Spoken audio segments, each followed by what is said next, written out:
Out of my way.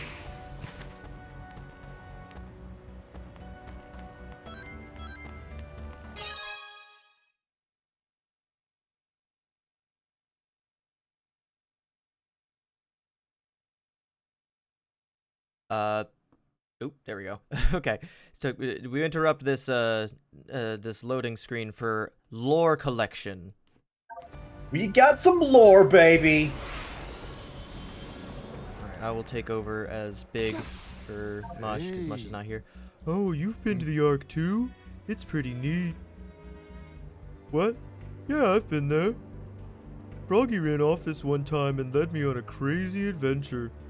I think I saw you passing by a few times. Yeah, so that just canonizes 2 cameos back Big's SA2 cameos. Also, speaking of SA2, this is the Terios DLC skin. So for those that don't know this story, Terios is the beta design for Shadow the Hedgehog. And in a lot of lighting, he's like kind of like a very dark navy blue. Here it looks like it's more black, but it's definitely more blue than Shadow's regular color scheme, which is just jet black. Yeah. And this is, to my understanding, why Sonic Adventure 2's plot starts in the way that it does, with everyone getting Shadow mistaken for Sonic. Especially if he was looks a lot like a recolored Sonic. Yeah, especially if he was... With Knuckles' hair, kind of. Yeah, if he was a more, like... If he was a more, like, darker blue, as opposed to this, like, blacker shade that it is now, it looks a lot more like it would be Sonic. But that's why this skin is the way that it is. And since we're going to be doing, like, missions, rather than diving right into the final level, final new level and boss and everything, I thought I would just show this off for a little bit. But before we go in and do the remaining challenges, we're going to finish talking to some of our favorite NPCs. Yeah, I know Sonic. What a swell guy. One time, Dr. Eggman kidnapped Froggy and fed him to a water monster. Sonic helped me rescue him. True story. Whoa. I used to have that yellow Chaos Emerald too, you know? Yup, it was my lucky charm for a while. Then one day, Froggy ate it and grew a tail, which led to all sorts of trouble. True story. Big's color scheme's close enough to the wall behind him, and it's making my brain parse his head as like floating above his chest rather than me having his neck there. Yeah. Alright, well, let's go take a look at the rest of our funny friends before we move on and do these stages, because every character has new things to say after completing missions. So is this Big real, or is he also Oh, hallucination? Chatterbox. This Big is real. Big was actually pulled into white space somehow. Hello, Omega. You were designed to be the ultimate life form, a living worm. Sonic was not. All of his talents are latent, natural. He is your equal in speed and strength. Unable to process. Does not compute. That was the voice mod that was supposed to be working last time, but voice mod's a bitch. And I just had my microphone set to the wrong input in Discord, actually, is what it was. Oh, voice mod in general is still a bitch. Yeah. I was talking about this before stream, but I still don't forgive voice mod for eating my custom voice filters that I used for Undertale and Jevil, and even one that I made for Omega. Power levels optimal. I do not run inferior anode energy extractors with previous E100 units. Nor do I run on feeble power cores. As is a unique energy core, I am unstoppable. Hell yeah, you are. Am unstoppable. It's Solar power, actually. Energy core is like literally chaos emeralds. It is a unique crystal matrix that recharges through movement and absorption by environmental energies, like the sun. Therefore, I can fight forever. I am this data under joy. Hell yeah. Eggman's pretty renewable minded. We've established that Eggman recycles. In Sonic Unleashed, after you trash his the egg beetle and then the egg devil ray, the third Eggman boss that you fight is the combination of the egg devil ray and the egg beetle. He gives it a different name, but okay, we've read this before. Yeah, so I've not actually collected so unlike with Sonic Generations, where it's like I have a very clear thing where I can go back to my previously completed file and show you what the reward is for that. I've not actually collected all of the bolts. So Bob's. yeah. Ooh, Final Fortress. All right. Kind of wonderful. How much of Shadow's speed is innate, and how it comes from those jet boots he wears? That's a difficult question to answer. I believe it was discussed in some of the like either like Tails Tube stuff or the Twitter takeovers, but it has been discussed before. And if nothing else, we should be able to talk to like Gerald and Maria Hey, might have Dachi. something to say about it. Hello, Dachi. We're running around as Terios while I chat with the rest of the NPCs before we do the missions. So it seems like we've been apart longer than I thought. Have you made many friends? I saw you racing away in the distance with that blue hedgehog. You seemed nice. Oh God, you saw that? My condition can't be treated yet. I have good days and bad days. Right now, I'm okay. On the bad days, sometimes I can't see. Sometimes it's hard to move or to hold things or to think clearly. It can be very scary and frustrating. Oh, wow. But you've always been so patient and kind with me. Thank you, Shadow. Oh, come on. Well, The low gravity on the Ark helps keep my inflammation down. It doesn't treat my condition completely, but it has made it a bit easier to manage. My parents were very nervous about sending me into space. I find it exciting. Even this strange void is interesting in its own way. yeah, so in the original localization of, oh, that's a red square. That's not great. Uh-oh. Well, while we do that, oh, no, we haven't actually done any stages as Terios, so I'll stay as Terios for now.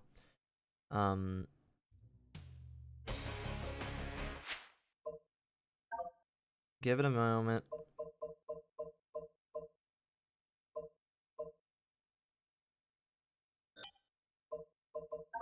Oh God, why does this always fucking happen? Because Twitch is a functional website.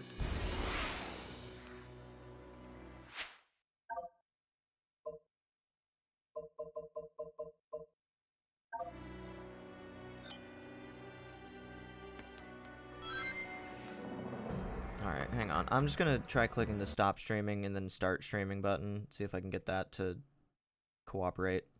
Up. Alright.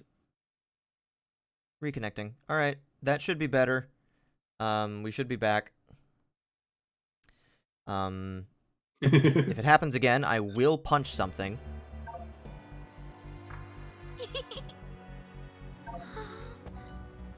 Yeah. So and now that we're back, I can talk about the thing that I was actually going to talk about. In the original localization, I don't remember if it was for Shadow the Hedgehog or SA2 or what. Maria's condition is called neuroimmunodeficiency syndrome, a very clear parallel to autoimmunodeficiency syndrome, or AIDS. So it was called NIDS, or NIDS, I guess, if you want to be a dork about it. But in the original Japanese, it's not a neurological condition at all. It is just a physical, a condition. It doesn't affect her brain. She's just sickly. That said, outside of the name being somewhat similar to AIDS, there's not really any other parallels, both in just the fact that the particular word that they replaced kind of makes it a big question mark, because she's got a poor immune system, among other things. Yeah. I doubt they were thinking about the exact symptoms and qualifications of her disorder. They just slapped a name on there and called it good. Especially because Maria's whole thing is that she gets fridged. She's kind of one of the Shadow. I don't know, but I can tell you're desperate to tell me something. I beg you, don't tell me anything. We must not pollute the time stream.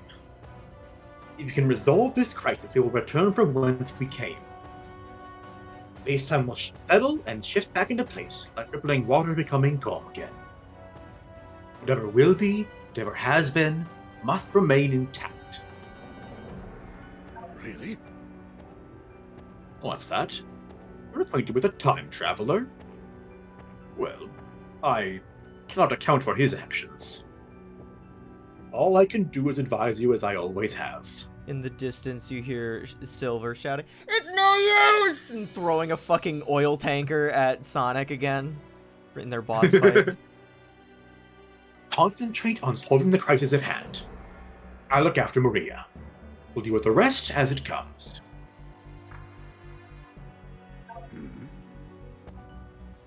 You're still not convinced about changing your destiny, hmm? Think of it this way. If you changed our past, it would rewrite your future. All your triumphs, all you've learned, all the good you have done would cease to be. What will be, will be. Although, that is something I struggle with myself sometimes, if I'm being honest. Oh, I think that's it. Yeah, that's fine. Alright, let's go check in with Rouge before we do some stages. Some of this dialogue is stuff that I have actually not seen before, because I wasn't as thorough as one might expect with the various dialogue instances. So seeing some of this for the first time myself is kind of neat. Oh good, Sonic Forces. Where's Rouge? She was... Forget Sonic Forces. When are we getting Sonic Horses? we talked about that during the the Black Knight streams, and then we realized that there were only some in like the cartoon. They were fucked up and weird looking. Mm-hmm. Yeah, this is the same stuff that we read because she doesn't have a new bubble over her head. Okay, that's fine. All right. Well, let's start with the missions for Chaos Island. I also agree. I think that a blob shadow can be rather fun. Yeah, Doom Morph. Use the power of Doom Morph to reach the goal in time. This is the stage that made me really appreciate Doom Morph. as a because they kind of force you to master the way that it controls, and I found so I'll just do this as a bit of a tutorial of sorts, because I talked about it briefly when we were doing the actual stage, but you can press and hold and swing and then launch yourself in a full arc, or if I go back I can show you again. If you lock onto the glob in question, if you home on and reach as you at the bottom of the swing, you kind of launch upwards in a weird way, which can be useful for one particular thing in this stage. Oop, ouch. Oh, that was horrible. Overall, it is still the grossest of Shadow's abilities, by a long shot. I don't think he enjoys this one very much. Oop. I went for the emblem and overshot. That's fine. There's no lives in this game, by the way.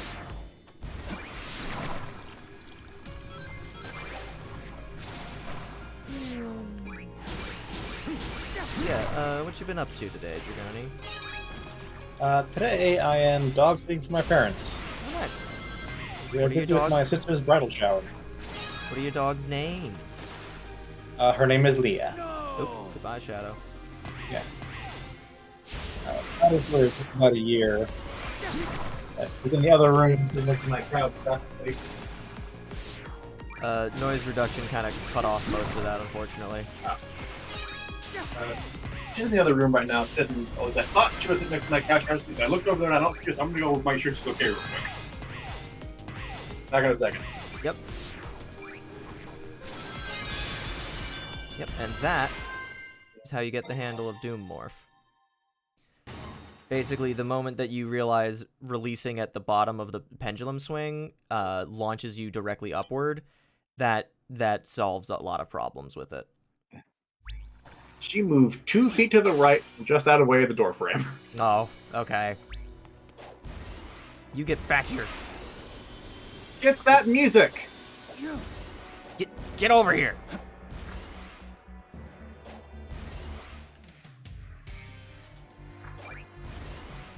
Oh my god, really? Come on. Catch those tunes! It's not necessarily a piece of music every time, but because of the fact that it is a music note, it makes me inclined to chase it down even harder because the music is my favorite unlockable in this game. Like, cut it off? Yep. It doesn't exactly interpret your actions at all. Ooh. It's not a music. Correct. Much like in Sonic Forces, there's a bunch of random platforms that appear when you press buttons, and you have to use that to navigate. Ooh. I always like seeing little character sheets like that. It's fun. Color picking. Yeah. Do you... Are you a fan of art books at all? Not really. I'm not huge on merch stuff just in general. I more so mean like just the stuff you learn from art books, but it's pretty much the same. Oh, fuck. Oops.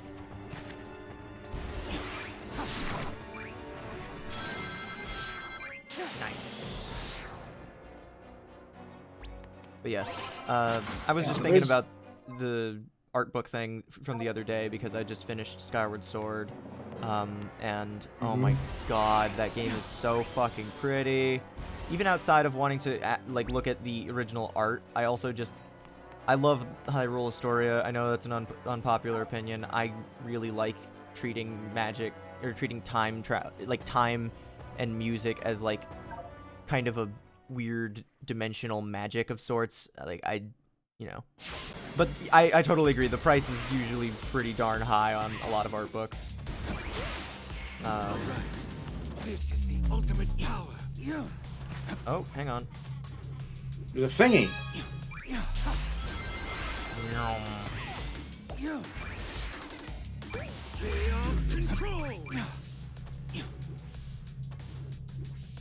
Let me just.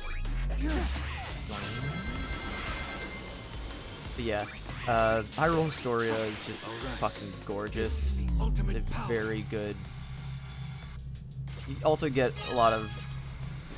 Strange thing to say about an art book, you get a lot of bang for your buck. It's a very good value because you learn a lot about a bunch of different entries in the series, not just like one. Ow. And I find that to be very interesting. I haven't read it in a minute, but I really should pick it back up.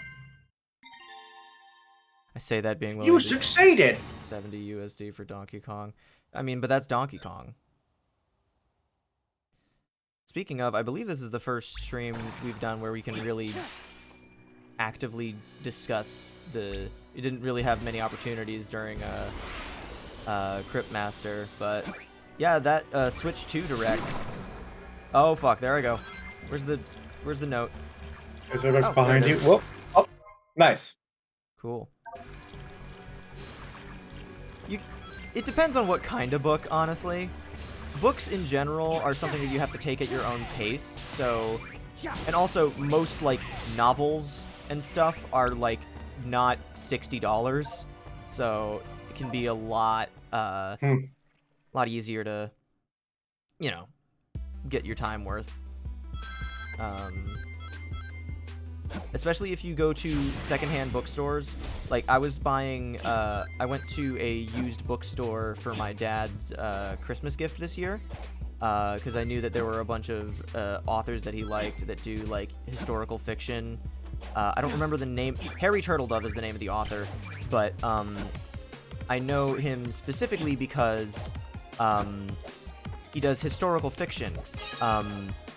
But the reason the very specific book that I know him from, I don't remember the name of it. If you look him up, you can probably find it. But the plot of the book is very easily summarized by the artwork on the cover. And I want to see if I can find it, because it's genuinely, like, an amazing piece of art. I love books that have hand-drawn or like hand-painted artwork on the cover. Like, there's the whole thing of, like, don't judge a book by its cover, but also, like, cover art can be very enticing. Shit! I can get a lot more out of a game than a book. That's fair. This guy's got a lot of books. You're gonna need to give me a little bit of something about what the one you're talking about is in order to pick out get the cover for you. I kind of don't want to. I gotta be careful because I also don't want to spoil the reveal of what's actually on the cover. It's a World War II book which introduces science fiction elements. Okay, I think is it called World War? It might be. It's got like there's a series of those science fiction alternate history. Let me looking. Where's some covers? Shit. After this stage is done, I'll just straight up look it up because I don't want to. No. Oh, I think You figured it out? Which one it is? maybe. If I don't seem to find an image that's not 7 pixels. Are there 4 people standing around a table? Not this one. No. Okay. The alternate cover of the book that has that, actually. Okay, then it might be the one. What's the name of the book? World War in the Balance. Yes, that's it. In the Balance. This book, the cover of it features 4 famous historical figures. Putting it in live text. I'll just put that on screen. I'll just put it up on stream because oh my god, it's kind of a powerful image. I'll also bring an alternate cover in there.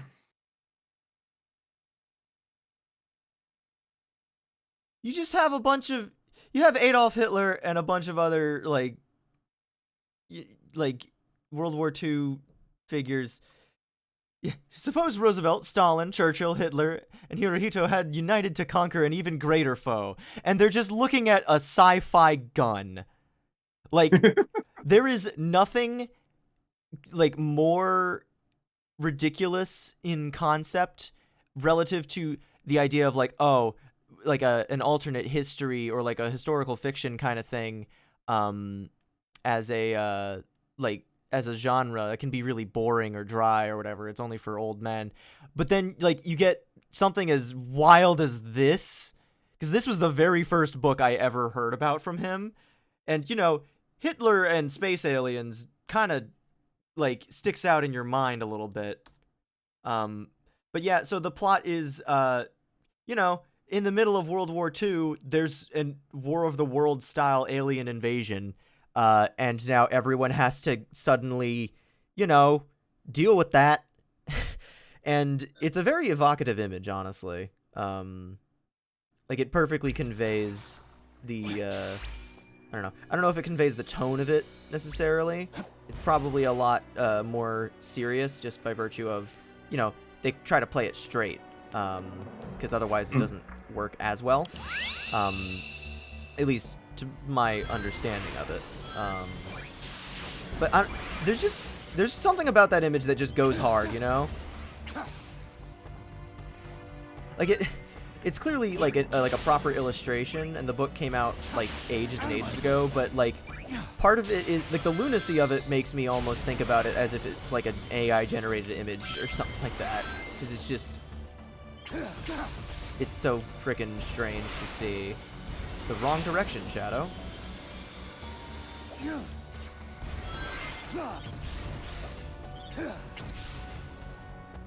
Oops. Alright, well, let's get to the top first. Yeah, that sounds fucking awesome. Yeah, that's what I saw. That's what I thought. And I was like, I must have been in like 4th grade, maybe, at the youngest. When I was in my parents' room and I was looking at some of the books that my dad had on his shelf, and just like I might not have been like super well versed in American history at that point, but even I knew who these guys were, and even I was like, oh, so Dad's books are cool then. All right. I thought they would be boring, but no, these are the cool books.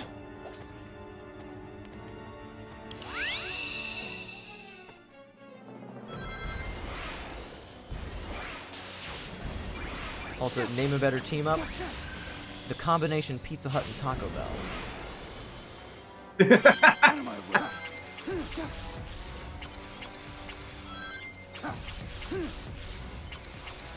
That was referenced in a Dead Meat Kill Count video recently, and it took me out of it hearing reference to a combination Pizza Hut and Taco Bell.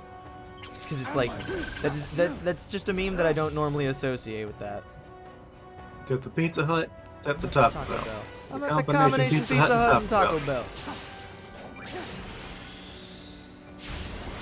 I'm also never going to be able to think about that song without thinking about the version where it's mashed up with, fucking, Brody Quest. Damn. Like, literally, the Brody Quest... I mostly know the Brody Quest version because, of a video, like a Homestuck video, where it's a bunch of... It's an edit that was made, but it was put out, I think, it might have been like an April Fool's video or something, I don't know. Either way, it had this title of like another video in a series, so it was supposed to be like, you know, but then it's just a shitpost, and it's great. Alright, so that's how I get up here, so now I can go back and push the button again. I love Brody Quest. Brody Quest is such a good video. This is something I'm going to share this with Dragoni and not Stream. And Stream will hear Dragoni's reaction, but not mine, but not the context, just because I want to keep it somewhat of a secret, because I will finish it someday.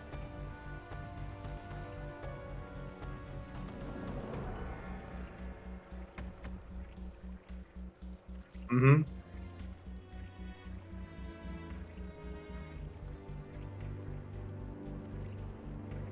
Unfamiliar.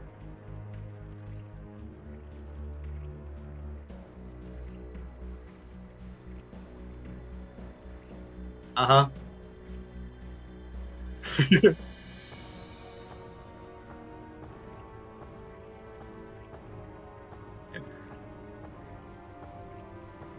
I hate to burst your bubble, but we've talked about this in the past.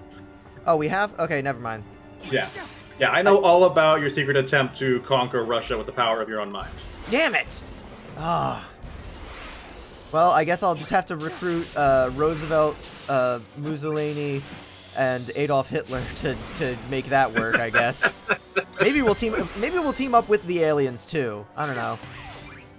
Yeah, I'm that's flexible. a better ending, I think.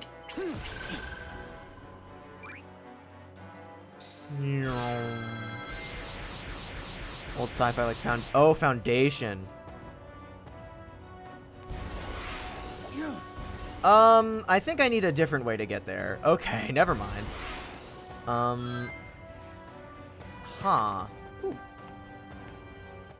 No, I don't have any more.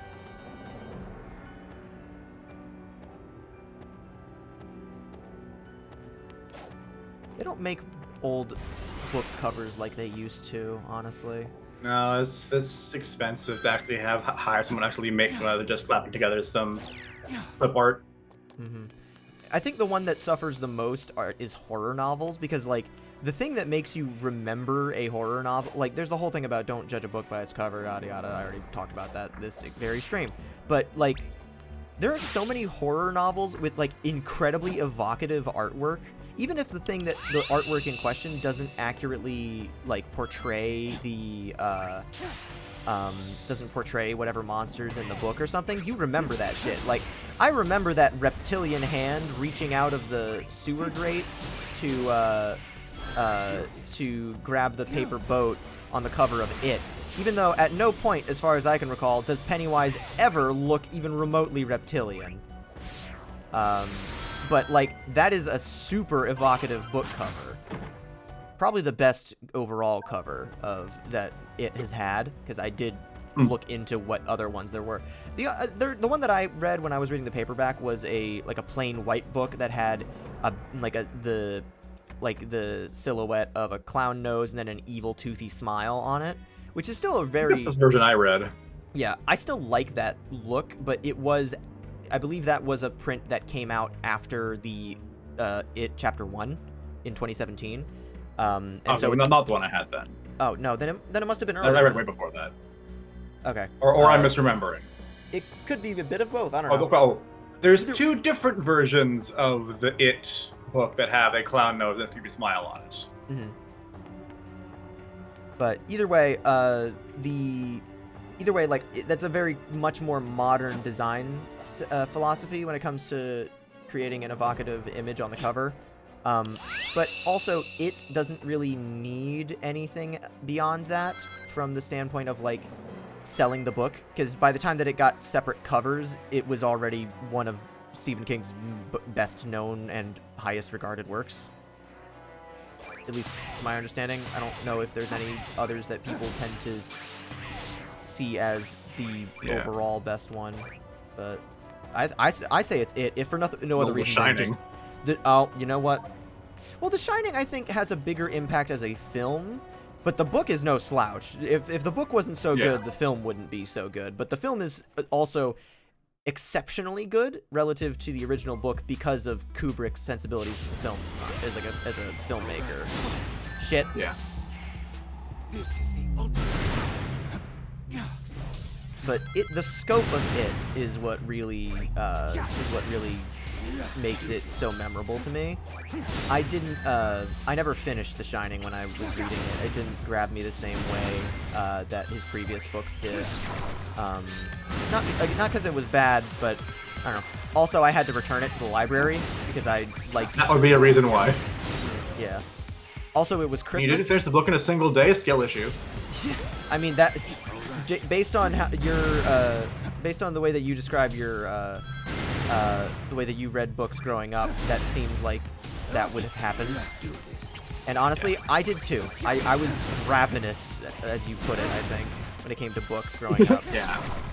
I think King stuff usually took me longer because they're long. But for quite a while, I would just like read a book a day, full-on novel. Yeah. I think if you were able to even get halfway through it in a day and actually, retain the shit that you were reading, I would call you a liar.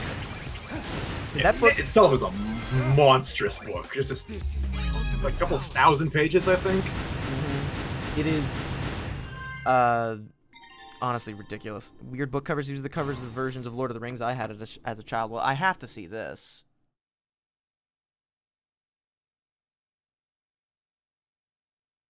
Huh. Why does he look like a pope? Who is the Pope supposed to be on the fourth cover?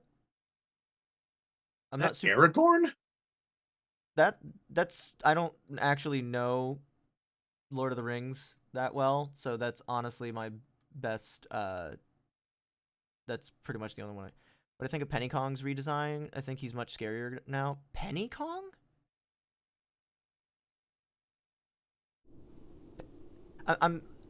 I'm trying to think if that was a typo of who it would be referring to, but I don't remember any Penny Kong. Unless he's someone from. That was one of the ones from like Jungle Beat or something. Yeah. If they did bring back the. Oh. Oh. Duh. Oh my god. See, I was so distracted by talking about the concept of it that I forgot we were talking about Pennywise. But yeah, honestly, a Clown Kong. I mean, that's basically just Lanky Kong, honestly. But I think if they did like a sinister Clown Kong as an enemy in the new DK game, that would go pretty hard. Pennywise is great. I also go a lot easier on the ending of the book outside of the part that really, We're going to talk about that part. Yeah, outside of the infamous part, the whole conceit of Pennywise having a physical form and being able to be, like, destroyed, and the way that they specifically go about destroying him, I don't think that that's lame at all, in my opinion. I think that it's actually kind of evocative. Because, like, I know it sounds cheesy, but they're basically defeating him with the power of friendship. But, like, literally, what else would have kept them alive? You know? Like, I just think that even though it's cliched for a reason. It's because it's a notable and pretty effective, like, story element. The power of friendship, I mean. It just depends on how you use it. Power of friendship is a cliche when it's used poorly, but like set that up for the whole goddamn book about how these people like, that is basically each other up. The book. The book is less about Pennywise as a monster and more about Derry as a monster and the way that the people in town react to each other and interact with one another, and how Pennywise has corrupted the existence of Derry as a whole, just so that nothing can exist. Like, it's literally, like, one of the most evocative parts of the ending for me is the way that the entire town of Derry collapses once Pennywise is defeated and the sewers start to collapse. The entire town goes with it. Because, yeah, Pennywise is, like, a destabilizing evil force in this city, and only by having people who you really trust and who trust you, only through that will you actually be able to overcome an evil so, like, baked in, like, it's cool. It's really cool. Yeah, like, there's the literal, you collapse the sewers, the town's gonna go with it because they're all underneath it, but it's also, like, the metaphor gets in there, too. Yeah. King's really good about that, like, writing about whole towns. Like, needful things, another one that's just this whole big, wide, interlocking system of people that are all just messed up. Mm-hmm. and how And they it all plays together really nicely. and how they mess each other up, and how they're like, Mhm. genuinely, I don't think I heard this particular phrase from some. I don't think I coined this phrase, but or even to a certain extent the opinion. But the parts of the book where when you are in the you are reading from the perspective of Bev's abusive husband, is some of the most unsettling stuff in the entire book. But just because King does a really good job of warping perspectives to being very just horrible situations. And when you're reading from the eyes of whatever the fuck his name is, I also don't think, I kind of like the way that he's used in the finale as well, as just kind of being manipulated into bringing Bev there and then fucking dying of fright. Because, like, not even in a ceremonious, like, defeat kind of way. He just dies. Like, good, fuck him. Yeah. Yeah, but, you know what? Let's change some of the background. This is Sons of Heights Challenge 1. What's a good one for Sons of Heights? Yeah, we'll do the Abandoned Mine. Normally that'd be a perfect fit for Rail Canyon, but we don't have any challenges to do in Rail Canyon right now. Overall, what is your favorite King book, though, Dragoni? My favorite? That's a good question. I have read quite a lot of his stuff. It might actually be Needful Things. What's the plot of that one again? Needful Things is kind of a classic. A little strange store pops up on the corner of the street that wasn't there yesterday, with all sorts of strange and unusual objects in it, but you might be paying with more than just money. This devil figure running it is like, has people do little favors for him, little tricks, little pranks to play on their neighbors as payments for the items, and it just slowly brings this whole town to just like absolute collapse. Just like turn on each other and everything? Yeah, it's a slow build up over time as things escalate and escalate, and it's real cool. Like jumping between like 24 different perspectives, different Like characters. all different townies. Speaking of townies, does it take place in Maine, by the way? Of course it does. Yeah, I was gonna say, I'd be more shocked if it didn't. But also, hands down, least favorite Stephen King thing that I've read, Children of the Corn fucking sucks. Not in the fun way either, like where it's like, oh, these characters suck and they're playing off each other in a way that's interesting, because it's a short story, but it's too short to get you attached to them, so he just kind of has to go balls to the wall with making these two as unpleasant as possible to be around. And it's just... Hang on, I'm going to turn the game up. It seems like it's a little quiet on stream. Unless I'm mistaken. Let me know if it is a little too loud after I do this small adjustment. That State is the main character, after all. I mean, fuck. Boo! I think my least favorite might be some of the Bachman stuff. It's like, King's work is dark. Like, he's a horror writer, of course he gets it dark into stuff. But Bachman, the stuff he wrote as Bachman just feels mean-spirited. Yeah, for those that don't know, Richard Bachman was the pen name that Stephen King used before he used his actual name. The only book I remember off the top... it wasn't before his actual name. He was writing those, like, concurrently. It was because he didn't want to that's what it was. Posing as himself. Like, he wanted the books to stand on their own. Yeah, and they certainly do. I think the only one of those that I've read is The Long Walk, and holy fuck, that book is heavy. Yeah, they're all like that. The Long Walk, The Running Man, The Reclaimers is one of them, I think. They get dark. The Long Walk was good, but like, oh my god, I can't imagine trying to read more than one of those, let alone fucking write those. Like, that would be ridiculously, like, I don't know, like, it just would be a lot to deal with, emotionally speaking. Especially to make it effective. Like, you can't half-ass those kind of things, otherwise it just seems like gratuitous misery porn. There's, like, Yeah. there's, like, meaningful, like, there's, like, meaningful stuff happening.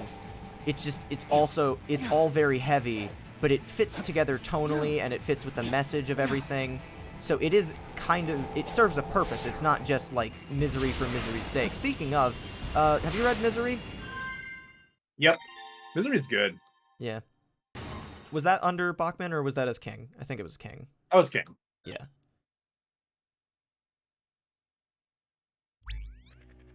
Yeah.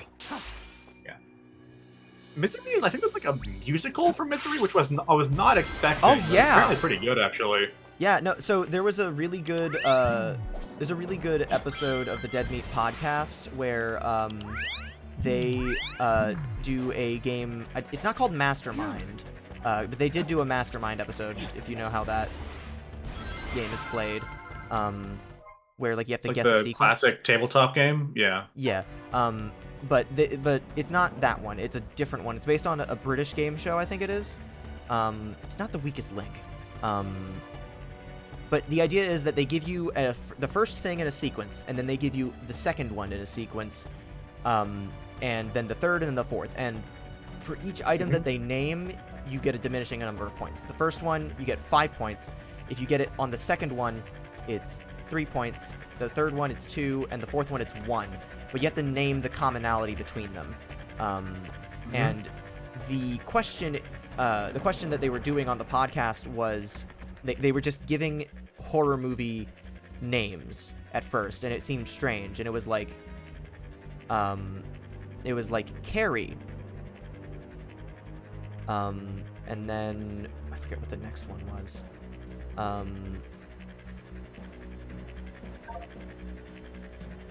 This might be wrong, but Texas Chainsaw Massacre. No, Evil Dead. Evil Dead was one of them. I don't remember what the third one was. Definitely, I don't think it was whatever one I made up there. But it was like Carrie, the Evil Dead, some other third thing. Oh. No, it wasn't, because that one would have given away immediately. But it was some other third thing, and then the fourth one was Beetlejuice, and this was at the time that Beetlejuice the musical was making the rounds, and so that would have been like the fourth one would have been like the giveaway kind of thing. Yeah. But I didn't realize that. I don't think I really processed the fact that Misery had a musical. I imagine it lends itself to a stage play really well. I don't know about a musical though. It might just be a stage play now that I think about it. Let me double check. Was the game called Only Connect? I don't know. I'll have to double check what it is. Either way, it's a very good episode. But I don't know. I was wrong. It's a play, not a musical. Okay. It was on Broadway, but not as a musical. Yeah, because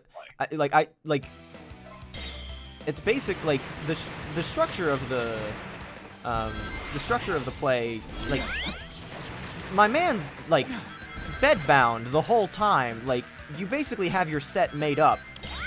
You don't need to do anything else. You just gotta... William Goldman wrote the play. What was it? Sorry? William Goldman wrote the play. Hmm. Or adapted the play, yeah. That's like I wrote The Princess Bride. Oh. Did the Princess Bride film, or was there a stage play for the Princess Bride too? The book. Okay. And he was also heavily involved in the movie. I would hope so. That's always refreshing.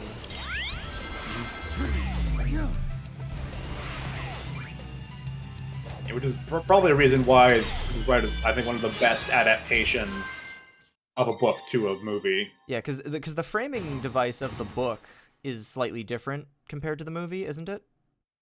Yeah, the framing device of the book is that The Princess Bride is a classic novel by S. Morgan Bittenstein or whatever. But it's only been written in the Gilderese language, and it's never before been translated to English. Rather, it has, but it's like 2,000 pages long, and half of those are describing the screen. So he's skipping through the boring shit and all that. So he's making an abridged version of the original Princess Bride book because it was important to him as a kid. Like his grandfather read it to him as a kid, which is the remember as the movie, and so he's like recounting that in the anecdotes as he's abridging the book. Is this a kissing book? Yeah. Yeah, but I This don't is know. still like the overall framing device of a story that is being told. Yeah, they just Like whether it's from the grandpa to the kid or from the author to you, the reader, as an abridgment. Yeah, and I think that's a very intelligent workaround. Because if they had just straight up done the story as it was, or like anything like that, then it doesn't work nearly as well. The whole conceit is, it's a similar thing with I've talked about this book on stream before. I think it's called S, by Doug Dorst and J.J. Abrams. You know, the movie guy. But oh fuck, missed a step. But it's the concept is by J.J. Abrams. The actual writing was done by Doug Dorst. We talking about Princess Bride in here? Yes and no. I'm mostly talking about. I'm using it as a segue to talk about one of my favorite books that I've read in recent memory called S, which is a book that is not the same book. The book that you're actually reading is technically called Ship of Theseus by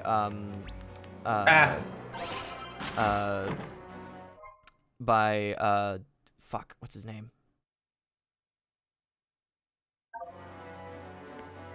Yeah, honestly, I think that's one of the coolest parts about the movie adaptation of Princess Bride is just like, you know, you take the original and you put a spin on it to make it even more. Strata, that's the name. So the book of S, the book that you actually read in S is called Ship of Theseus by V.M. Straka, who is a political figure, like a political author from like years and years ago that got involved in all sorts of shit, and specifically he had written a bunch of novels that don't exist, to be clear. Like, these novels do not exist in real life. But V.M. Straka has, like, this entire, like, historical, like, short, like, series of stories that are based around various, like, political uprisings and, like, and events that happened in his life and to him and to people around him. And he uses these as, like, you know, a means to push an agenda. And the copy that you are reading, the copy of Book of Ship of Theseus, is a copy being used by a grad student who is writing his thesis on Straka, and specifically on Ship of Theseus. And so he's got penciled in notes from when he first read the book as a kid, or as a young adult.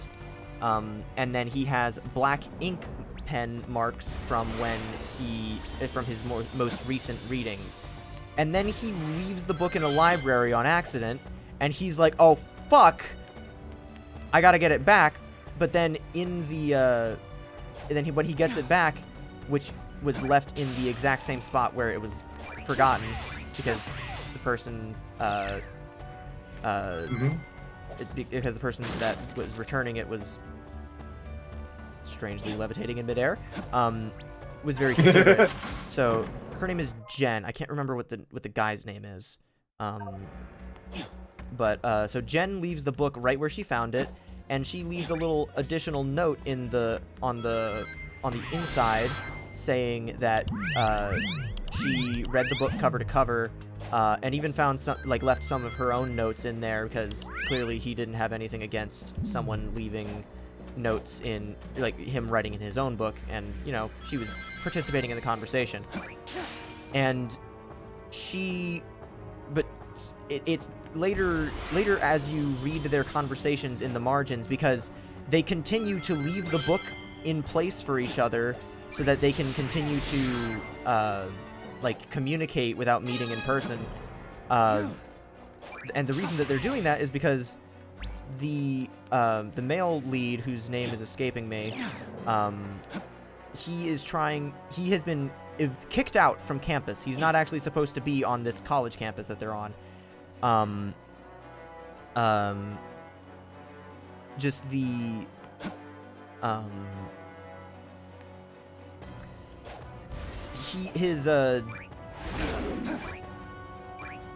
you were totally right, Rockman.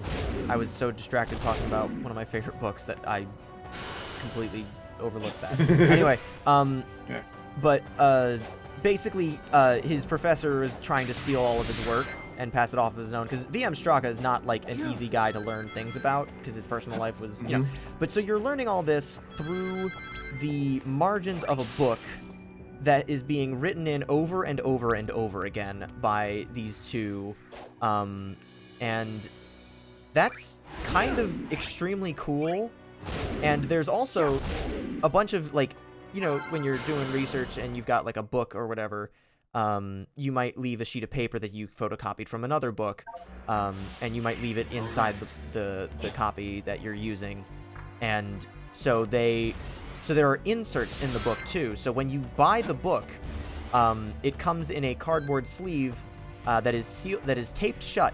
The sleeve itself says S on the front, like it's got the cover of the actual book that you're reading.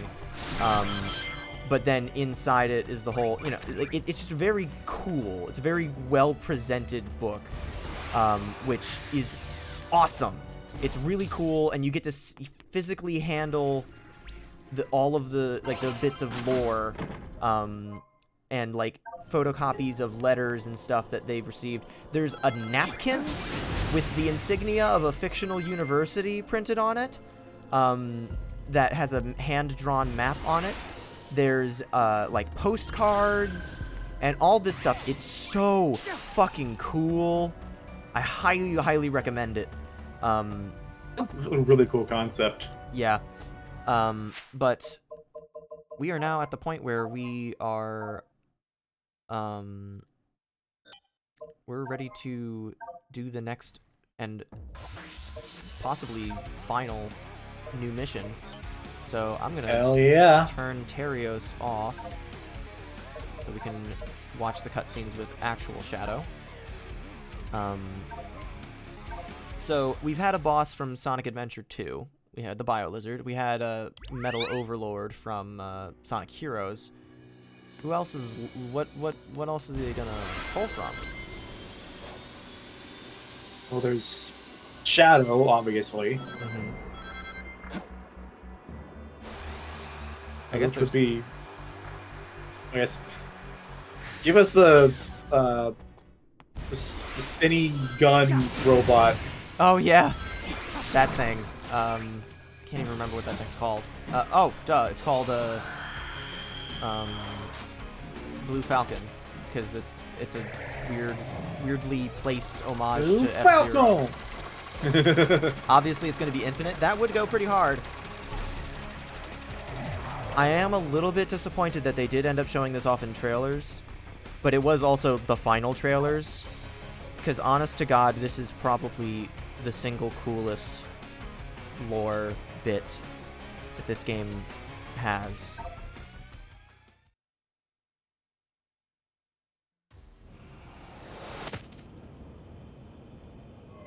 Yeah. What is this?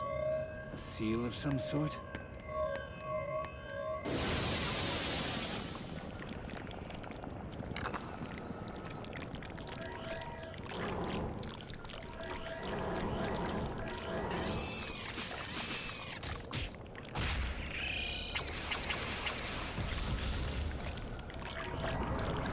He's back. Memphis, Tennessee. No, it's not Dan Green. It's Robbie Damon. And restore myself to the timeline. And at first you're like, wait, what? His voice is so high pitched. I don't know if his voice really works. But then you remember another character that he voices that is known for going insane. It's still a little higher pitched than you might expect, but like, bitch. Just like most things in 06, he talks a huge game, but he's kind of a little more pathetic. I have no idea who the fuck you are. Also, forget about me again, because, you know, first time it was time travel shit, and now it's time travel shit because he was fucking erased. He retconned out of existence by his own. How was he here, actually, in that case? I guess Time Eater, like, didn't get pulling from multiple timelines. Other timelines.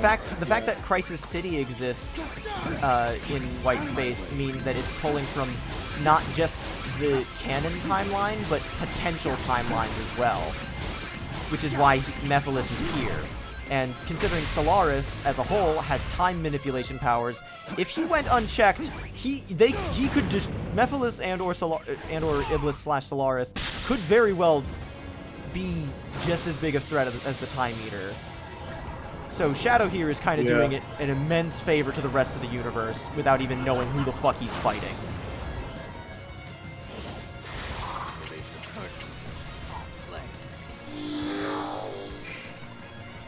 What's wrong, Shadow? Don't you support gay rights? I'll just take care of them all.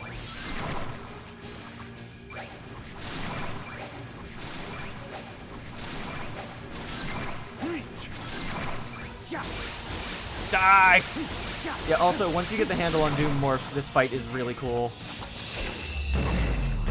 Consider sparing. Oh, shit. I should have waited until I could actually hit him.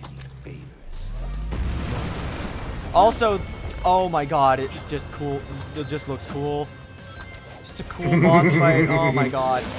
The way that they turned the goop from the normal fight that he summons into the Doom Morph fluid that you can go in is just such a clever twist on things.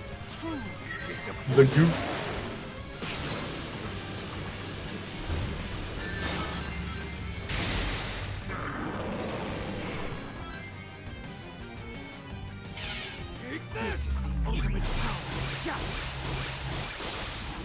Yeah!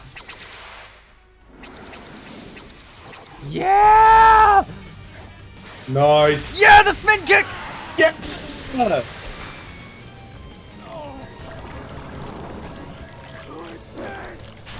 Just that fucking line is so good. It's a good line. Like, he's fighting for something that he so desperately needs. And Shadow just knows that he needs to be stopped. Shadow has no idea who he is. Ever. It's so fucking cool, dude.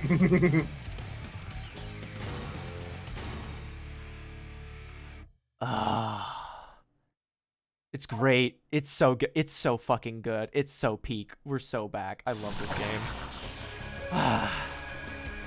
And with that, we have the final Doom gear.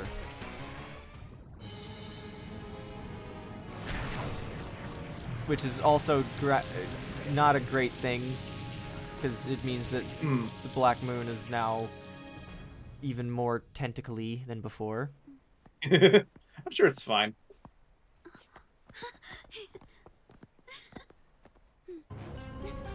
No! Don't be frightened. The promised time is nigh upon us, Shadow.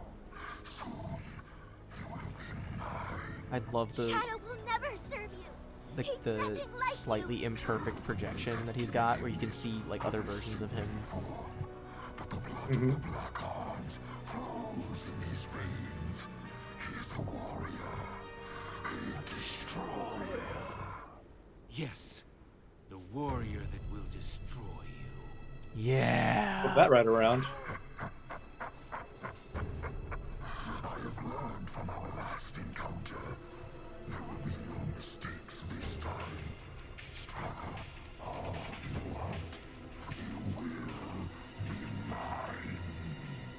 Yeah, so Black Doom isn't just recruiting Shadow, he is going to straight up possess Shadow's body. He is honing him into being the perfect conduit so he can return. Professor, what do you think he means he learned from our last encounter? I surmise you defeated him at some point in the future. He has grown Future a relative new to you, body, but past and for used Shadow. the nebulous nature of time in white space to accelerate his plans for revenge. He's right. No more mistakes. This time, I will crush every last one of them. Shadow, no! Kill every last one of them! It breaks my heart to see you so full of anger. This isn't This who you remix of are. 3 black noises. Do you know why I named you Shadow? Because without light, there's only darkness. But a shadow will show you where to find the light. Do you understand? I don't want you to be driven by darkness. I want you to be happy. Stand in the light with peace in your heart.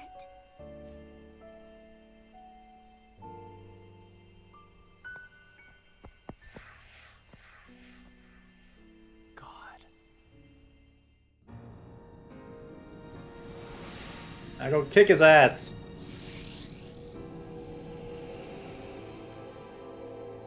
Time to go kill my stepdad. Doom's gears can unlock. Yeah. Also, to answer your question, Dati, no, I have not seen DK Spaceport, but the concept is hilarious. You know, DK Mountain, you know, volcano, or like a DK jungle kind of thing. Okay, yeah, no, it's all fitting. DK Summit, okay, it's still a mountain. It's just at the top of the mountain that's snowy, and so it's, you know, snowboard resort. You know, it kind of makes sense. DK Spaceport. Since when? Funky was flying planes.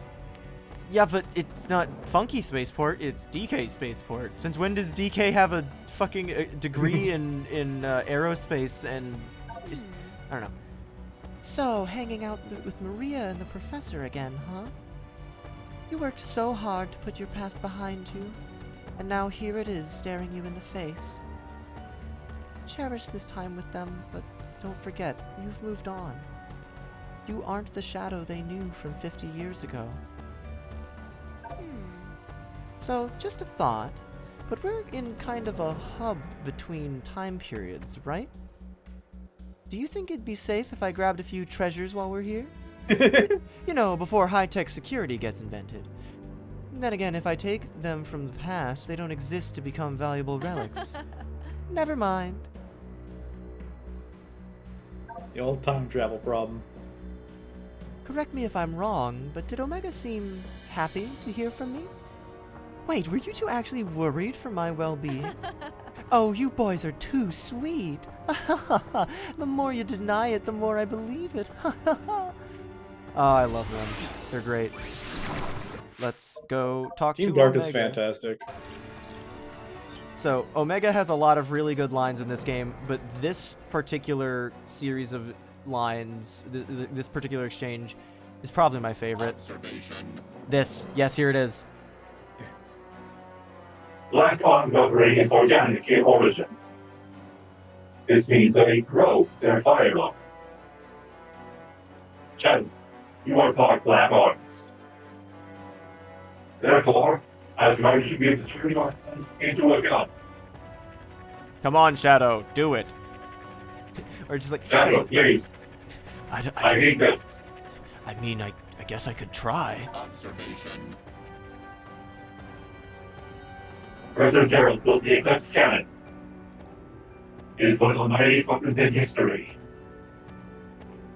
He researched the ultimate life form to cure all disease and preserve life. They let me get out. Inquiry. What kind of man was he? Yeah, no, honestly, like, with what you see from Gerald in this game, and what you know about what he does, like, he clearly is, like, he does a lot of good things, but he clearly fucked up. Like, he was not well. He was not a... It's great. It's so well written. Black Doom, central figure of the Black Arms. An entire alien race devoted to destruction and conquest. Do not look at me like that. I admire their power, Not them. I must prove I am more powerful by destroying them. Hell yeah.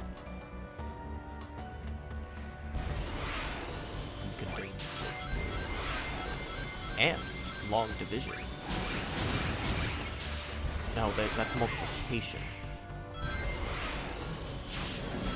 Do you think Black Doom just lived, or is he back? Oh, phone call. Do you think Black Doom lived, or is he back by a time eater? I think it could be a bit of either, honestly. Like, it doesn't really make a difference one way or the other. Hey, this'll work, thanks! I don't think I get anything for it. Look at that robust color. I think it's the same. Yes. Yeah. But, I don't know. I think it could be either, and that either would be pretty satisfying. I'm not super...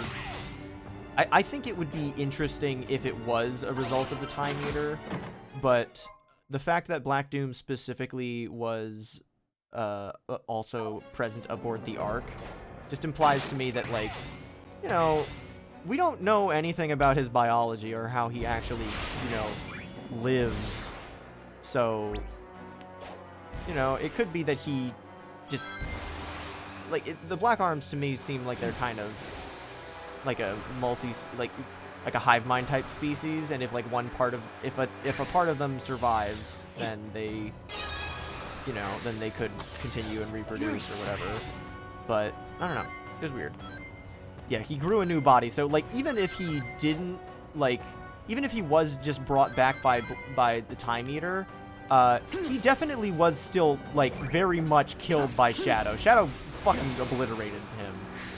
Hell yeah. Like, his body is gone. How was your car's extended warranty, Dragoni? I know, this is my parents. I'm gonna need to go bring the dog back at some point. The stuff wrapped up sooner than I expected. Not anything urgent, but it's gonna be like a hour there and back at some point. Like tonight, or? Yeah. Okay. I'm just watching for the day, not long term. Gotcha. All right. I'm not gonna bother with the thing anymore. I'll just read the Gerald's journal when we get to. Oh fuck.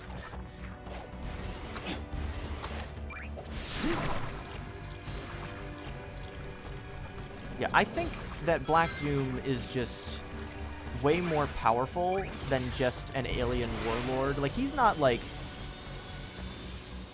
I don't know fuck all about the greater DC or Marvel lore about these characters, but like, it's not like he's just a... It's not like he's just Thanos or Darkseid, where he's physically very strong and very capable. He can literally manipulate space and time. Like, the fact that he is able to use chaos control is kind of insane. And so that makes him absurdly powerful.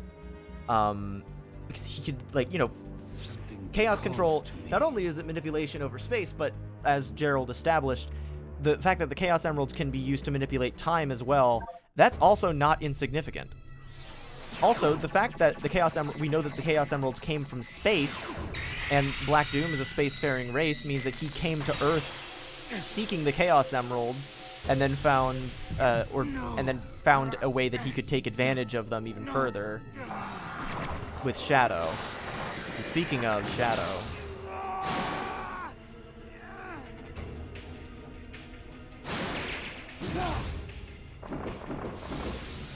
welcome back, Doomwing. Hell yeah. So now that we have Doomwing,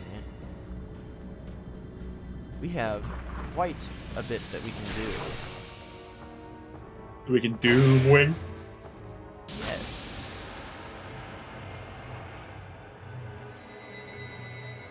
Yeah, so by unlocking our abilities, we're also strengthening the Black Moon, and by proxy, Black Doom.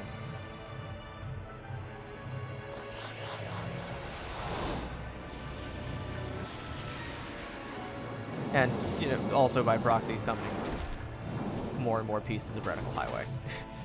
Because we're not allowed to live down our trauma.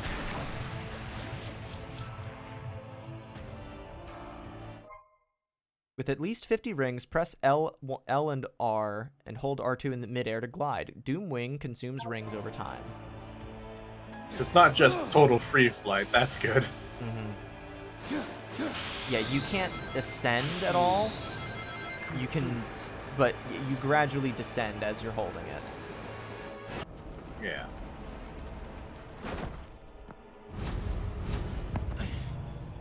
I'm looking at you. Stop that! I do not want to be perceived. Deny me, Shadow. You are finally complete. Come, face me. I shall claim you, mind, body, and soul, and become the perfect being.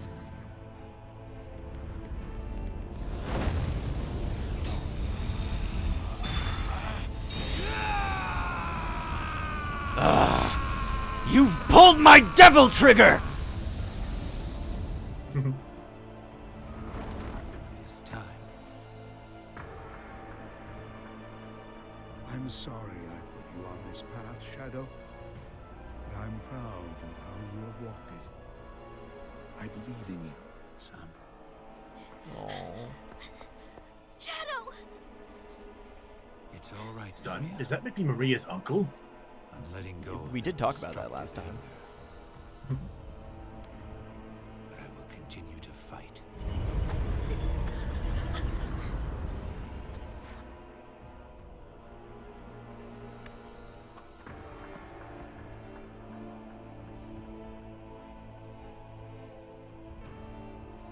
Fight with your wish in my heart. Your wish for everyone to have a chance to be happy. Aww.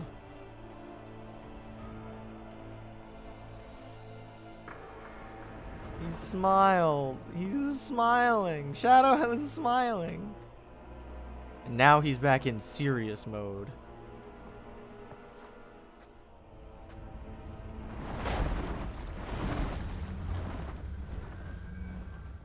So even though the animation shows us just flying Nothing off, can stop me from reaching that eye now.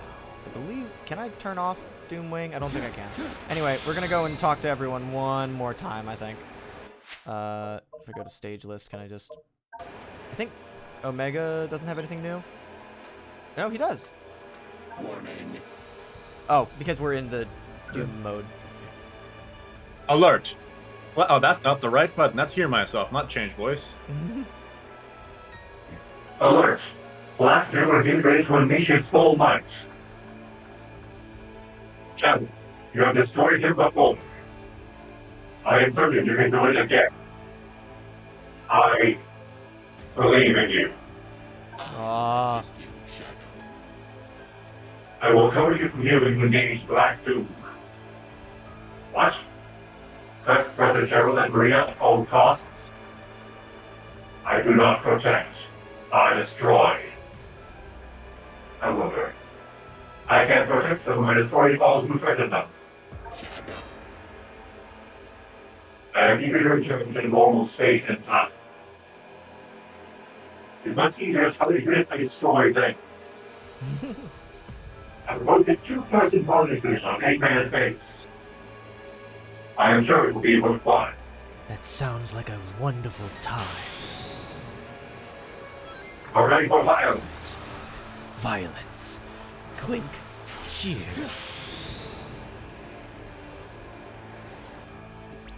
Do they have anything? They have nothing to say. Completely nonplussed. All right. What about... Yeah, we're just doing our thing. Yeah, we're just, honestly, it's kind of cooler like this. Oh yeah, I haven't explicitly said as much. So now you can play with Doomwing on or off. And you have separate ranks for that as well. Right. It's like, flight, even in limited forms, breaks platformers. Yep. And they kind of made it as, made it with that in mind. That professor guy sure is smart. He actually knows a lot about fish and all sorts of life forms. He seems sad though, like he has a lot on his mind. I invited him to go fishing so he could relax for a bit. Wow, Maria is so very nice. We've never met, but she acted like we've always been best friends. I told her all about Froggy and the fish I caught. She had so many questions about where I'm from and where I've been. I hope I can take her fishing one day. That big thing in the sky sure is spooky. But I've seen you and Sonic running around, working really hard to save everybody. I'll stay out of your way and let you finish what you're doing. Good luck. Froggy! Where are you, good buddy? It's about time to go home! Froggy! Froggy! I think Omega is secretly a big softie. I think so too. He's great. Alright, where's... I am not soft. I am made of polycarbonate steel alloy that is 2 times stronger than tungsten. Shadow, look, I don't trust many people. I respect even fewer. You are special. So much so I feel compelled to admit it. You've got a lot going on, and Black Doom is in your head. So I just wanted to say, Watch out for yourself. be careful here at the end of it all, okay? And if you need someone after it's all said and done, I'm here for you. Huh. Listen to me, I sound like Amy Rose. You were pretty brutal when you took down the Black Arms before. There's a good chance they'll find a way to revive themselves again. What I'm getting at is, don't hold back. Tear that creep to pieces! Shadow, kill this guy. Bailiff, whack his pee-pee! Sonic and his friends are still tracking down the last of the Chaos Emeralds. We still have time to swap out the fake emerald for the real thing. But that plan hinges on you coming back alive. So don't mess this up. So I don't know if I can do this yet, but there is a way to change the sky back to white. But there are some collectibles that are exclusive to while the Doom area is activated. Oh, I missed that. So, yeah, it's not entirely a bad idea to keep the Doom Zone on. Also, otherwise you can't activate flight. Okay, yeah, so I have to beat the game before I do it. Normally, there's once you clear everything, there's an icon here that you can use to re-engage Doom mode, and that lets you explore. But it also engages hard mode for all the stages. So that's its own thing. But yeah, now we have to climb to the top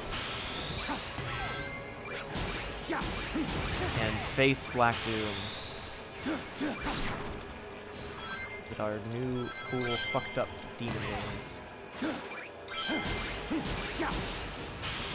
I really like the Doom wings as a mechanic. I think that they serve very well, and they, as a late game upgrade, they make you feel so powerful. They look like it. Get fucked, idiot!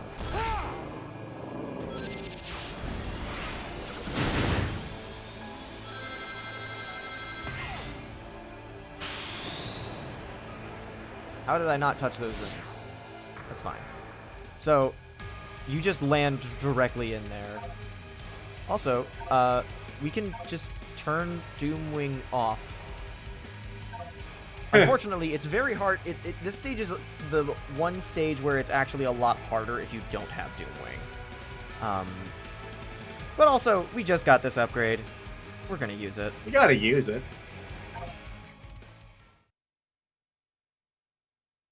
Are you ready for one last jaunt through Radical Highway, Shadow? Fuck off. So, I fucking love Radical Highway memes, but also at the same time, Radical Highway as the... Hang on. Road construction ahead? Yeah, I sure hope it... oh, fuck. But, like, Radical Highway as Shadow, you buckled the joke. You're the fumbler, Shadow. Amigo, left lane. But as a... I'll overcome every obstacle with this power. But, just as a point of closure for Shadow. If you remember, in the cutscene immediately preceding Radical Highway in Sonic Adventure 2, when he's on camera and it's like, oh, this is, like, he's facing down all the police after he just stole a Chaos Emerald or whatever. He is taking that moment specifically to swear his revenge on the people that took Maria from him. And, you know, doing what he, you know, he's sworn a new resolve. Like, literally the line that he says is, "I promise you revenge." And now he specifically promised the opposite of that. Is he wants to do this so that he can bring peace and happiness for Maria's memory. Even though, obviously, she's right there. But that just makes it even more tragic. Because he's going to have to say goodbye again. And but it's just a really good tonal... It's really clever. It's the obvious choice of stage, obviously. But there's also a greater thematic purpose to it. Sonic games have stories. Did you know that? I think it's true. Doomwing is gone now because we're in a specific section, which we've actually, I believe, played before during one of the Doom Zone stages, unless I'm misremembering. But it does look real fucking familiar. So it's either that, or I just have memories of this stage when I was trying to get an S rank in the base in my first playthrough. But I think this was in the Doom Zone. It's just a cool way of tying things together.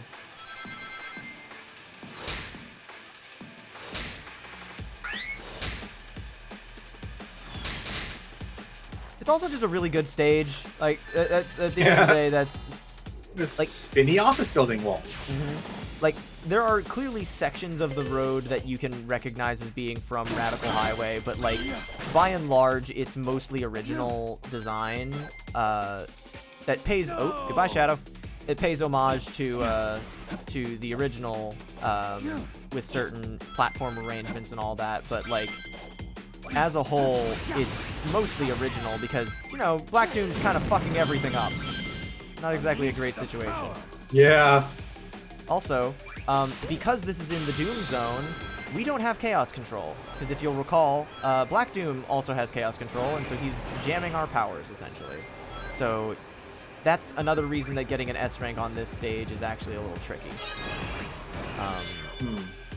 Because not only is it built around you taking advantage of Doomwing, but when you don't have Doomwing, you also can't use your next best power, which is Chaos Control.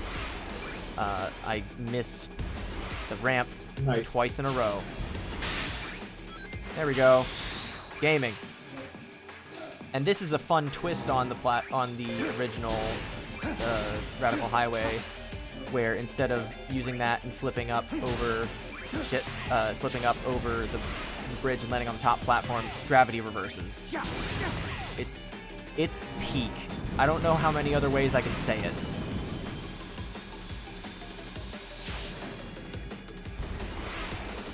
Yeah, there are some parts that really make me wish I had Chaos Control. It is completely possible to do this entire stage without Doomwing and Chaos Control, because obviously they had to make it that way. But, like, it is also extremely it's not as easy as getting good rankings is in the rest of the game, which is, you know, it's probably the most, obviously it's the most challenging. It's the final stage in the game. You would expect it to be the most challenging. Yeah. That's how final stages usually work.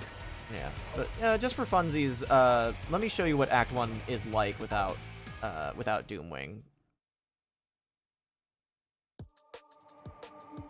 We've been going for an hour and a half. All that extra dialogue. Fucking around and finding out, I suppose. So yeah. You've played SA2, right, Dragoni? Like yeah, I had it on the GameCube when I was a kid. Yeah. It's been a while since I have played it. Honestly, like, nostalgia bias aside, I do still think that it's probably one of the best stories, because it balances camp and, like, actual seriousness. Also, the stage adheres a little bit closer to Radical Highway's actual design when you don't have Doomwing. Probably because the original Radical Highway also didn't intend for you to be flying everywhere. But yeah, like, I think SA2's story strikes a good balance between serious and campy.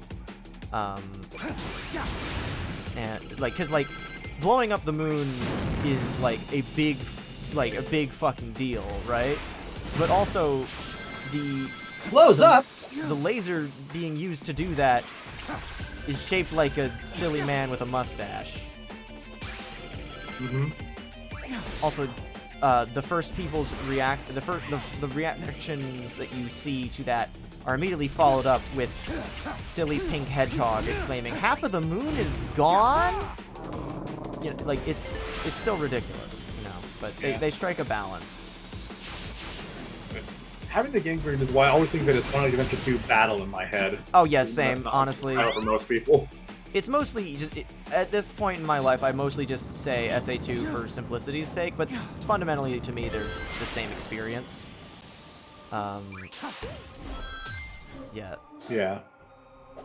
So this is entirely different because we don't have... Yeah, just fly over it. Yeah. There's also another pathway we could take if we launched him off to the left there that I did not grab. I think there's a collectible there that you can do, but I don't actually know if this pathway is faster or not. Yeah. It looks fast, but then again, this whole game does.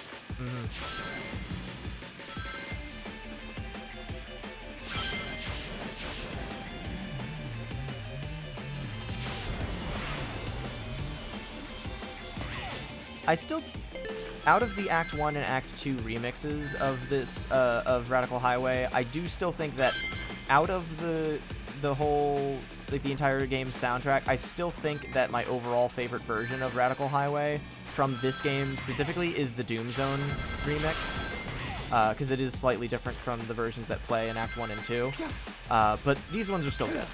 I just like the Doom Zone's unique intro and how it adds a lot more of a techno flair to it, which is neat.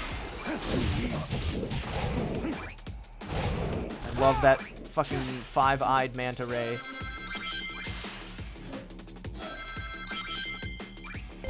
Monster designs like that are always fun.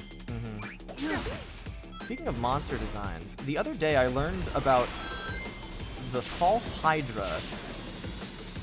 Oh, the False Hydra's nuts. Which, like, and then I also learned that it was a homebrew thing specifically, and I was like, what? That seems like... Yeah. Oh, come on. Usually the art used for it is the dead hands Ocarina of Time. I mean, that's a pretty appropriate,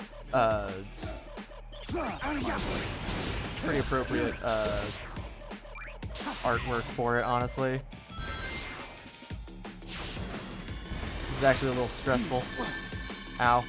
Yeah, normally I can just boost through that shit with the Doomwing, because Doomwing is essentially your supersonic form. Like, you are invincible while you're using it. Nice. Everybody supersonic Doomwing. Keep your wings right in the air. There's a mod for this game that I might show off later once we complete the main game, where someone took where they made a Sonic R shadow model, and it looks so silly. Love So it. I might try that out in a bit. Yeah, see, I was doing as best I could, and that was still a B rank, so... B! Yeah. For bad at video games! Bad. I'm not good enough to be deserving of Maria's love. Ugh. B for maximum edge. Anyway, Act 2. Right. So, the False Hydra Rockman is a concept of... Well, your party comes to the quaint village in the middle of this random fantasy town you're traveling through. Also, there's... before we get further into that, this is 3D again. Act 2 of Radical Highway is still in 3D. It's not 2D like the other Act 2s, which is kind of strange. But, you know, I'm not gonna lie, 3D stages in this game were still going to be my favorite. It's the 3D Sonic Marathon for a reason. But yeah, anyway, continue. Your party comes to this town. You stay at the inn of the night. The innkeeper and his wife serve you food, treat you well as a guest. You spend the night. Overnight, you hear some strange sounds outside. It almost sounds like singing. The next morning, the innkeeper tells you that he is hoping to get married someday. Yeah, I was gonna say the newly divorced innkeeper. Yeah. This thing Not is so newly fucking divorced. cool. Look at this thing. Whoa. Okay, let me get through the tornado and then I can show this thing off again. Yeah. Okay. Water tornadoes. That's new. We fire tornadoes. Look at him! Oh my god, that's pathetic. How did I miss that? Anyway, all right, continue again. And that's kind of the whole concept of the false Hydra, is that it takes over a town and then just pretty much eats people and makes everyone else forget they existed. Whenever the false Hydra is singing, it and any of its victims just cannot be perceived. If at any point you find a way to block your ears and you don't hear the song, the town is just suddenly covered in these massive necks stretching out, these heads looming over the town, just watching everything. It's fucked up, and I love it. It kind of reminds. I didn't realize that there were like. I totally forgot about like the Hydra part involving like necks and shit like that. Just realize it reminds me of the Crooked Man SCP. But also, look at this fucking thing. This is the first dragon-like creature that the Black Arms have ever spawned. It's insane. And then it becomes this little fucker. And then it still exists purely to be punted across the fucking universe. Like all Black Arms should be. Fuck. Bye. Alright, this was... I gotta restart. Just whole cloth. This was a horrible run. But yeah, no, the False Hydra is cool as fuck. I only heard about it just recently, and honestly, part of me didn't even believe that it was homebrew. But, it's also the kind of threat that you have to metagame a little bit to get around, which... yeah, it's impossible to not metagame. Yeah, and that's, I think, the reason why it is a homebrew thing, ultimately, because, to my understanding, they don't want to, like, Wizards of the Coast, in official versions of D&D, they don't want to encourage that, necessarily. They want, like, they might have, like, reality warping entities in the universe of it, but they don't, like, they don't want to gatekeep with knowledge that must be, like, you have to know about this thing in order to possibly stand a chance against it, But also, the False Hydra in and of itself is so cool, but the problem is, because it's so cool, you also, now it's easier and easier for people that are well-versed in D&D to know what it is and catch on to it earlier, which takes a lot of the excitement and the mystique out of the situation. And that can be... kind of thing that requires a lot of player buy-in to go with the whole amnesia aspect of it. Even then, like, it's not entirely, like the idea that one particular kind of person just is immune to their effects just by happenstance, like, how often do people find out that they just have an immunity to a certain poison kind of thing? Like, that's not entirely unreasonable. Like, the idea that some people just aren't susceptible to mind control or to illusions like that is not unreasonable either. So I do think that it could be integrated into D&D as, like, a core thing if they ever tried to, but, like, I don't know. But it's, as a concept, it's one of the coolest things I've ever heard integrated into a tabletop game, just from the standpoint of what you as the player are going through to solve that. It's something that I'm almost like it's very similar to the silence from Doctor Who. Yeah. Which I didn't even remember until I actually looked up what the silence did, and I was like, oh, that's right. Because I only knew about them secondhand because I didn't get into that season of Doctor Who when I was watching. But just the idea of something that doesn't exist when it's not directly being perceived is really creepy. It's kind of like how like the false Hydra becoming a thing after the silence is kind of like history repeating itself with SCP-173. For those that don't know, SCP-173's article was written on 4chan like 3 days after the original episode on the Weeping Angels came out in like 2010, 11 or so. It's the Springy Pillar, hell yeah! That's how you know it's Radical Highway. But yeah, so like, I don't know, it's one of those things where you have to be careful if you do ever want to actually use it in your game because of how much renown it has. But, you know, also, people in our chat hadn't heard of it, so, you know, it's not like it's a super well-known thing. How did I miss that? No! By Shadow. Yeah, and also you have to be really careful with, like, lying to your players is always... You have to do it to a certain extent, but just... Yeah, they, like, they inherently for example, trust you as a DM because you are the medium through which they experience the world. Yeah. For example, it's Like necessary a to false lie hide, to you your have to lie to them. Yeah. For example, it's necessary that you lie to them that you planned this out. Even if it's just a lie through omission, where you just kind of coyly be like, oh, yeah, you know, don't worry about it. Even though you are making this shit up as you go.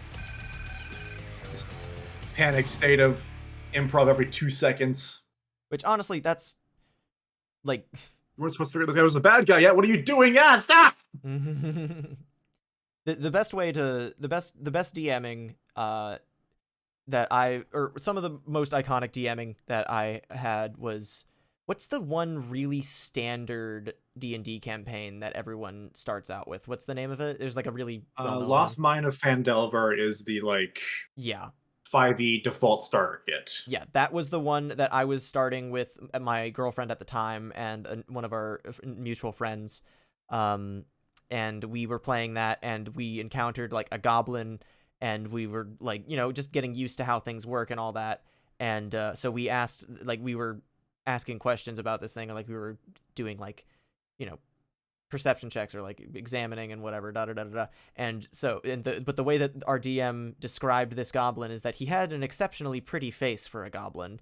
And so for the rest of the, like, maybe 2-hour session, we called him Pretty Face. And we spared him, and then he came back to us after we went to the inn instead of following the very obvious thread of plot. Because, you know, we're just getting used to things and, you know, messing around, seeing how things go. And so Pretty Face broke into our room at the inn and was just like, please help me. And it's like, that's kind of a funny way to play it off, but also it turns a miscellaneous NPC into a more iconic character. Like, I remember the goblin named Pretty Face. Like, as soon as we called him that, he adopted that as his new name. He was just like, I guess I'm Pretty Face now. Like, I remember that. Like, that's good DM work, because that's how you get... being called Shitheel. Yeah. But, like, it's the same thing with, like, when Fridge was running our, the Guild of the Weary Shield campaign. He had Constable Drawbridge, is just a jobber at the guild, but his name is fucking Constable Drawbridge. That's an awesome name. All right. That's a pretty solid name, yeah. Oh, I thought it was just... I was waiting on that screen because I thought it immediately was going to throw me into the boss. So I was trying to like, buy time. But I guess we got to just go right in. Devil Doom. It's Return of Devil Doom. Perfect rival for Darkstalkers. Pretty handsome for a fish. I like that. So, interesting, in this fight is not actually with a physical body of Black Doom, because he doesn't have one right now. Time to sever this bond. That's why we're inside the Black Moon.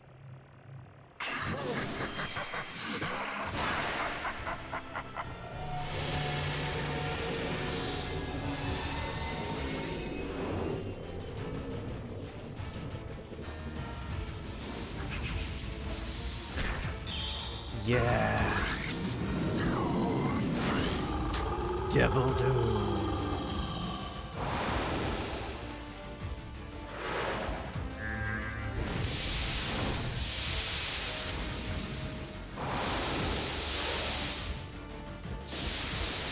So, as all good bosses do, your final bosses do, they're a test of all your skills. So we're gonna go through all the different Doom powers in this boss fight, and it's cool as fuck.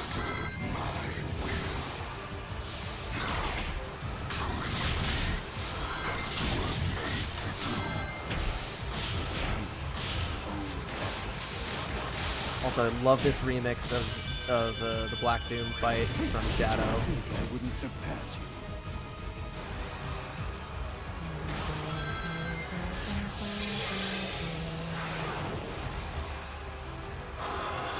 God, he's so fucked up. And he's also extremely dynamic in this version, too. Like, his design is awesome. Absolutely baller like, interpretation. It's a lot cooler than just standing still and throwing things at you. Yeah, even then, the design as a sort of pillar boss fight, where the boss doesn't move kind of thing, as a pillar of a boss, where he's like a big static figure, and the camera, like, you know, moves around him kind of thing.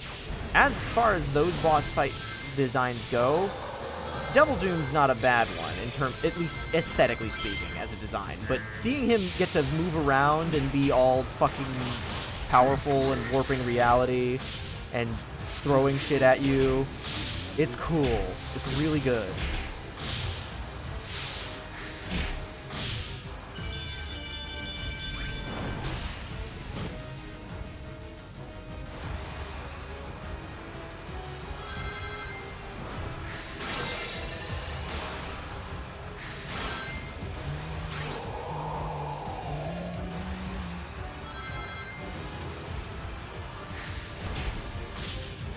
I might have fucked up. I might have supposed to be holding the button or mashing the button. That was... Yep, no, I was supposed to be mashing it. You're gonna take me, you kick him in the face. Yeah, just kick him once.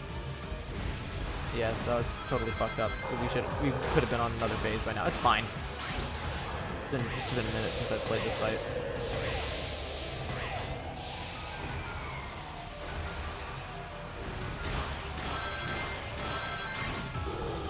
So, something worth keeping in mind, I mentioned earlier that, so there is actually a minor difference between Devil Doom's original design and this design that he has here. And that is, on the bottom, he's way more, he's like an orb with tendrils coming out of the bottom. Whereas oh, and he's still got he's got the split faces.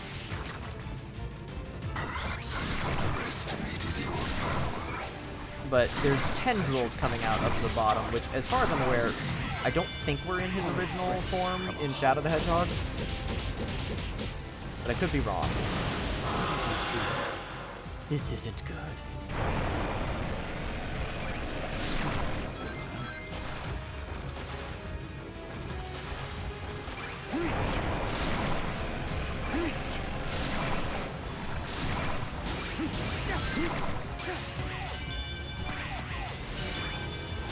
Who put all these fucking rings here?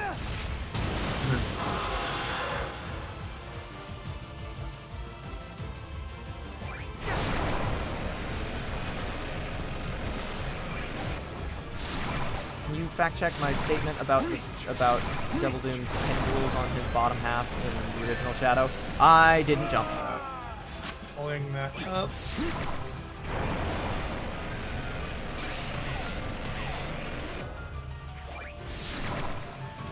Because I'm it's fully possible that I'm just wrong. You don't exactly have a clear look at him when you're fighting him in Shadow 05. Yeah, all the pictures I'm seeing are this top half. Oh no!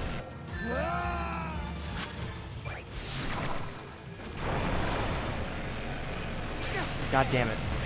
I'm trying to not do the boost on it so that I don't fuck up, but then because I'm not doing that, I don't have the momentum to get off of the platforms.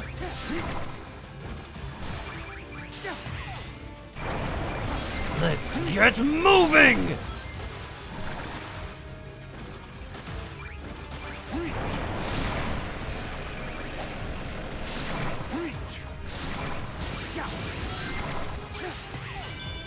Get his ass!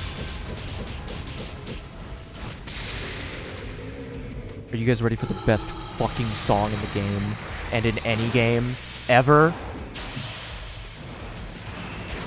Oh shit! Thank you, Gomez!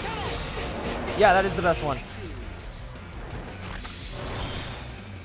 All hail Shadow! Heroes rise again! Obliterating everything that's not your friend. Also, remember when I was talking about Ghost?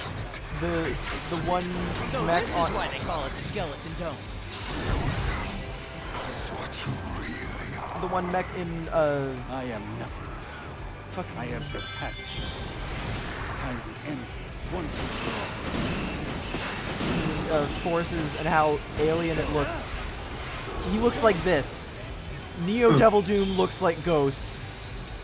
And all of the other... Found an image of Devil Doom's shadow design, putting it in my deck.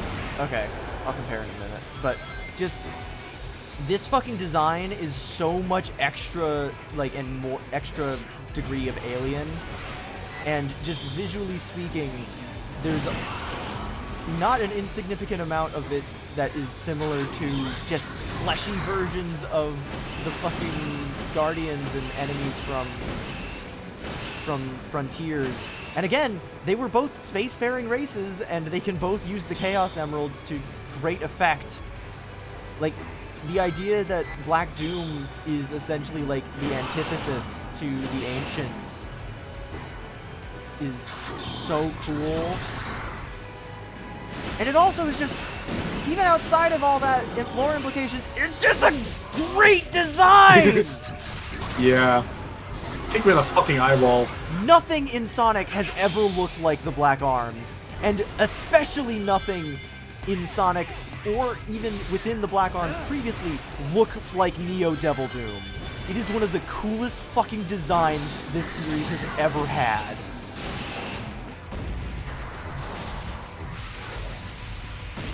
No! Also, this version of All Hail Shadow is fucking phenomenal. Rock mixed with, like, an orchestra is the shit. That is my shit. That is the best thing you can ever do with a video game song.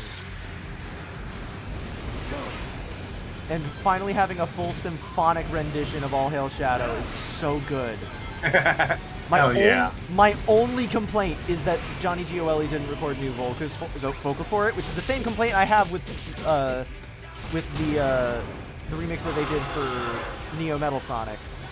But this is just the best version of All Hail Shadow, because there's even like a breakdown in the middle where it's just an instrumental. It's really good.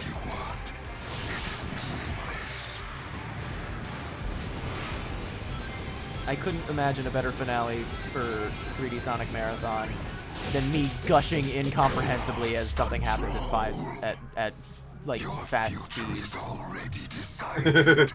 We will be one. Yeah!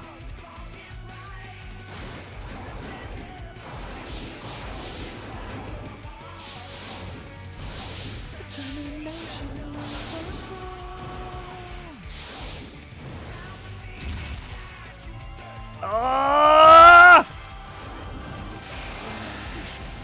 will not be stopped.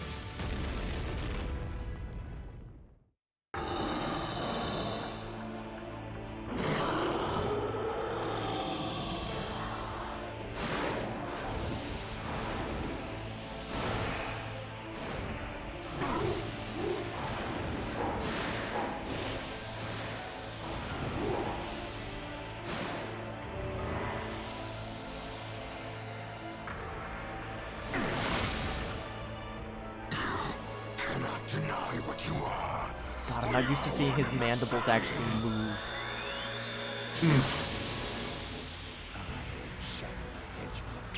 Yes! This is the destiny I choose. I love that it ends with a variation To end this! on "This is who This is who I am. Die!" I crafted everything up till now, and yet you deny me!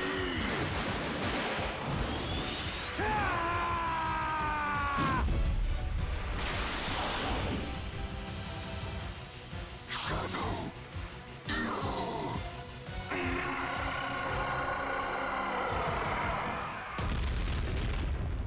It's so good. It's so good. I love that it just ends on a corny, "You are already dead." Also, yeah, I fucked up. I was wondering how long it was going to take for me to show off the D rank animation. Anyway. That's one of my favorite fucking fights in the entire series. It's pretty cool. The boss fights in this game are already exceptionally good as far as 3D Sonic boss fights go. But that one's just the best finale this game could have asked for.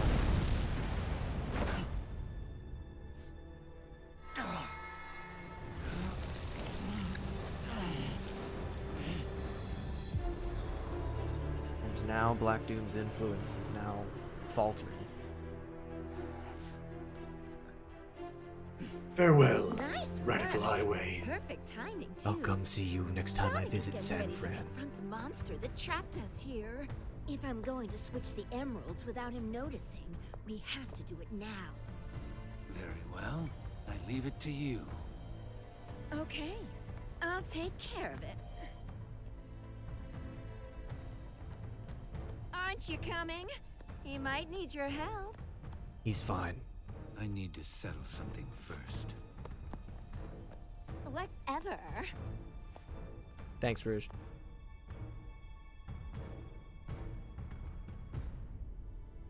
Shadow? I knew you could do it. Maria. Don't get worked up, please. I'm okay. Really. Professor, what's happening?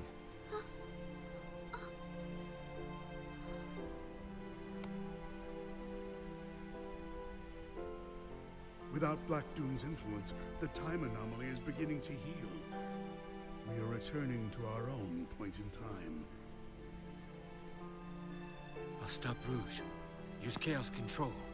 Stop this moment in time. Shadow? No. I don't want to be frozen in one place in time. Besides, your friends need your help. But you don't know what's going to happen. I know I'll see you again. And if fate draws us apart, I will always be in your heart. Maria.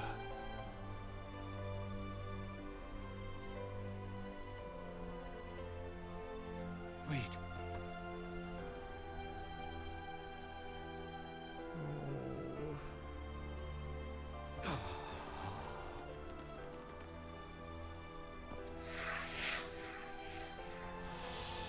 Sayonara. Shadow the Hedgehog.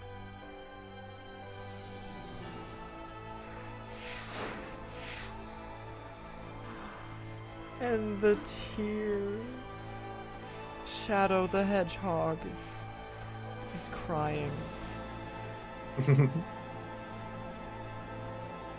It's a fucking phenomenal ending for what is a very difficult story to write, which is an interquel in an already existing story. And again, I'm not gonna say that it's fucking high art. No, actually, you know what? I am saying it's high art. They did something really fucking hard and made a really worthwhile story out of Edgehedge the gun hog, and gave him fucking devil trigger transformations and played with his tragic backstory, and just, it's really well written. It's Fuck you. I'm tired of pretending that it's not.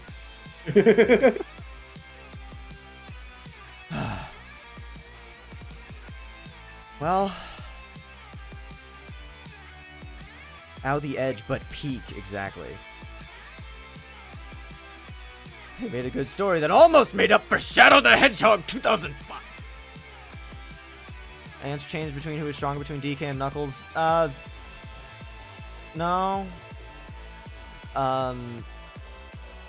Mostly because I think comparing their strength is not helpful.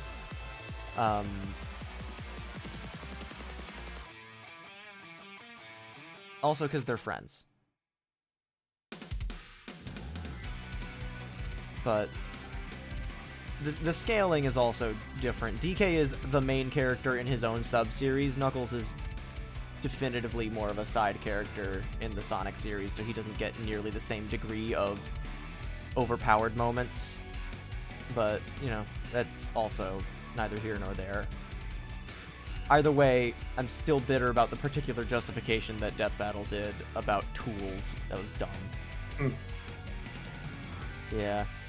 This medley as the credits theme is not nearly as strong because it is basically just the exact remixes cut up and put into a sequence, as opposed to the Sonic Generations credits, which is like unique instrumentations. Kirk Thornton. Why the fuck did Roger Craig Smith have top billing over Kirk Thornton, the actual voice of Shadow? I know this is a Sonic game at the end of the day, but it's Shadow Generations. There's a separate credits Probably for that. just copy the credits over and... No, they are different because Keanu Reeves' voice was credited there.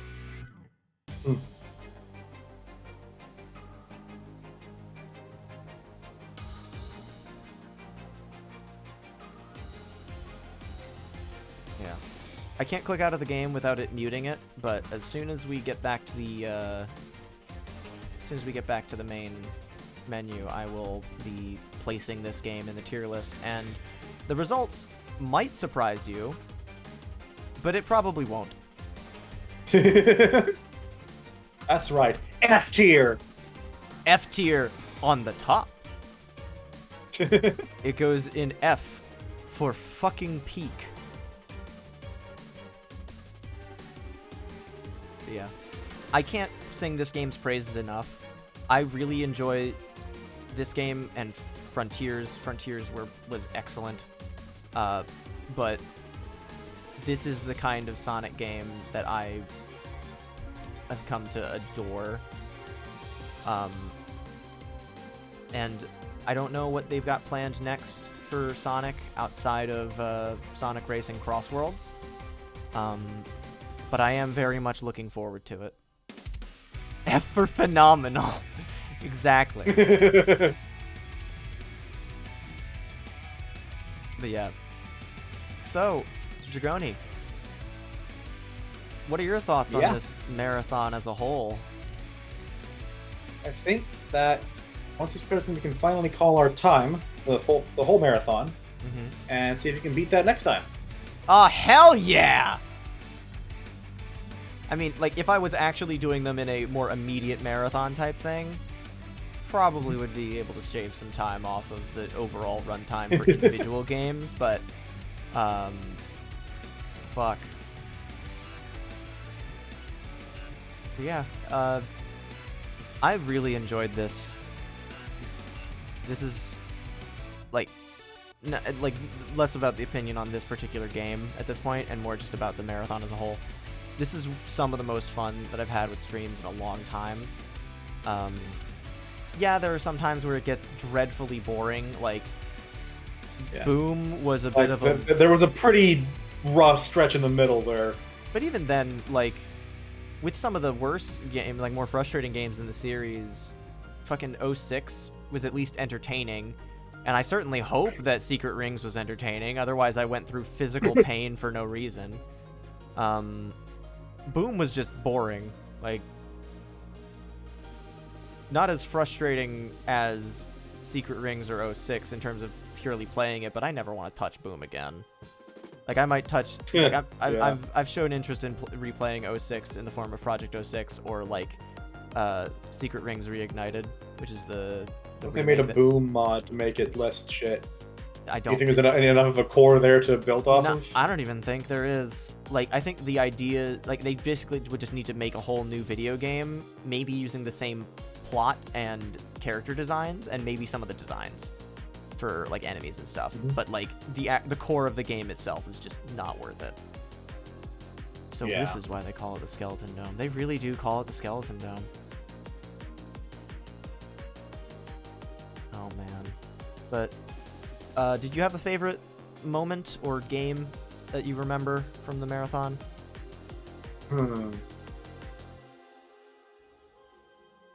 Honestly, I think I might have had the most fun with Shadow. Shadow was... Shadow or Unleashed, because we yammered so much in those. I love those. Both of those playthroughs were great. The fucking random Dark Gaia enemies that just decided that they're gonna invest in crypto and shit, and all that. Like that one bit was just so fucking. But good. also the bit about Ignis blowing up the beach and the library. Yeah, everything Iblis else. burned down all the beaches in the future in 06. That was a good bit. Yeah. But and Silver's voice is great for bits, just because he's very imitatable. I'll beat you with this rock I found. Whack. Kicked in the head. But yeah, I think Shadow was probably like I was honestly surprised at how much I enjoyed Shadow, especially considering that at its core it's not nearly as strong as SA2. But I have as much fun playing Shadow as I do playing SA2, just because it's more of the kind of fun levels. Because you gotta keep in mind, in total, the amount of games in this marathon that played like Adventure is Adventure 1, Adventure 2, Shadow the Hedgehog, Sonic 06. That's it. Heroes had a whole different gameplay style, and you had to play it 4 times, which is a whole other can of worms. And then later it becomes like boost stuff, or there's some other things. There haven't really been other Sonic games that play like the adventure games outside of those 4, and the fact that I was finally able to experience a new part, essentially, or a new piece of the era that I grew up in was so cool. And yeah, it has problems, but fuck, so does SA2. I don't give a shit. Alright, so now that the credits are through, we can give you your final time for the marathon. Oh, yeah. Let's cap this stream at 2:10.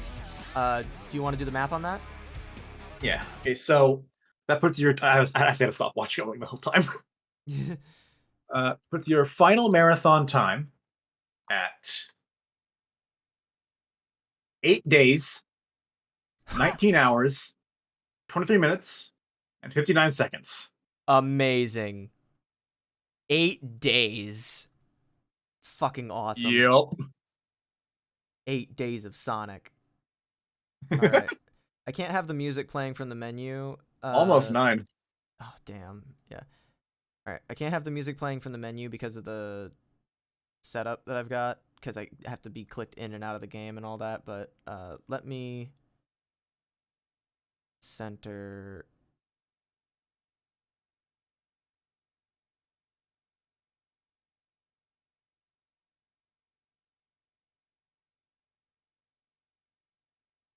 Center again. There we go.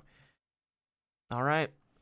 So, previously, you know what? I'll just zoom out too. It's a little easier to. Let me close the Discord stream, open up the Twitch stream so I can actually see what you're doing on a delay. So, previously the plan was to put Shadow Generations in S tier, which means I can get rid of the upcoming tier. Or I could do this.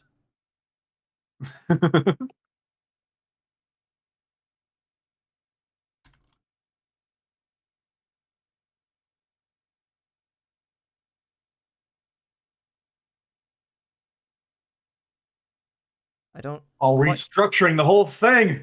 It's complete anarchy. Not quite.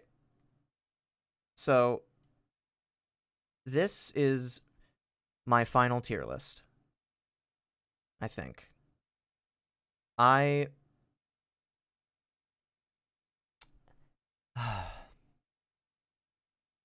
This is all I really got to say. I don't have anything else I can really add. Yeah, it's a lot of games. I guess let's do this. I'm gonna put this in the top right. Actually, you know what? No, I'll leave you in the middle, but I'm gonna click back into the game so that I can actually have music playing. But all right. Oh, hang on. Before let me show you what the game looks like now that we're in post game. Yep, this thing's here now.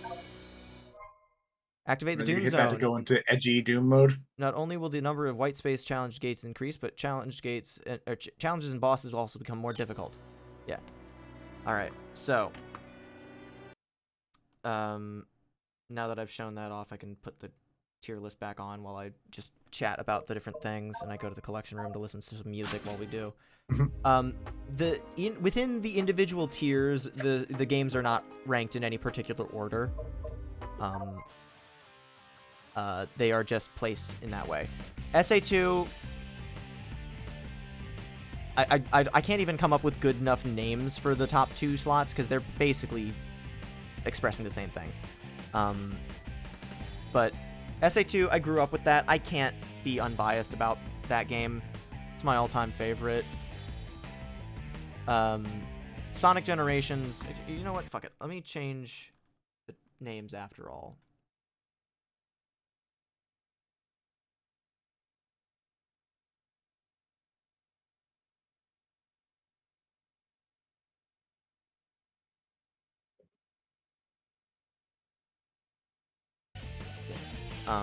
But like, I can't be unbiased about SA2. Shadow Generations, honestly, despite the fact that I didn't grow up with it, it has skyrocketed, just in terms of sheer gameplay. The story is definitely the weakest part, but it didn't really need to be anything significant.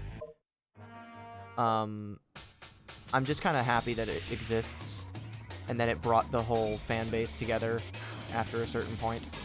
Shadow Generations, I've already talked about that one tonight. Shadow the Hedgehog, same thing there. Frontiers, I made that known recently enough as well. Adventure 1 is an excellent game. That's why it's in the tier list. Tier that says excellent game. But, you know, it's got enough problems with it, and there's enough significant portions of it that I don't want to replay that, you know... Well, not even that I don't want to replay, just that are less fun to replay. That I can't move it any higher in good faith. Plus, it's just janky as fuck. Like, SA2 is janky, but it's to an acceptable degree. SA1 jank is, like, not fun. SA2 jank is like, oh, whoa, like you're tripping a little bit. SA1 jank is like someone just ran up to you and stole one of your shoes and you have to keep running. It's a weird ass comparison. But Unleashed makes sense though. Yeah. Unleashed, as far as boost gameplay goes, it's fucking phenomenal. I can't believe that they nailed it that hard on their first attempt with boost gameplay. But then it kind of fumbles it with the Sun and Moon metal grinding and the Werehog gameplay taking a while to really become reasonably satisfying. I've come around on the Werehog gameplay from a gameplay perspective, but like I don't blame anyone that can't. And the main reason that I was able to come around for it is because of the PC port, where you can change the battle music, because then you get a moment to appreciate the game without the constant tonal whiplash. Sonic Colors, it's great. It's just short. They really should have just made like 3 long stages instead of 6 stages where 2 of them are reasonable lengths, and then the other ones are like 45 seconds. And other than that, overall, I missed the whole game. Yeah, exactly. Like the fact that we beat it in one stream. Yeah, no, like the longest stream of one game in this marathon was the 6.5 hour first playthrough of Shadow the Hedgehog. I cleared that game 3 times in that, but that's also a much shorter game because you're designed to replay it. Sonic Colors, I beat the game in 5 hours, and you know, yeah, I beat Generations in 1 stream. I beat SA2 in 2, but I probably could have done it in 1, and I have done it in 1 before. I could have beat Dream Team in 1 stream, but I didn't. 3D Blast 1 stream. Lost World Forces 1 stream. Does New Girl Scientist character pay taxes? Oh, yeah, from the Tales tube. Yes. Otherwise, she doesn't get research grants.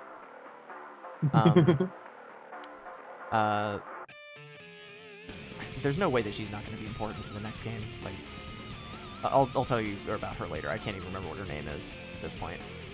Sandra, I think? I don't know. Either way. But then Heroes.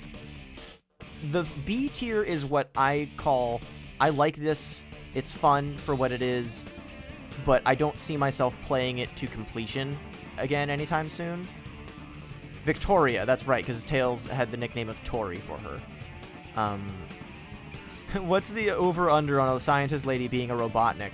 Pretty much better chances based on the lore that we're going to get to in a minute once I'm done with the tier list. But Heroes, Black Knight, and Dream Team are games where it's like, I enjoy them well enough, but I don't see myself replaying them anytime soon, just from a standpoint of they have some underlying problem that makes them less enjoyable to return to and complete. Dream Team being the platform it's on, and grinding for things to progress. Black Knight being the motion controls are a little bit hard on me, but overall its level design is good and it's fun to play. It's as close to a boost formula as the sub-series got, and it's fun. Heroes, I can't play that game 4 fucking times. And as much as I love Team Dark, I can't stand doing their stages. Those things take 15 fucking minutes. 3D Blast. That game was a lot. Yeah, 3D Blast, Lost World, Forces, they're all just kind of okay.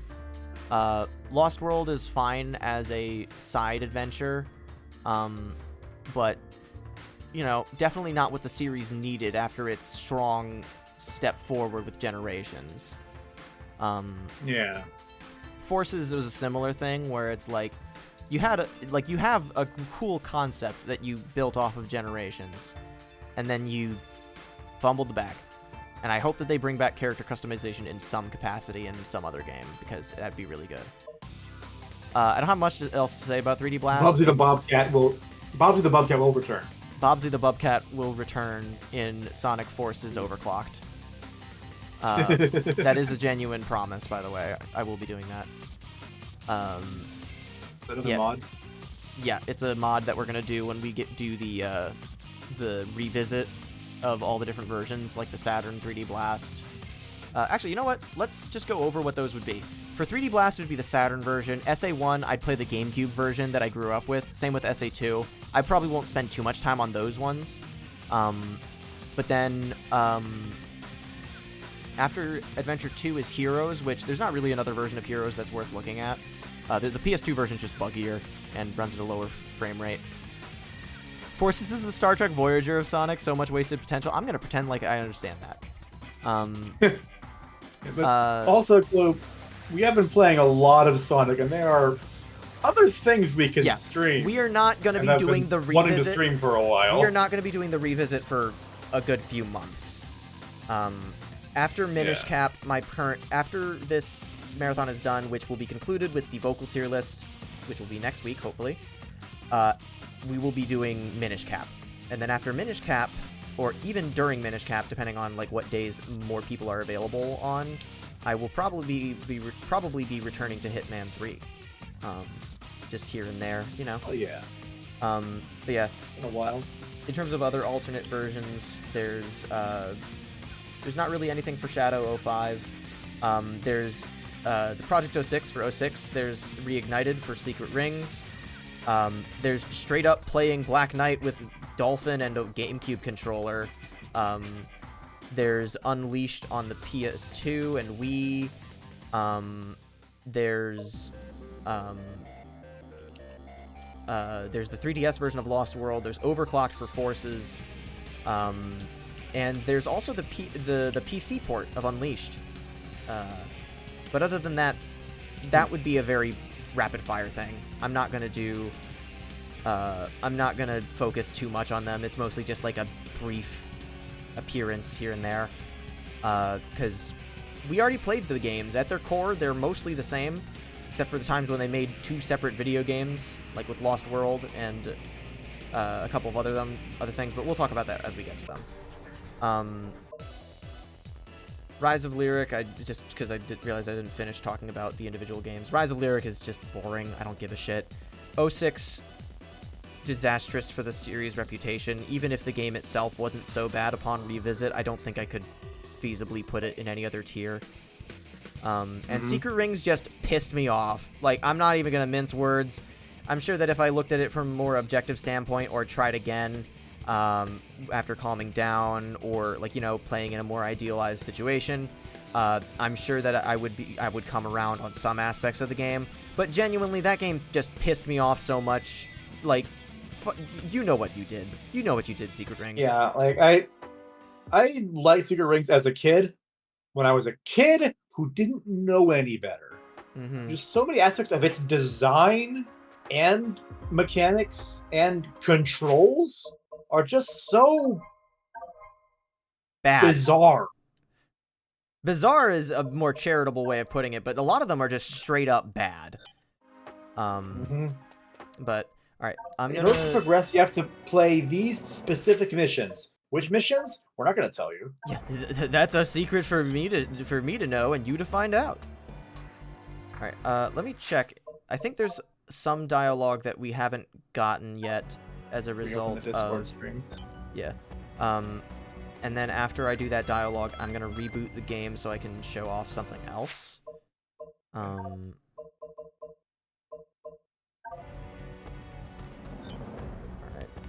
Big has something else to say because we didn't engage before the Doom section. No, Froggy doesn't talk. I just understand what he's thinking and feeling. He's so lively. He's always running off and getting us into trouble. Huh? How can I be sure I'm finding the same frog every time? I just know it in my heart. Also the tail. Yeah. He's got a scar where it used to be after it got taken off again. It's kind of, you know, most frogs just kind of, it shrinks back into them. But in this one, it was like kind of, it was weird actually. How do I end up in so many adventures? Gee, I don't know. I prefer to relax and go fishing. But when my friends are in trouble, I have to look out for them. Aren't you the same way? Hey. Hey, if it's alright, can you teach me how to use chaos control? It would make fishing way easier if I could stop time. Actually, it might make it too easy. You know what? Never mind. I'm good. Good.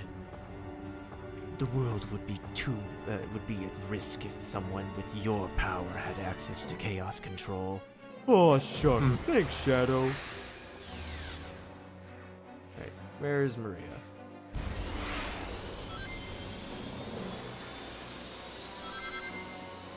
Did you have to go and, you had to go at some point? I think I'll bring the dog back sooner rather than later, yeah. Okay, cool. Well then, I will, once we do this dialogue, I will, reboot and you can go. Yeah, sorry to leave you alone. Good. I didn't realize it was going to be just us two and I agreed to do this today. We're doing a stream. No, you're good. Yeah, we can just do Gerald and Maria's dialogue and then you can wrap up. So, you say you've seen regions you're not familiar with. I would speculate that you've explored places in the future. Time has very little meaning here. It's reasonable you glimpse tomorrow as much as yesterday. That's one of the coolest things about this, because it implies that there's just, you know, it's great. It's great. You say you encountered a foe you don't remember. The damage done to the time stream may be stirring up echoes of past alterations. Oh, I've studied time manipulation, but I'm no expert on it. All I can offer are my educated guesses. Shadow. It seems my theory was correct, and time can heal itself. To a degree. So long as the pivotal moments in history are restored, the rest will find equilibrium. To which you must to stop Black Doom. The evils you create will be nothing in comparison to the evils you would bring. No!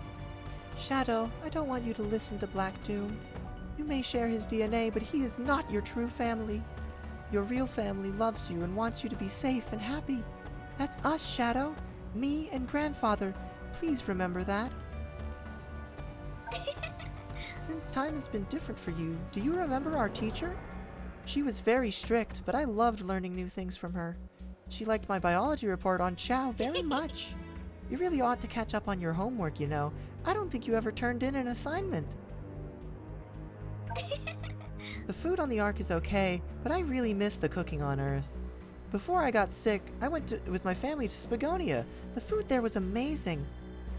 Have you found a favorite food? All I've ever seen you have is coffee. Shadow threw spoonfuls of coffee beans. Sorry? All right.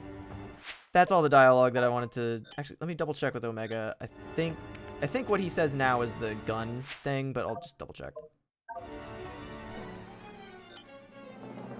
Yeah, no, it's gun stuff. We're going to keep some of these abilities for future games with Shadow, or is he just going to lose them all? No, in the previous scene, or in the closing scene, it shows the Black Doom powers like dissipate a little bit, because Black Doom vanished. I missed that. Yeah, it's a very small thing, but also it explains why he doesn't have them in like forces, or anything following. But yeah. All right. Thanks for hanging out, Dragoni. All right. Sorry to leave you on your own, but yeah, no, it's have all fun. good. Yep, we will. And we're in Tokyo like first thing in the first stream. Yeah. All right. Right, Later, see ya. Dragoni. Bye-bye. All right. Bye. All right. I do have to quit out of the game to show off this next thing, but there's another thing I want to show off before we come to the wrap-up for this game.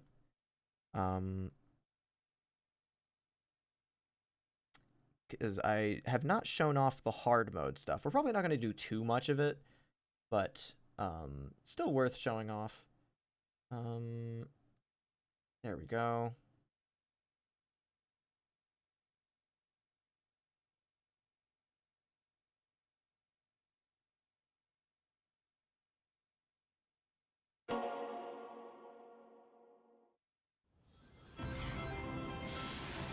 Just had to turn the game down a little bit, actually.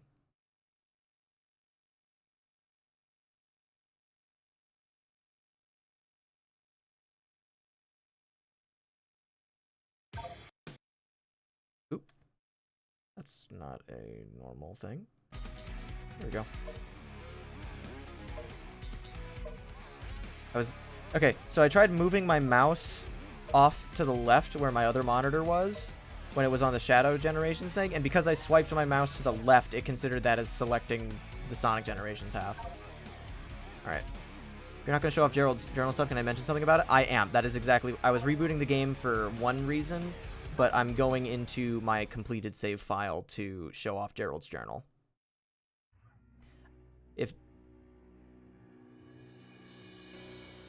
Happy April Fools, everyone! Also, happy 2nd anniversary to Murder of Sonic the Hedgehog.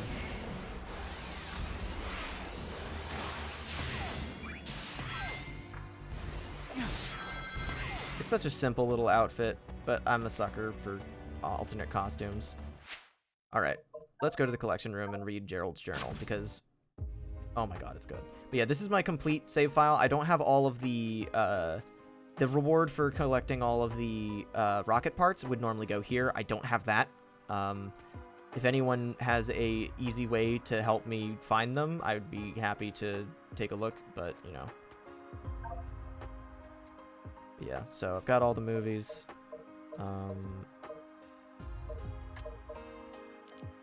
including the to the world of movies. I didn't know that was called that. That's so funny. Yeah, I have all the music.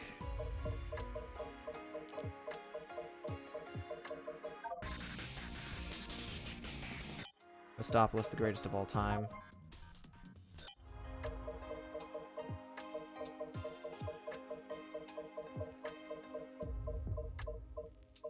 I don't have all the music. What?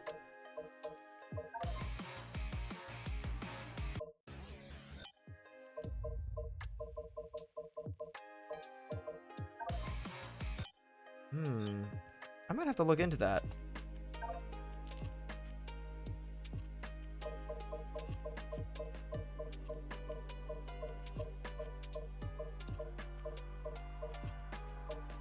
Okay, so I'm missing a few more things than I expected. Okay. Yeah, I'll quickly flip through some of these.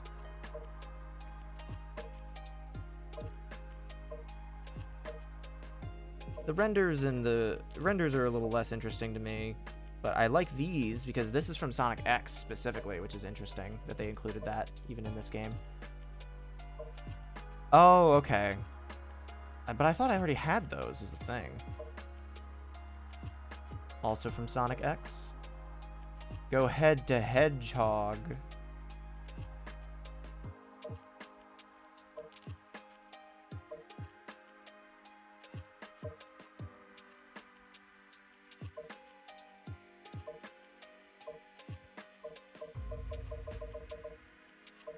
Why are you white? Also, love how they have to clarify what color his bracelet, or like the gloves, or like the bracelet things are on this one, because it no longer matches the rest of his skin tone, or his fur. Oh, hell yeah.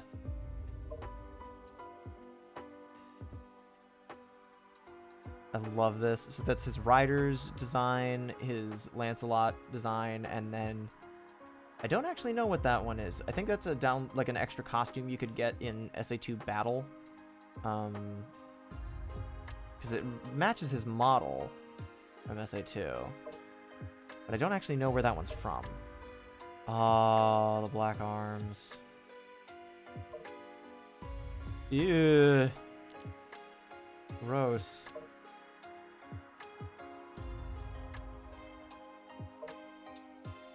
And then Sonic 06 with its enemies, bosses, T-posing Shadow. Ooh. I can definitely see why they didn't go with number 7. Because looks a little too much like a dick. That's right, baby. All points. No quills. No pillows. Also, number 2 being the second one in the top row is interesting because the kind of radial design that it has going on is kind of reminiscent of the design that the Eclipse cannon in the movie ended up having. So that's kind of interesting. Giant crocodile. I love that the air fleet or the egg fleet rather in Heroes is all nautical themed. It's very fun. Oh god, all the expressions on these Shadow clones here look like they're fucking terrified.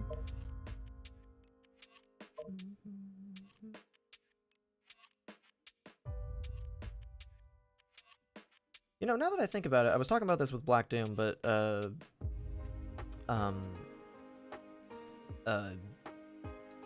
Metal Overlord is kind of a similar way when it comes to his design, where it's like a really cool design, but at the end of it, he's kind of rooted to one spot, and the whole battlefield kind of rotates around him until with Metal Overlord, he does start moving in the second half, but Black Doom didn't really get that as much. Like he did, at least definitely not to the extent that he got it in this game.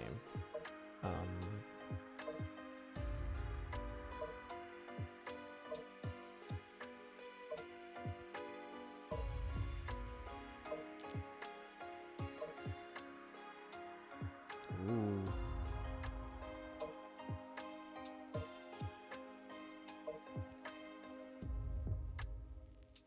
Sonic Battle is a really cool art style. I do want to stream that someday, but I also want to play it on my own time first, because, just... Hang on, look at his little butt there on the right. That's kind of funny. Anyway. Also, it's not exposed brains like we were talking about in a previous stream. It's actually like scales, which is somehow less good.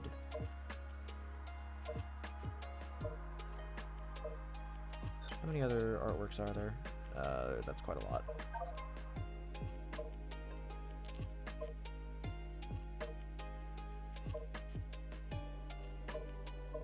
Hang on, that panning. I like how even in the concept art, they kind of admit that they fully intended to have Sonic fall flat on his face. Like, they don't show him explicitly hitting the ground in the animation, as far as I can recall, because they track up before it happens, but the fact that they show that explicitly, it's great.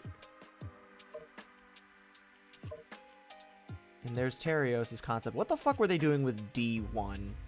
Like, who the fuck are they fooling? He almost looks like he's doing the Frieza pose, where he's got his hands outstretched, but because his hands are, like, partially closed, it just looks goofy. Glad that the air shoes were always there.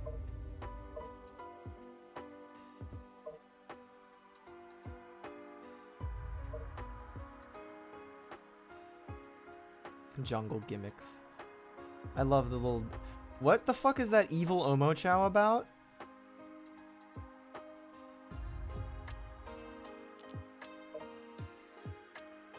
Bingo Highway, or Casino Park, whatever the fuck. Is that the concept for Black Doom? He looks like Nightmare from Kirby. That's great. I mean, he still kind of does at the end. Where he's kind of got like the big wide pauldrons and like a cloak almost around himself.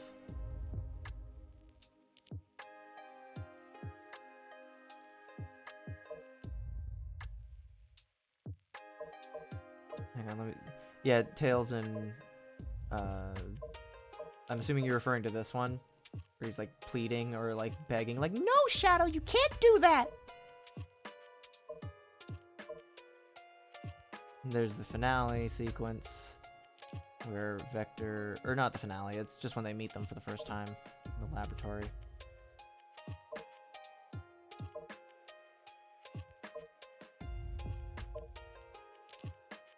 A lot of stuff from Shadow the Hedgehog in here. I mean, that shouldn't surprise me at all, but, like, I love seeing it. Alright, so that's everything I've got unlocked there. The real meat and potatoes here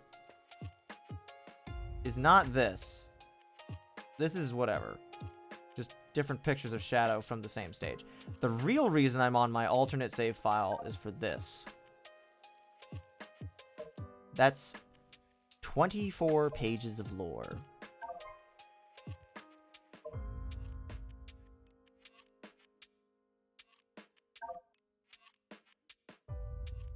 From Archival and Requisitions Department to Commander Abraham Tower. Commander, your request for tangible evidence of the Ark incident 50 years ago produced very little results. Your predecessor was quite thorough in erasing the cover-up operation. However, Professor Gerald Robotnik's personal diary managed to survive. Ironically, we have Dr. Eggman to thank for finding it at all. This journal was recovered during the investigation of Dr. Eggman's stronghold following the latest incident with the Ark. Unfortunately, time and tragedy have not been kind to the journal. What you're holding now is all that remains of the original book. I'm afraid there is no way of recovering the missing pages, nor can I restore the damaged or redacted elements. It's a pity, as I would have very much liked to have greater insight into Gerald and Maria's lives, too. Regards, T. That being... someone else. That is not Abraham Tower.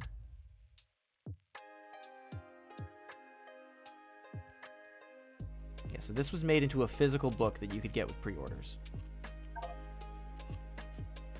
Entry 42. I take great pride in my research and discoveries. Few men are labeled as a genius in their own time, but nothing compares to my pride in my boys.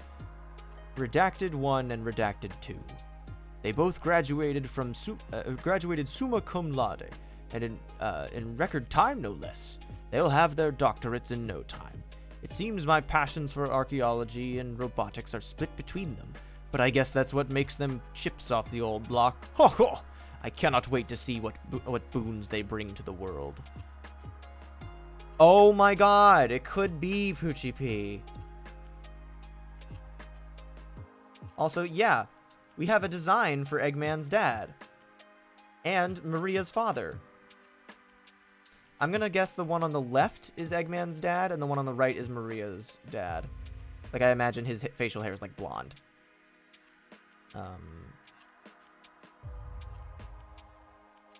Actually, you know what's kind of interesting? Hang on a second. Let me see if I can find this.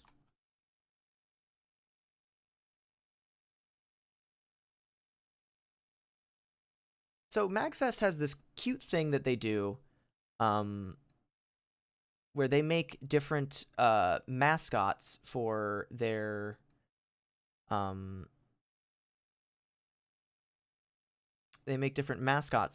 different iterations of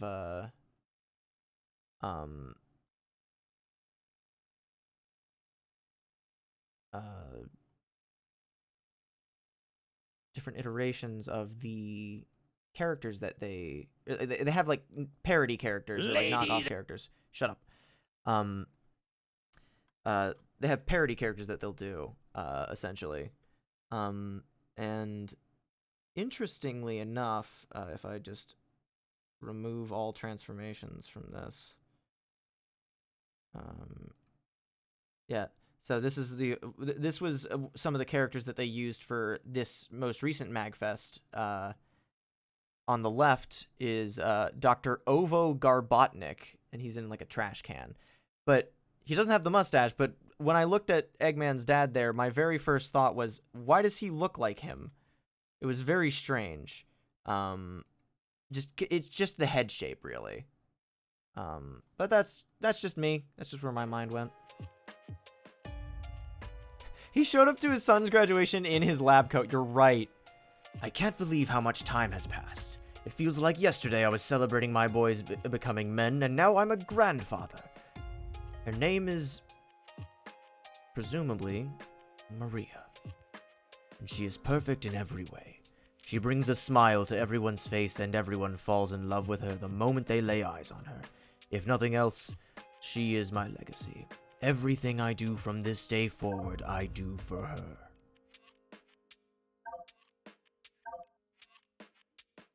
I deciphered the engravings on an ancient ring I found on a previous dig in the blank jungle, and calculated the, hang on. And calculated the location. I couldn't read that fucking cursive there. Calculated the location of a fabled flying paradise. I went alone to verify my findings and was rewarded with the spectacle of an angelic island. The land was vast, lush, and hosted a number of biomes in close proximity to each other. I believe I could see an entire floating city at one point. Most majestic of all was a shrine devoted to what appeared to be a massive die-cut emerald, I guess. Could this be the legendary Master Emerald? I dared not approach or overstay my welcome. As much as I wanted to explore every inch of the island, I felt it was a sacred land. Just setting foot on its soil felt taboo. I don't know if any civilization remains. The land is vast, and my stay was brief, but the majesty of that emerald and shrine will stay with me for the rest of my life. I've only had Maria for 5 minutes, and if anything happened to her, I'd destroy everyone here, including myself. Entry 185. I am about to embark on the most ambitious project of my life. The Earth's first orbital space colony will be the 9th wonder of the world. It will be a place of science, researching all manner of ways to improve our home below. Seeing as it is a vessel meant to preserve life amid the harshness of space, I have christened it the Ark. It shall be a vessel to pass on the value of life and peace to the next generation. And while most of the megastructure will be hidden within the base planetoid, I may have gone a little self-indulgent in the design. Interestingly enough, that character on the right in the skirt does seem like she could be this hypothetical Tory, or related to there anyway. The only real concern is the source of the funding.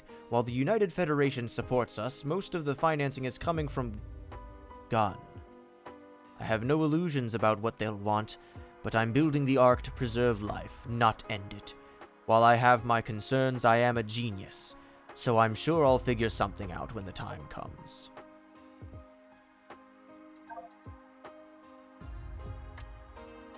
Did I skip one? I did not. Life and work aboard the Ark has been exciting, for good and for ill. As a positive, we've acquired one of the legendary Chaos Emeralds for our research. They're said to hold ultimate power, and preliminary tests suggest some effect on space-time, bending reality to one's will. Imagine the possibilities. Sadly, Gun is doing just that, but in all the wrong ways. Their desire for weapons research is becoming unreasoningly overt and decreasingly polite. I used my clout to get a... Hang on. I used my clout to get a direct line to the president to ask for him to intervene. He said he would, but then asked me for something equally obscene. No, go back. I like reading the cursive. If anyone's annoyed by the cursive, say so. I find myself on edge. Oh, wait, hang on now. The concept is... He wants me to discover a means to immortality. I aim to improve life, not pervert it. Everything gives way to entropy. The concept is laughable. As intangible as a shadow. I refused him outright. In retrospect, perhaps I could have been more diplomatic about it. I find myself on edge. Political pressures aside, I'm told Maria is sick with no clear diagnosis. I wish I could look into it myself, but I'm needed aboard the Ark. Hopefully this will pass, and she'll recover soon. She is too precious to be left to suffer. The all-powerful...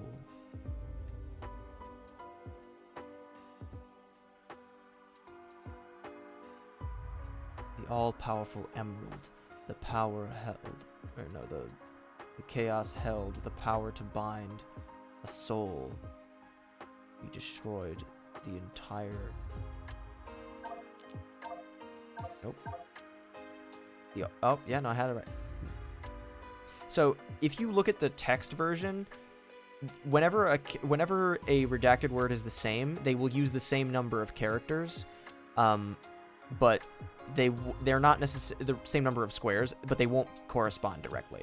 So, like, I'm told Maria is sick is 3 squares, but Maria is 5 characters. The all-powerful Emerald. The chaos held, or the all-powerful chaos. The emerald held the power to bind a soul. The blank destroyed the entire...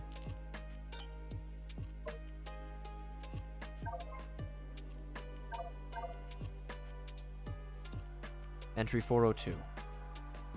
I've uncovered a most interesting specimen from the warehouse. It was first recovered by my son.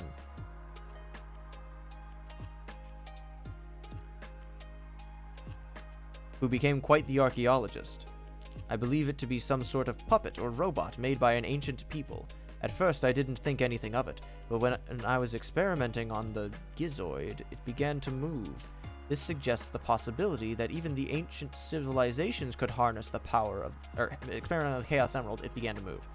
This suggests the possibility that even the ancient civilizations could harness the power of the Chaos Emeralds. When I was researching various papers related to the emeralds and this robot, I discovered that there was a possibility that this robot was something incredible.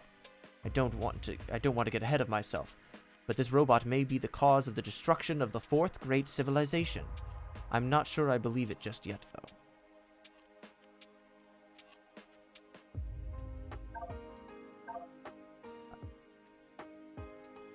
I'm not gonna try reading around the text there, but how many characters is Maria in Japanese?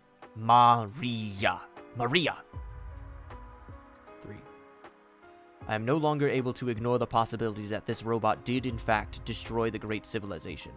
I have discovered a stone tablet that explains as much. According to the tablet, when the figure falls from the heavens, the stone of the gods is joined, all that exists will become one again. Though it is difficult to believe, this robot has been watching my movements and mimicking all that I do. I was amazed by my scans of this being. Surprisingly, reams and reams of data scrolled and caused my most powerful computer to crash. Most intriguing was the data that was all about melee combat and weapons of that age. Eventually, if this being is ever restored to its former state, it will put all that data to use and recreate all the weaponry and combat abilities that it once had. And that's not all. If my guesses are correct, it will also have the ability to absorb modern weaponry as well. What have I done? I have uncovered a horrible weapon.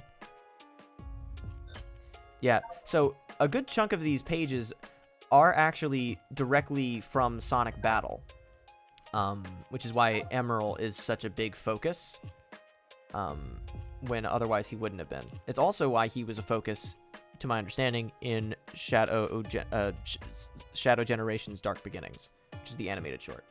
It has been a trying time, to say the least. Maria was diagnosed with neuroimmunodeficiency syndrome. There is no cure. Yet.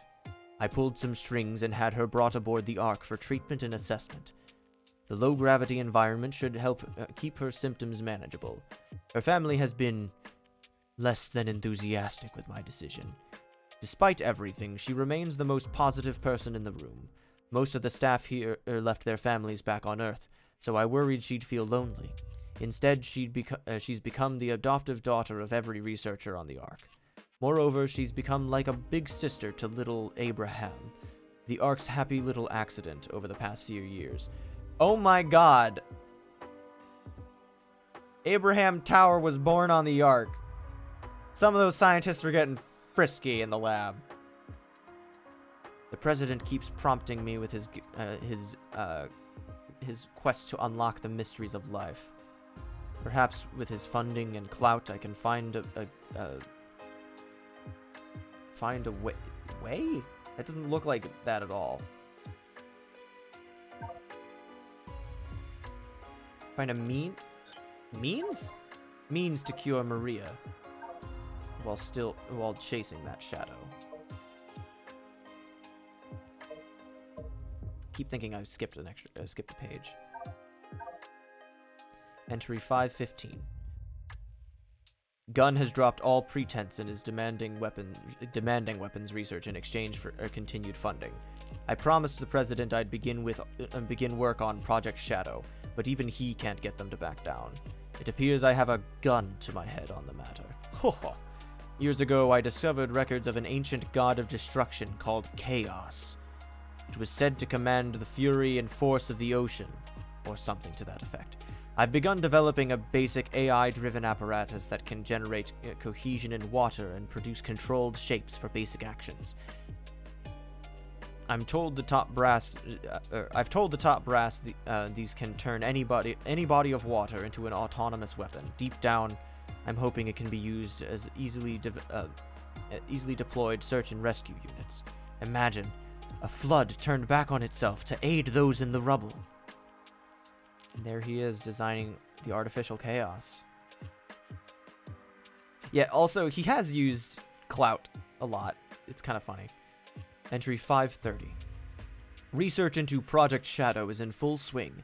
The first step has been learning how to siphon Chaos Emerald energy and apply it to living tissue. To that end, I've developed the Chaos Drives. Direct application seems too harsh. Any organism that could directly interface with an emerald would be fearsome indeed. Thinking emoji. Entry 515. Gerald begins to fall down the slippery slope. The initial tests were promising, so we're now moving on to the next stage in trials. I will be using salamanders for their regenerative abilities and manageable size. We will begin applying chaos drives to the test subject and see how its vitals respond. And to keep Gun from breathing down my neck, I'm supplying them with chaos drives as batteries for their mechanized division. I loathe powering engines of war, but sacrifices have to be made if I'm to save Maria. I'll figure something out in the long run. I am a genius, after all. Look at the little guy. Look at the little guy. Maria's so happy. So, to my understanding, chaos drives are siphoned energy from the Chaos Emeralds applied to pieces of other significant gemstones that are put into little batteries to power things. Entry 560. Project Shadow has reached an impasse. The subject exhibits accelerated cellular growth, to the point it cannot support its own biological systems. I've developed an external life support system to compensate, but it will need to be upgraded and redesigned as the subject continues to grow. The way it thrashes and roars seems to be in pain. It is uncontrollable. Did I get that right? Did I get that right? No, it didn't say. No, stop. Keep mixing up the buttons on this. Oh, it says it seems to be and then he just says it is uncontrollable. Furthermore, it is generating unexplained energetic reactions. Is this an expression of the Chaos Emerald's power? Can a living thing produce such energy? Can it be controlled? There are too many questions, and unfortunately the answers lie in this bio-lizard's life. I will keep it alive and as comfortable as I can until I have the answers I need. I've found a region in the Ark that should be able to safely house it while we continue our experiments. I'm not sure what I will tell Maria. I do not want to lie to her, but I think the truth is too cruel. Entry 589. Maria is growing into a lovely young woman. It breaks my heart that someone as bright and energetic as her is diminished by disease. There are no visible effects, and I've caught my fellow researchers muttering to each other, doubting her illness. It is infuriating. I find all my research and all my reason and restraint vanishes when she's slighted, and yet she remains an unending font of positivity. Even on her worst days, when the fear and the pain take hold, she tells me she endures for the day when she can return home. She has total faith in me and that Project Shadow will cure her. Her family back on Earth has no such faith. It's been so long, some of the researchers actually think she was born here. Her family either wants her better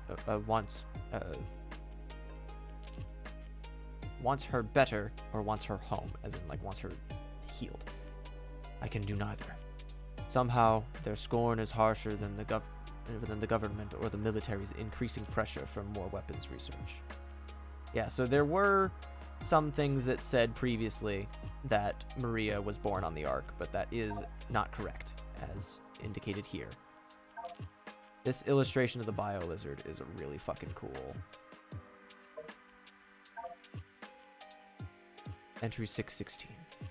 Desperate times call for desperate measures, and I am a desperate man. The Black Comet returned to Earth on its 50-year orbit. I had no idea it actually harbored alien life. Aboard it was a creature known as Black Doom. Somehow, he knew about the Chaos Emeralds and seemed impressed with my work. He offered me Faustian deal. I accepted. Using his DNA, I was able to overcome every hurdle Project Shadow had put before me. The small, sturdy biped I developed can perfectly interact with Chaos Emerald energy. Black Doom wanted me to craft a herald for his future invasion. Gunn wants Project Shadow to generate undying soldiers for them. I will play them both for fools. So, to put things into words explicitly, Black Doom, as a race of aliens, could very well be evolved from the ancients or related to them in some way, because he has understanding of the Chaos Emeralds, and they can use them to their full potential, and they came from space. How, if the Chaos Emeralds, like, obviously this came out after Frontiers, so we know otherwise, but if this came out, if Frontiers, for all the characters in Universe know right now, because Frontiers hasn't happened yet, the Chaos Emeralds are from Earth. How would Black Doom know? Well, because the comic comes every 50 years. Duh. Never mind. This is why we talk out loud before we say things. Or think out loud before we say things as fact. Entry 620. When I launched Project Shadow, initially I named it with scorn and mockery. I was trying to grab hold of an intangible goal. Later, it sounded appropriately villainous as I was toying with the fundamentals of life itself. But then Maria looked upon the unfinished specimen and put things into a whole new perspective. A shadow tells you which way to go to find the light. In an instant, she cut through all my pessimism and doubt and filled me with hope. Shadow, as she's come to call him, will not be some dark creature, but a champion of life and hope. I would not have seen that if not for Maria. She is truly a remarkable person, who will do great and wondrous things for the world. I must save her, no matter the costs.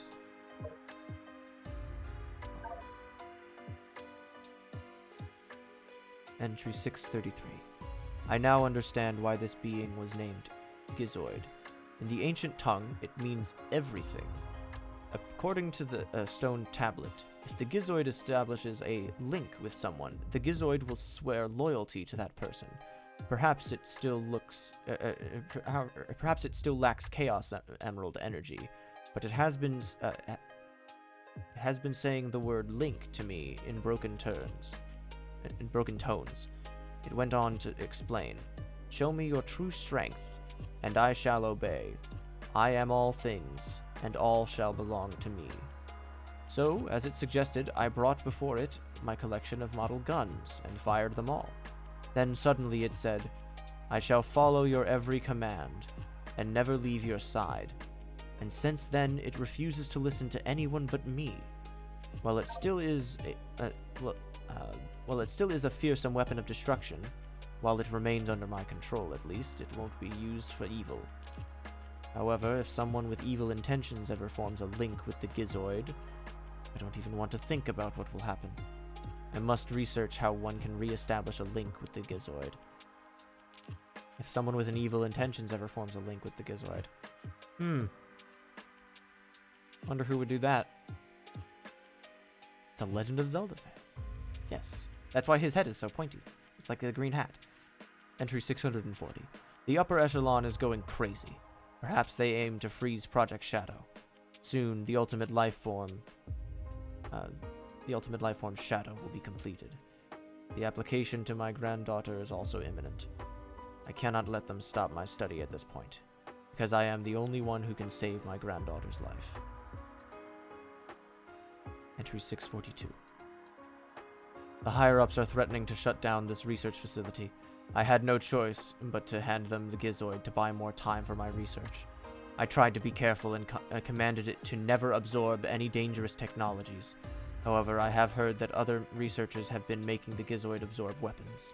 Apparently, the way to cause the Gizoid to form a new link is to show it power that surpasses that of its former master.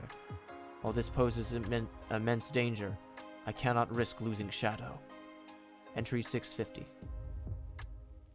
Yeah, it just gets worse, as he hands over an ancient weapon of mass destruction to Gun and the government. Entry 650.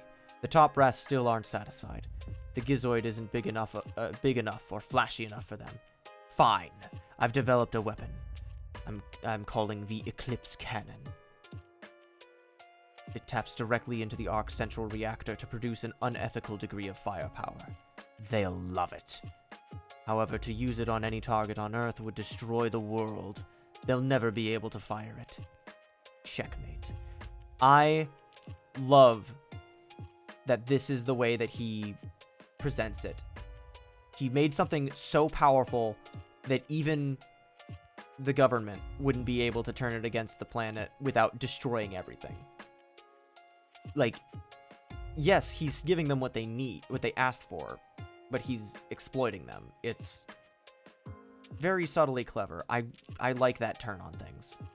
It will, however, be the perfect tool to deal with the Black Comet when they return. Eclipse means shadow. This is Shadow's cannon. My gift to him in a battle he never asked for. I'm so sorry. Entry 651. Maria doesn't know the full scope of what Shadow has been designed for, but she understands he will be under tremendous strain. She's helped me conceptualize a number of accessories that will help focus his power and aid in his mobility. The time-stop switches! Real show scientist vibes. I tried to cure cancer, but instead I accidentally created a deadly poison. I mean, that's kind of how you have to do it, you know? Show up. Okay. I wouldn't know the difference. Or really anything about Showa stuff, but that's why the time stop thing, so he can practice his... I'm also researching chaos control to see if I can gain an understanding of it before Shadow awakens. The power to stop time and space is incredible, and I don't want him to have to try to learn its intricacies on his own. Aww. Maria drew little jet boots. Deep down, I know this progress is superficial, tangential at best. The larger issues remain. Gun, the president, the Black Arms, my family. I've gleaned there's a rift growing between my sons. My love for them shouldn't be a divisive issue. I'm running out of time. Entry 670. It has been a whirlwind of events as of late. Project Shadow is complete, and Shadow has awakened. I pre-programmed a great deal of data into his mind, but his ability to to parse it out and apply it to his situation is remarkable. All of his vitals are strong, and there seems to be no signs of instability or mutation. He stands in stark contrast to the monster we have sealed below decks. Good night, Gomez. We are just a few pages from the ending, so we will be probably wrapping up soon if you want to stick around for that. But if you gotta go to bed, you gotta go to bed. But all successes, okay, yes. But all successes of the physical and mental prowess, comes second to his relationship to Maria. I had hoped they'd get along, but it's far better than that. She is his guide to the world, and he is her stalwart companion. Never have I seen such instant mutual friendship and trust between two beings. I'm truly moved. They remind me why I've been working so hard. They bring me hope. Back on Earth, my son and... Gun. No, my son and... Oh no. Right. Back on Earth, instead of saying my son and so-and-so, he just says Maria's parents. Back on Earth, Maria's parents have been blessed with another little girl. They've already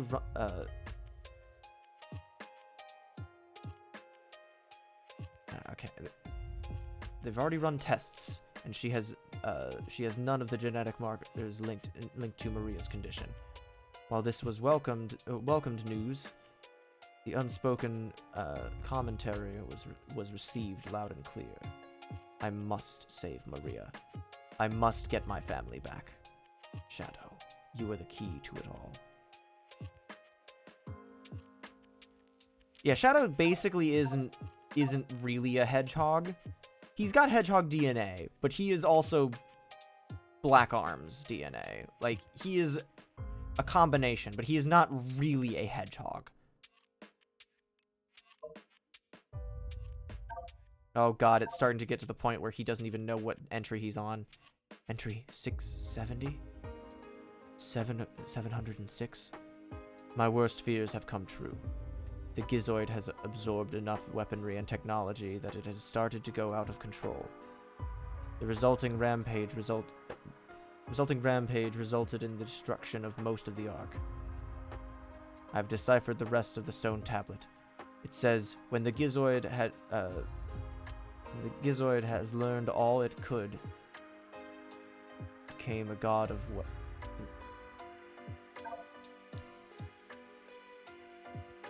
When the Gizoid had learned all that it could, it became a god of wrath, and all was destroyed. The researchers somehow managed to subdue the Gizoid, and sealed it away. Luckily, it only had one Chaos Emerald installed, or one whatever the collectibles from whatever the thing is. Yeah, Wrath was some of the R's and S's are a little bit tricky to parse sometimes. I guess he is a doctor. If his cursive wasn't incomprehensible, he wouldn't really. That's part of his doctorate program. If it were to have all 7... Oh, it is Chaos Emerald. Only had one Chaos Emerald installed. If it were to have all 7 Chaos Emeralds installed, it might destroy the whole planet.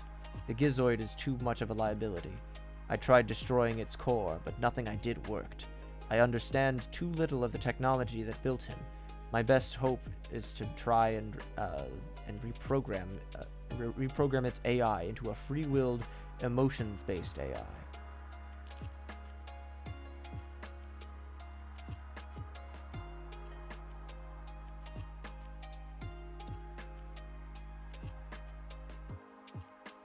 Entry. I've lost track of the days. Not very scientific of me. I'm strained. Something has to give. The Gizoid's rampage caused the artificial chaos to behave erratically. I started to regain network control by inverting the polarity of the cannon's... I don't know what that says.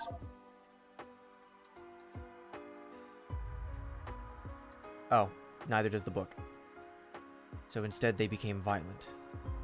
Shadow raced across the Ark, pacifying them quite expertly, but the damage is done. An SOS was sent to gun automatically. I dread the litigious reprimanding I have to endure next.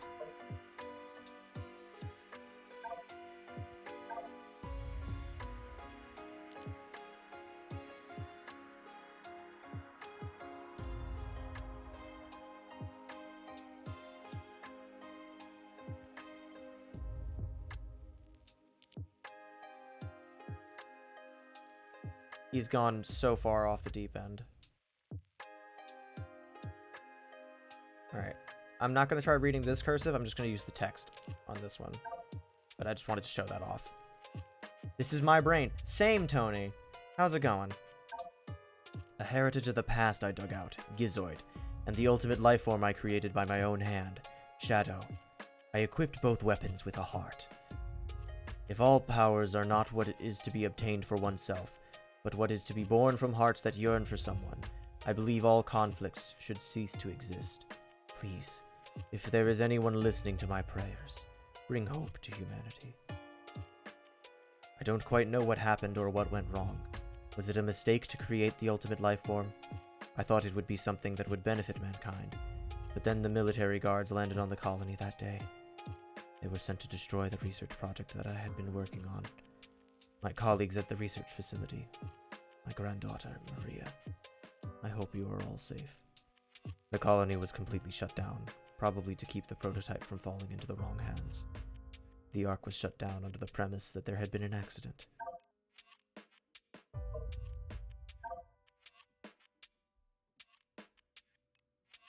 I found Maria's name among those who died when the Ark was shut down. She meant everything to me. and I couldn't bear the thought that she died because of my research. I lost everything. I had nothing more to live for. I went insane.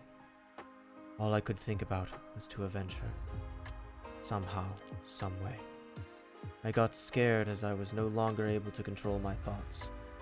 All I could think about was that I wanted it all to end. Based on my original projections, I was able to complete my project, Shadow. I designed its mind to be perfect, pure. I will leave everything to him. If you wish, release and awaken it to the world. If you wish to fill the world with destruction.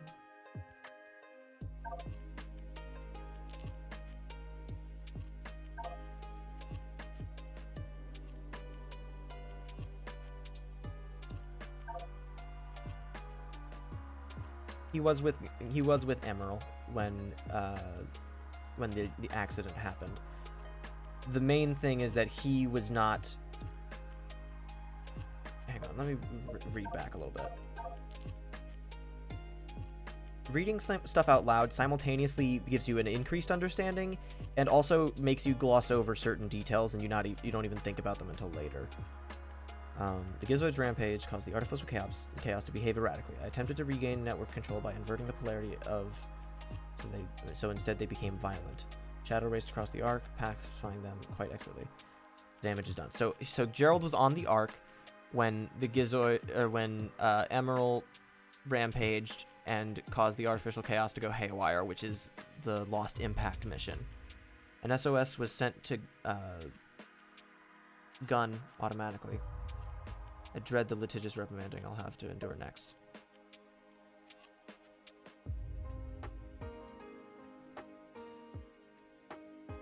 Most likely in a part of the Ark where he could reprogram the laser to hit Earth with all 7 Chaos Emeralds, since he couldn't have had that as part of its initial design. I mean, based on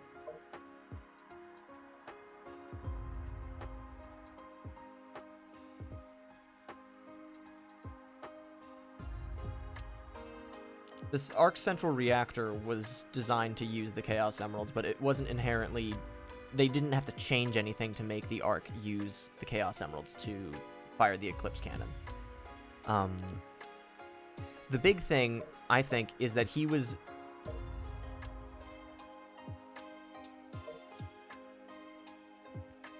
If all powers are not what is to be obtained for oneself, but what is to be born.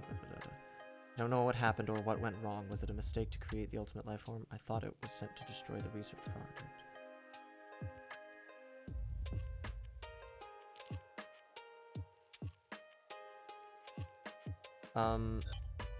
Oh, shit.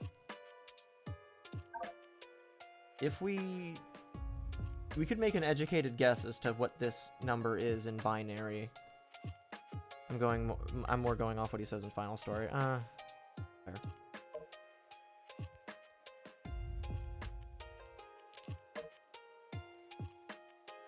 Yeah, so Eggman reclaimed it, used what he read from it to use that. Like in this, he doesn't learn that Maria is dead until after it happened. Yeah. It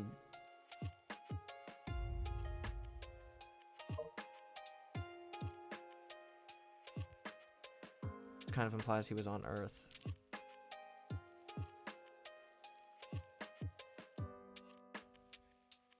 I think what could have happened, I can't think of anything specifically that would back this up specifically. I think what might have happened is Maria was killed in the raid where they were trying to destroy everything. And in his blind rage,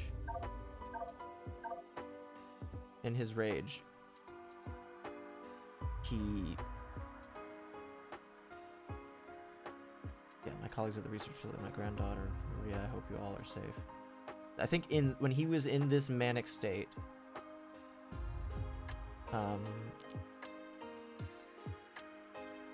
he would have gone out of his way to This seems like his lucid state that he would have done, that he would have written when he was in prison on Earth.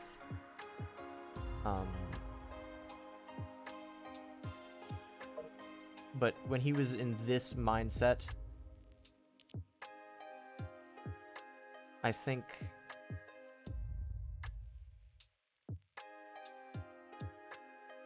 they were sent to destroy the research project that I had been working on. My colleagues at the research facility, my granddaughter Maria. I hope you're all safe.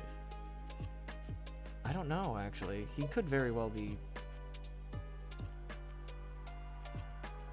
An SOS was sent to Gun automatically. I dread the litigious reprimanding I'll have to endure next. Really, it boils down to is, was Gerald on the Ark or not when the incident happened? Because it could have been something like he was on Earth. He went back to Earth for the reprimanding, and Gunn was sent there, and I don't know. But that is Gerald's journal. I almost forgot we were wearing the Murder of Sonic the Hedgehog costume.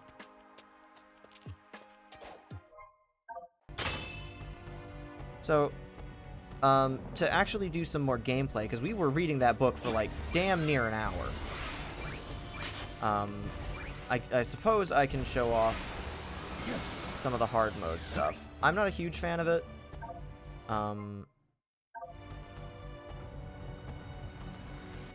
Oh, actually, you know what? I should probably revert Doom Zone so I can let this cutscene play properly.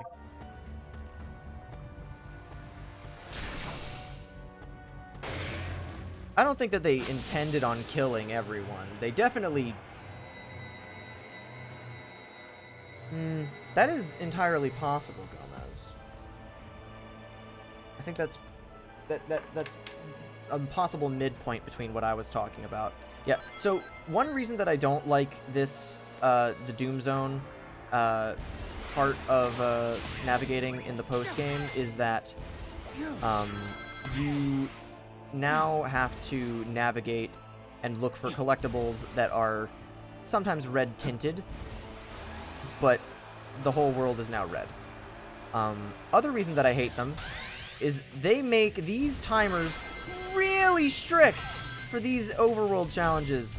And on top of that, because it's in the Doom Zone, you don't have chaos control. So you have no leeway. So you have to get exactly the amount of rings that you need. And you have no room for error. It's fucked.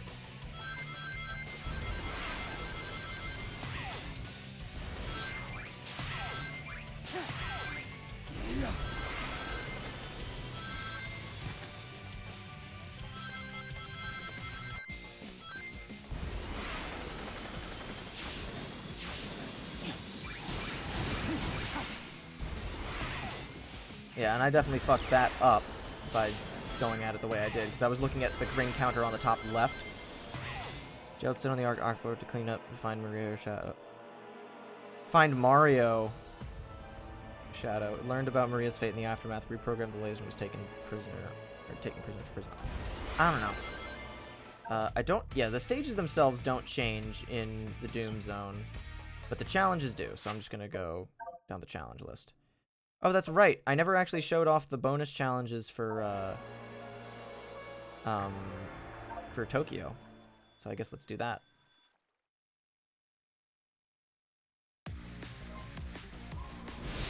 God, the fucking Westopolis remix goes so hard.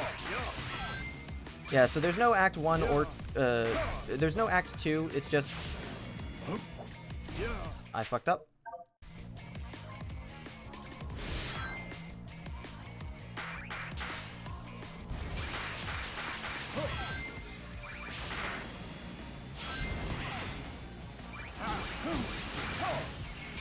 Yeah, if I recall correctly, getting an S rank on this is a little tricky.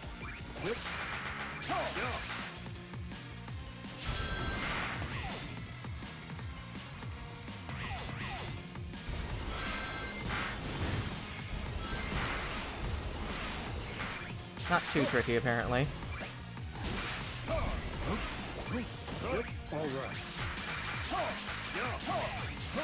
not to be that fanboy, but when the gun robot showed up in Sonic 3, I genuinely I was hogging out of my fucking gourd. Yeah, that's a little trickier. Shadow and Subway Surfers. I did always think that that had a bit of a Subway Surfers look to it. Yeah, I'm not gonna bother doing the S rank because I already got that.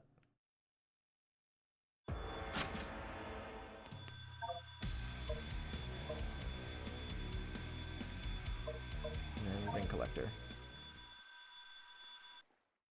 Yeah, so I don't have all the... I think I know why I was getting confused as to what the degree of completion that I had in this game. I have all of the collectible gears, but I haven't found all the different treasure chests. Because I was determined that I wanted to do it without looking up a guide. But at this point, I might just do that on my own time. Provided that I haven't had enough fucking Sonic in my diet recently. The answer is yes, I have.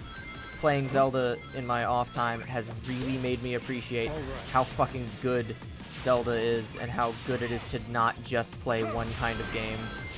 Because for streaming purposes, I've pretty much exclusively been playing Sonic and platformers and whatnot. And it's nice to diversify your portfolio of gaming stuff. I also really enjoyed doing that Resident Evil stream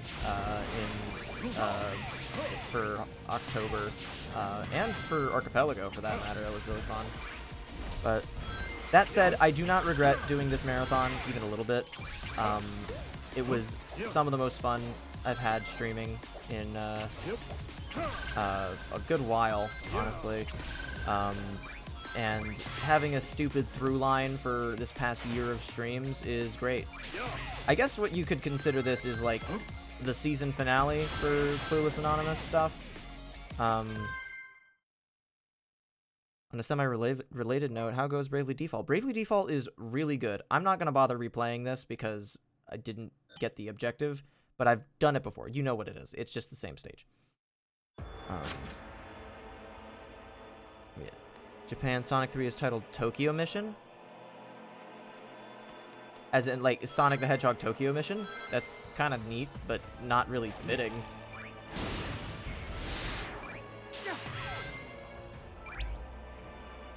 I thought for a second Shadow wasn't wearing his uniform. Alright, you know what? If we're just gonna be fucking around and doing some of the bonus things just to... just for the sake of it, let me do this. Oh, actually, on a related note, I was messing around with some modded stages, and naturally they replace it over the base stage, like the first stage, so that you can play it right away. Problem is, it overwrote my time, so now I have an unreasonable best time on Space Colony Arc Act 1. I'm not going to do it again, just because I don't want to fuck it up further, but I just thought it was funny. Anyway, I'm going to close out the game real quick and open up the mod loader again.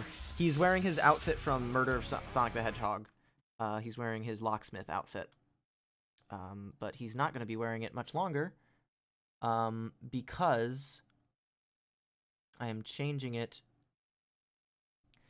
Let's do this. I'm going to run a blitz poll, like a real quick poll.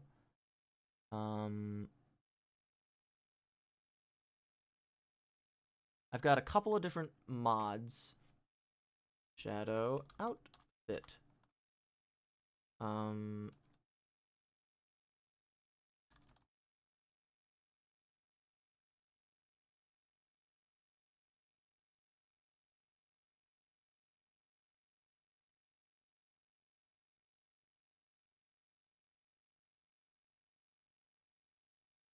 So the options for this poll are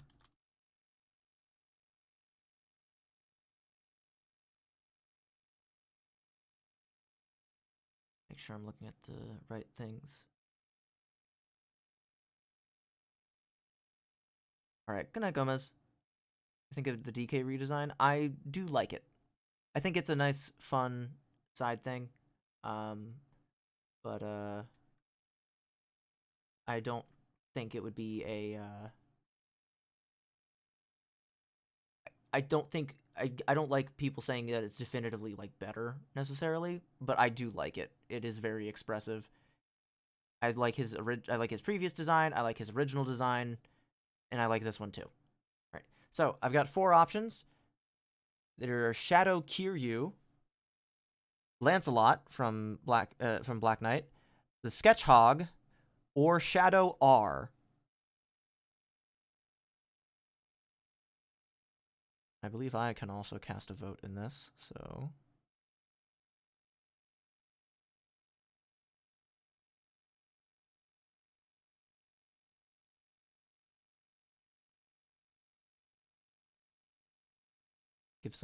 Give some people chances to use their channel points for. I also know that there were some people that were saying like, "Oh, they're redesigning him at this stage is like insane. Why would they do that?" And like it's so disrespectful to Rare's artist. Kev Bayless, the designer of the modern Donkey Kong, was just like, "I don't think it's. I like this. I think it's good. I think that people like that." You know, I was honestly expecting it to be done sooner. But like he was but like he's amicable because it's like, it's honestly shocking that they kept the original one as long as they did. But pleasant for them because, it's great. All right. So we are now going to be using the Kiryu costume while I do some of the hard mode stuff. I might show off Sketchhog next.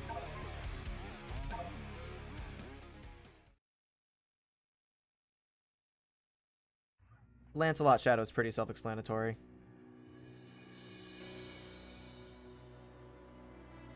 I don't even know if I would say that it's Miyamoto wanting to go back to his version of the character, because I don't even know how closely involved Miyamoto is with the design.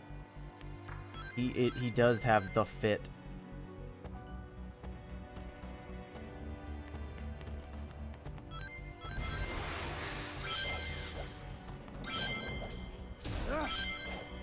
Alright, let's actually turn on the Doom Zone. That would be probably very good to do. Yeah, spooky. Alright, challenge list. Yeah, so there's now an additional hard challenge, including the artificial chaos counter. I'll do this one just because... Of course it's already set to that because I have a good sense of humor.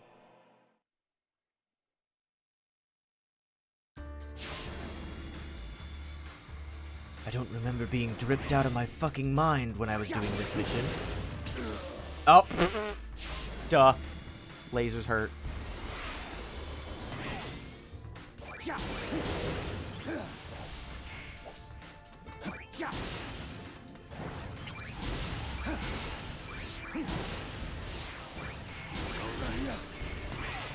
Out of my way.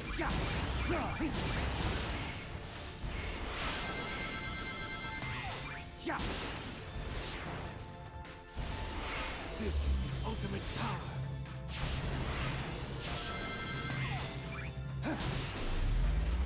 Out of my way. Nope, go back. I need those. Let's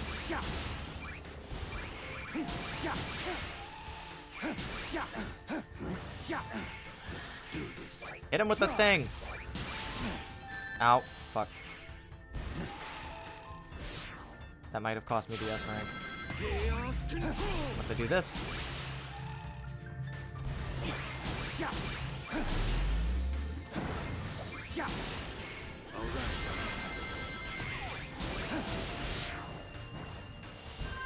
Nice. Yeah, I also like how expressive his model is. DK flip-flopping between devs was definitely annoying, but honestly, if they hadn't done that, we wouldn't have gotten such excellent games from the series, because there's only so much you can do with a given franchise when you're kind of stuck thinking about it in their own space. Oh, that's right. I have good choices here because I have all the music unlocked, or most of it anyway. Because it starts with a cosmic fall.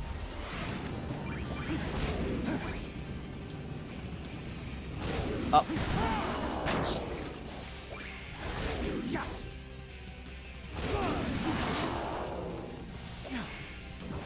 So these are just sort of, oops, shit.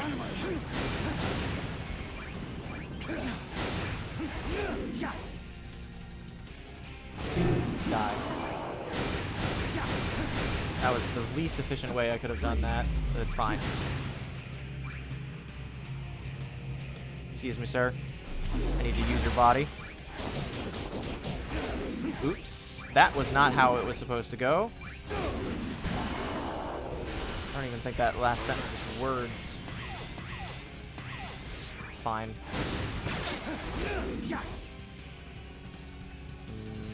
Oh, fuck. Zip.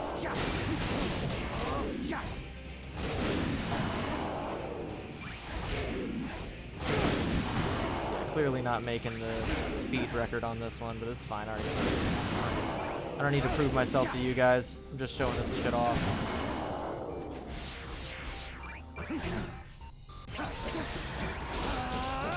I do like it at the hard mode things because you're, you know, in the Doom Comet or like the Black Moon and all that. It's increased quantity of Black Arms soldiers. Yeah, test your knowledge of the game mechanics. Exactly. Alright, yeah, but I already got the S ranks on those, but some of these get real fucking hard. Aim and fire with Chaos Spear. Hard. Yeah. Yeah, so some of these other ones might have... Did I change it? Yeah, I did. Again, I've got good picks.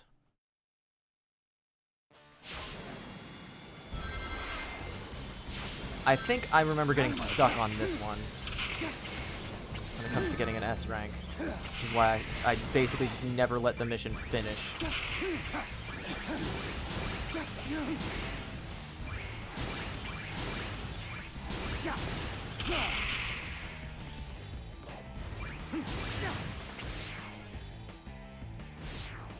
I'm not getting nearly the number of targets that I need. Oh, fuck! Yeah, I remember getting stuck on this one. Out of my way.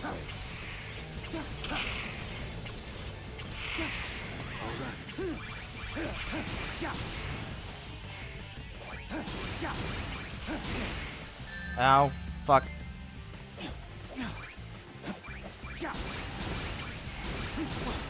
Shit! Out of my way.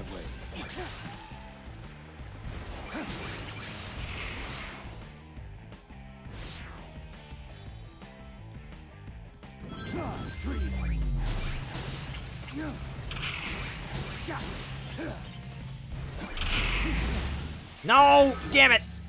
Thought I had more time.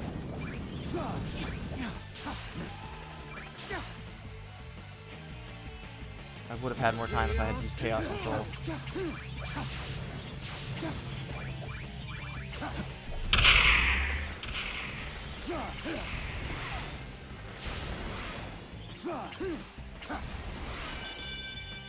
Oh, come on! No, well, I don't even have the number of targets.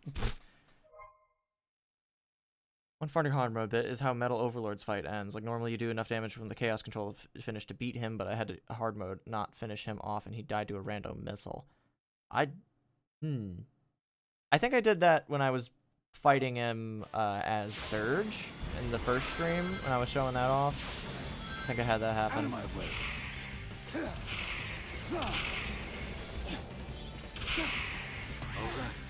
Out of my way. I really got to get used to just holding the button as a default state when it comes to Chaos Spear stuff, because apparently that's also like the trick for like speed runs is Chaos Spear stalling.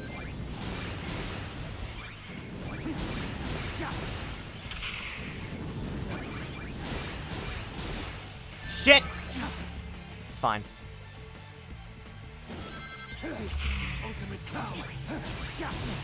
No! I didn't want to homing attack. I wanted to homing attack the rail. It's fine. Out of my way. Out of my way. Let's do this.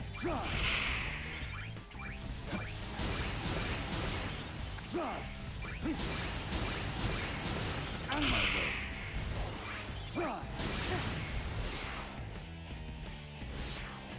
It's going to be difficult to offer insightful stream commentary on this one.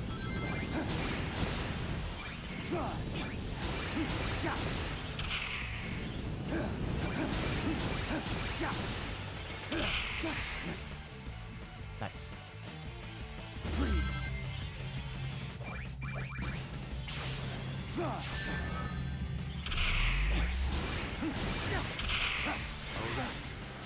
Chaos control. Oh, that was beautiful. And I still ended in chaos control. Homing attack betrayed me. What is this? Shadow the Hedgehog 2005? Ah, ha, ha. Anyway. Also, I read your comment, Dachi. What, like, anyone saying that his design's too childish, he's a monkey. He's not as intelligent as humans. He doesn't need to be, like, he's just gonna be that way. It's fine.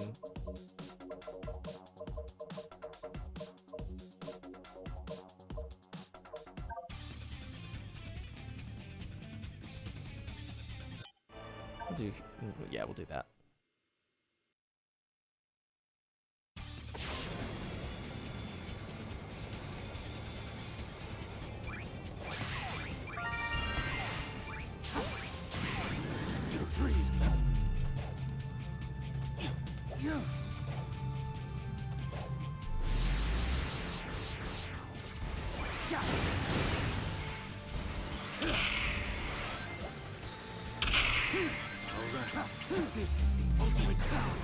Somehow managed to get back onto that shit.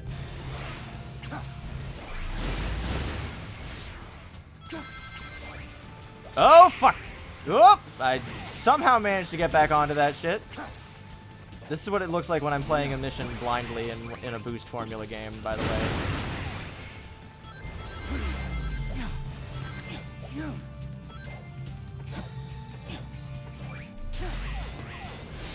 Yeah, the timing on this is going to be real strict.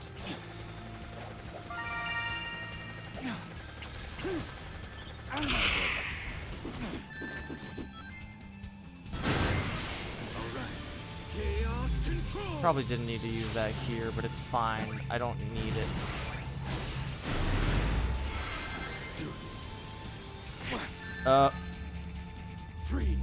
Fuck you. Faster. Is the way he emotes too juvenile? He's a fucking monkey. It's a do these hypothetical people in question, do they realize that they're talking about a children's game? Because, like, it just really bugs me anytime something like that. It's like, fucking course he's trying to appeal to children. That is, at the end of the day, a significant portion of their demographic is children.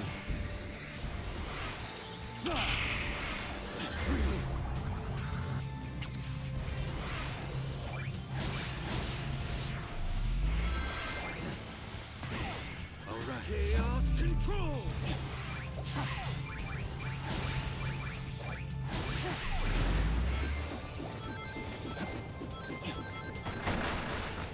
Oh fuck, I'm done for.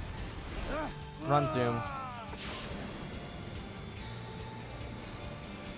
You mean all games are not intended to serve to satisfy an older audience? Tragic, I know.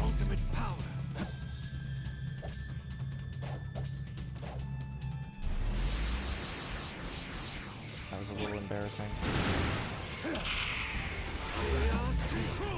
No, DK's supposed to be... DK's a monkey! He's wearing a silly little tie!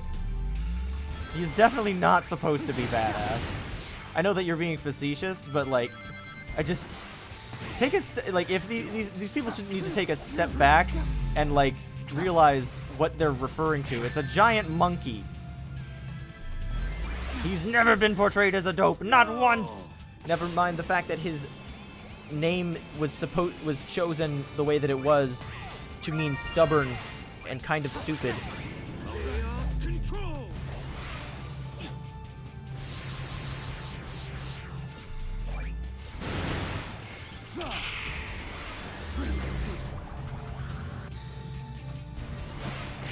I keep jumping up like those are enemies I need to break to build up my meter. They're just spikes.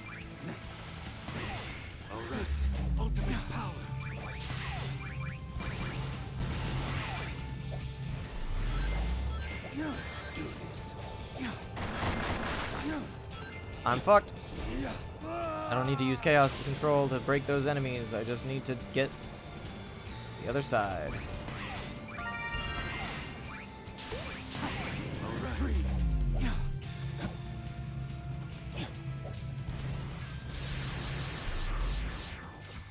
Oh yeah, DK definitely has the potential to be badass. Like, fuck, he hit the moon out of the sky in returns. Like, that's kind of cool.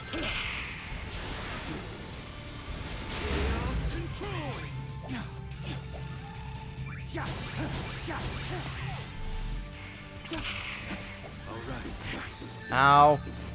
Himbo energy? I don't know if I'd go that far.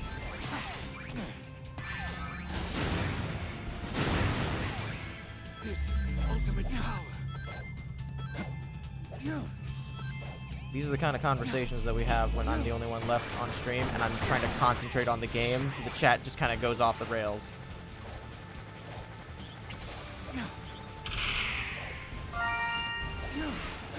Yeah, I'm definitely not getting anywhere near an S rank on this, but I would like to finish.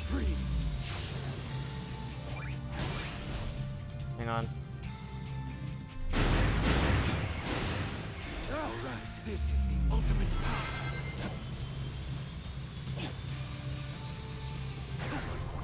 Nice.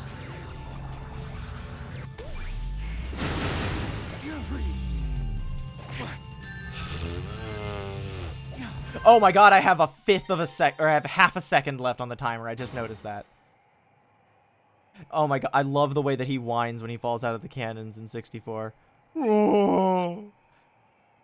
you ever watch my DK64 highlight reel? Because, oh my god, I'm still really happy with how that turned out.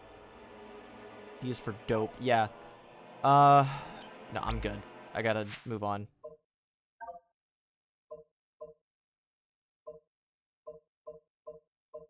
Even then, Country Returns and Tropical Freeze DK is still really silly.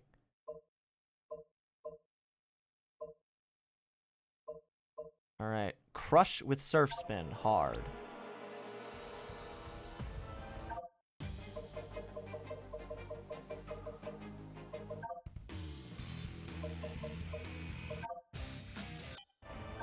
Need Cryptic Castle for this one. I love DK64, man. Were it not that I have just finished a long string of platformers, I would probably consider doing a DK64 randomizer stream. But it would probably be a little bit much to oh, goodbye, Shadow. No, I don't think it's temporary at all. I also don't mind it as the new fixture. That was just blowing up. Unless you're DDD. Okay, this might be the unpopular opinion. I don't like DDD's new Club Penguin-ass design. At least not as much as his original one. That he's had for many, many years. And the fact that they retrofitted his new design onto... Like, I think that it looks good in Forgotten Land. But I do not like that they put it into Return to Dreamland Deluxe. I think it looks bad in that game. Especially when you get to the masks and you see that masked DDD, the mask that you get for that uses his original face design. And so it's just so fucking weird. Fuck! DDD gets a soft redesign every game. It's much more subtle, except for the most recent instance where they turned him into, again, Club Penguin, which I know is a reference to his 64 design, but, like, still. Original being his triple deluxe. His triple deluxe design is again. With DDD though, it's much smaller changes. This DK design is like restructuring his whole face. Like DDD got some, maybe some, it's just different artistic perspectives of the way that I don't fucking know how to put it. I'm trying to not blow up and die. I'm not doing a very good job at it. I didn't even realize this when I picked the music. I mostly just picked it because we haven't heard much Shadow the Hedgehog music recently, but the fact that this stage starts out with Shadow flying in on something is a little too appropriate for Glyphic Canyon to be the choice here. Yeah, I don't like DDD's design in Return to Dreamland Deluxe. I think that it feels dishonest to make it seem like that was always the way that he looked, or to retrofit it. I get that they want to make it like a, oh please, oh nice. Whew. Wait, I had to break one target. It was the one at the very end. Oh my god. Alright. Cool. Most of DDD's designs restructured his whole face, but yeah, but none to the same degree that the Forgotten Land did. And again, I like Forgotten Land's design. I don't like that they retrofitted it to the previous game. It feels weird. And like they're rewriting history. Not that it matters. It's their own fucking video game. Beware the pillars that pop up hard. Okay. Yeah, Forgotten Land gave him, like, legs, which was fucked up.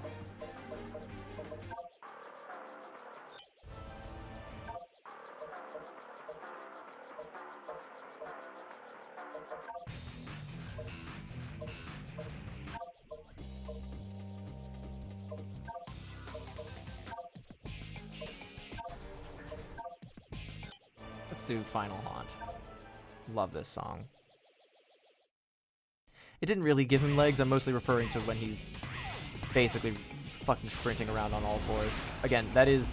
Whoop! Goodbye!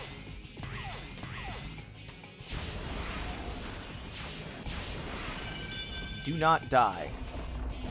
Too late. I'm starting to see why the S rank is a minute. Because if you take any longer, you're fucking pancakes.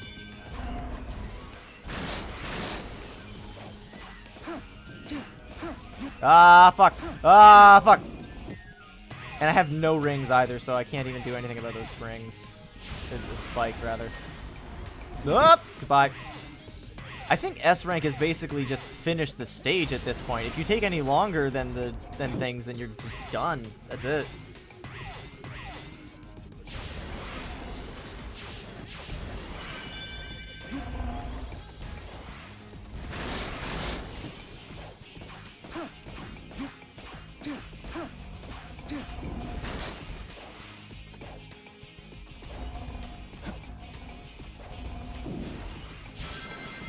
Okay, now I have rings. Can I maybe do Chaos Control? No, I need to defeat enemies for that. Ooh, ah.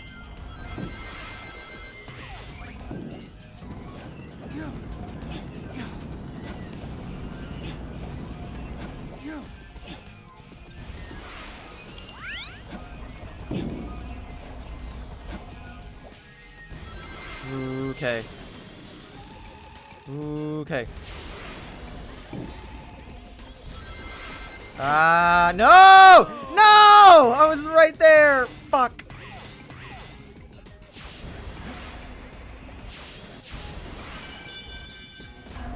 I mean, you don't really need the slide for most of the game. Oh! Oh.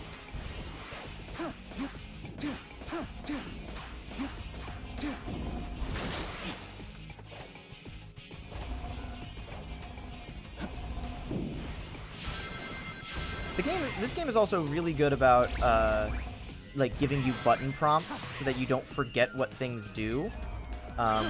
Like in split-second decision moments Like, it'll give you, like, a square prompt to remind you to do that, or it'll remind you to hit triangle to do the Chaos Spear. And I think that that's a really clever little bit of design that kind of circumvents some of the reputation that the boost games have of being, like... Oh, no! Damn it! Oh! Half a second over! Oh! You got killed by an orca in Minecraft? Oh my god, I was wondering if we were gonna see a whale at this final stream. Technically we didn't, but... Alright, I'm gonna show off the rest of the hard mode missions. I don't have time to go back and grieve for my lost S rank.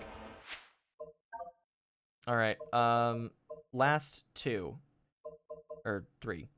4, excuse me. Death Egg Robot Panic. Crossover with Doom Morph Hard. Gondola Master Hard. Ugh. You know what? Instead, were none of those walls whales in disguise? Well, actually, no. I guess the one at the end might have counted for that. You know what? Let's do this. I'll show off some of the bosses on hard, because they can... I haven't even fought Mephiles on hard. Oh yeah, and I don't have all the S ranks after all, because of the Radical Highway stuff. I was the whale.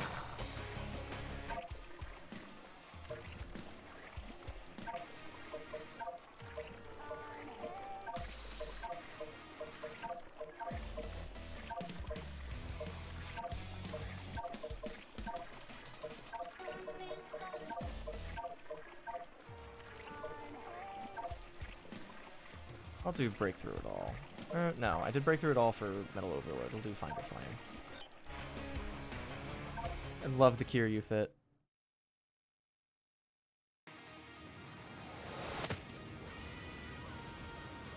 What is this? A seal of some sort?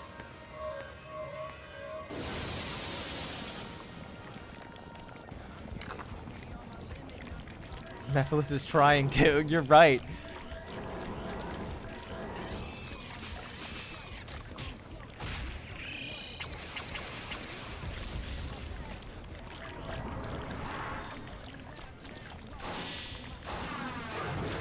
I love that Mephiles' first instinct is to pull out the fucking spear that he used to kill Sonic with.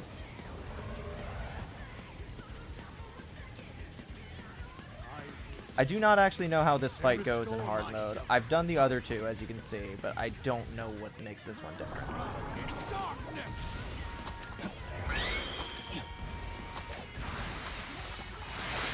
Oh, I think I figured it out. There's no fucking rings. And restore myself to the time. In darkness.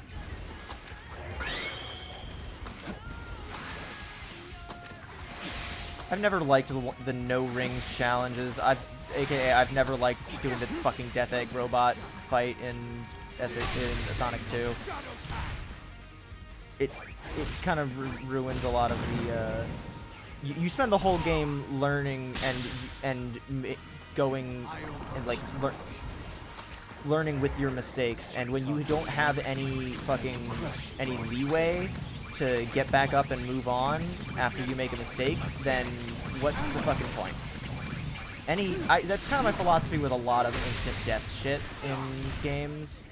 Is it's not fun, and it makes it hard to learn from your mistakes. Yeah, hard mode. Yeah, I know hard mode BioLizard did it, but at the very least with them, I got through it and beat him eventually after dying an obscene number of times.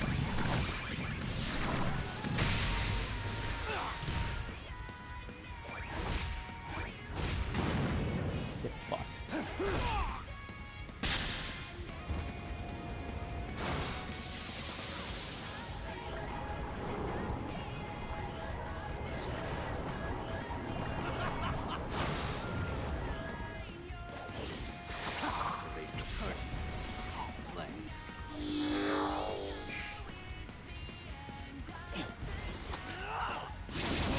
Yeah, Knuckles as a boss, as when it comes to bosses and shit, the fact that he can't jump as high really does fucking gimp a lot of his experience. I had a fucking awful time with his oh god, I don't have any rings, which means I can't collect any rings, which means I can't get any more boosts, which means I don't have an air dodge anymore. Okay, good. We're at least on the second half of the phase. Second half of the fight. Yeah, Knuckles not being able to jump high as Sonic was fucking extremely cool. Oops. One particular instance I remember is in Mania, the boss fight in the elevator shaft, that thing, whatever that thing's called. I have no idea what it is. But that thing was fucking ass to fight as Knuckles. I hated it.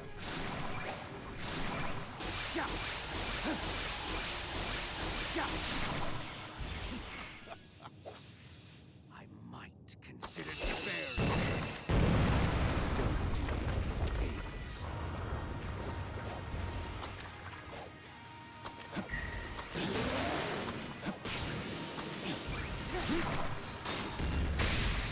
There we go. I'm disappointed, Shadow. Yeah, it felt like it wasn't looping quite right for a second there. Whoop! Whoop! Got him. This has got to be at least a B rank.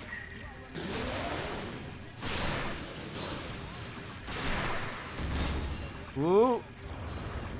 Oh, come on! I almost had him.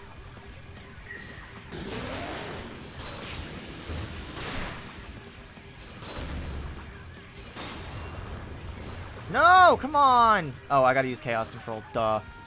Literally, easiest thing in the world. Makes time trials a fucking breeze. Stopping the time. Oh, fuck. Damn it.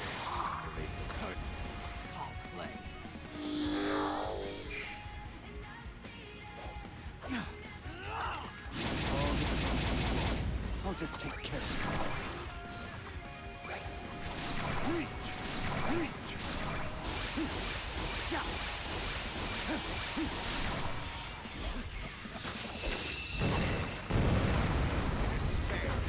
I love this Giant's design, by the way. Don't do me any favors. Fucking kill me like the rest of them. Doesn't seem... Oh, yep, no, it totally did.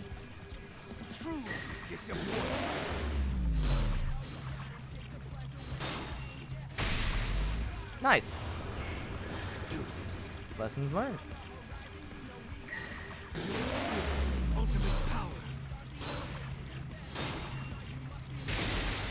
Got him.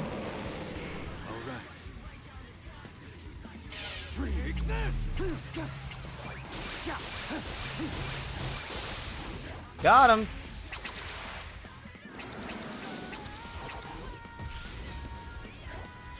I still really like this fight. This fight is so good.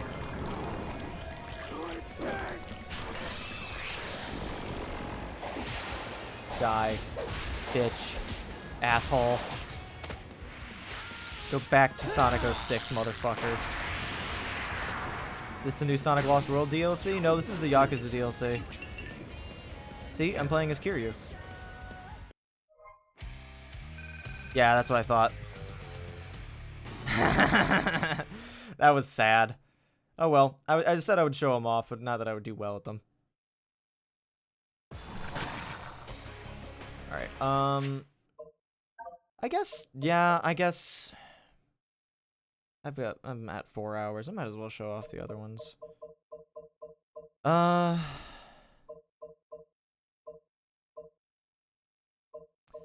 Do you guys want to see all the other hard mode ones, or do you guys want to see the bosses first? Or do you not care? Oh, the purple triangles on the map are the time trial things. I think. Yes, they are. That's definitely where they are. I don't like those things. They're not that fun. I guess let's just finish doing all the challenges. BioLizard is basically the same, just harder. Well, actually, you know what? Before we do that, let's save and quit, and then I'll switch to a different character mod. So I can show off the other two. That's not the quit button.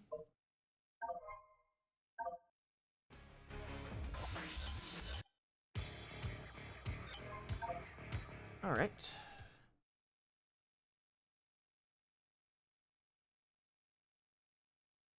What would look the silliest?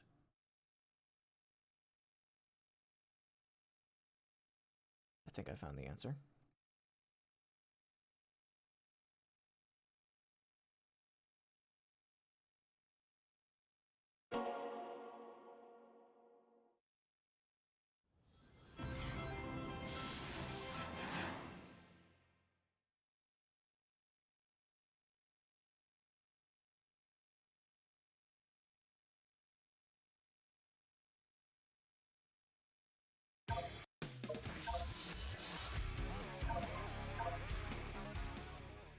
Okay. I have tested out all these mods to make sure they work.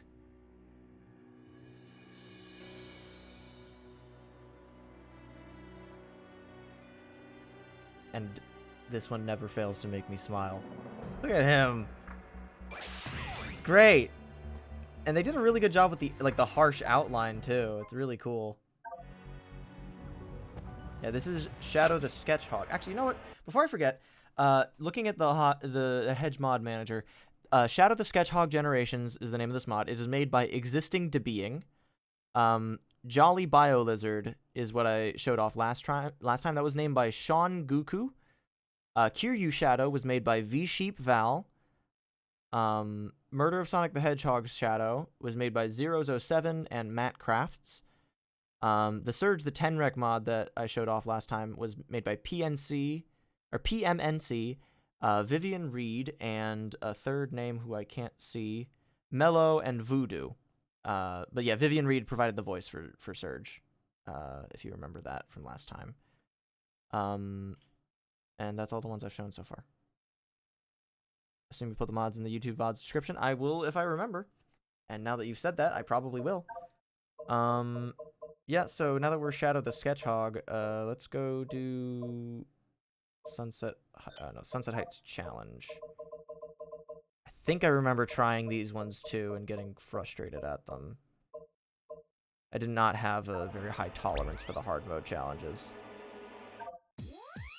Yep, I remember trying this one now because I was listening to the fucking Bingo Highway. Back in the fucking bingo again.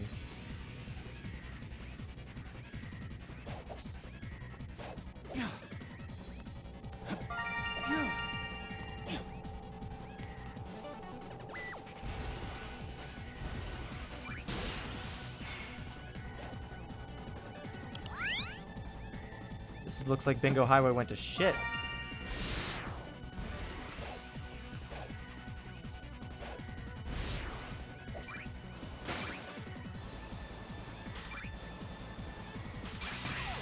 Got him.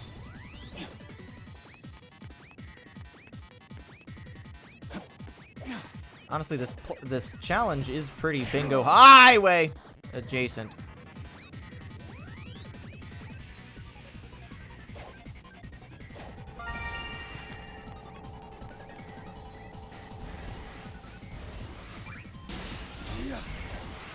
Oh, goodbye, Shadow. Yeah, I can't guarantee I'm gonna finish all these. Oh, somehow I managed to go behind the spike balls there. That's good.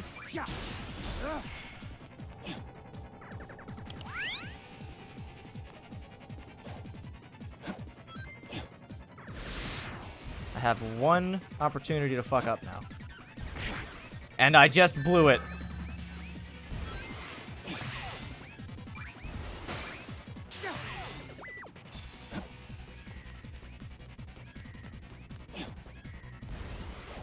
Woo! It's fine. I have a ring. Oh, shit.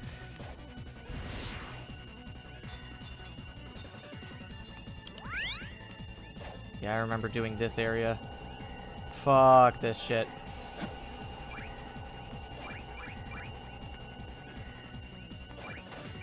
Ooh. Whoa! Oh, I felt the wind on the back of my neck on that one. Bingo Highway if Eggman got over his gambling addiction and just designed a death trap.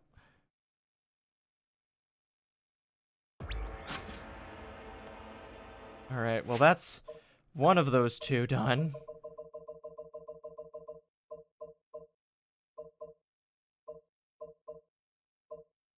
Death Egg Robot Panic Hard. I did not try this one, apparently. Death Egg Robot. What's a good song for a Death Egg Robot encounter?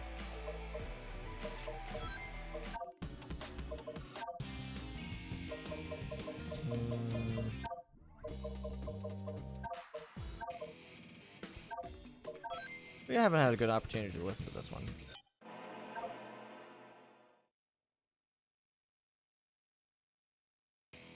Flame Core is an extremely underrated song from 06, honestly. Stage is kind of ass.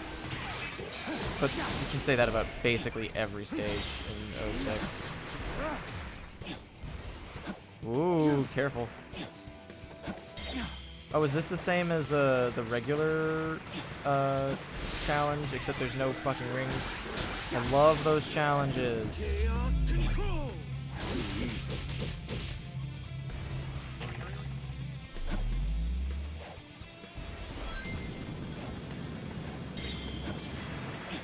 Just talking about how much I love one ring challenges, even though we are definitely not working off of one ring in this instance.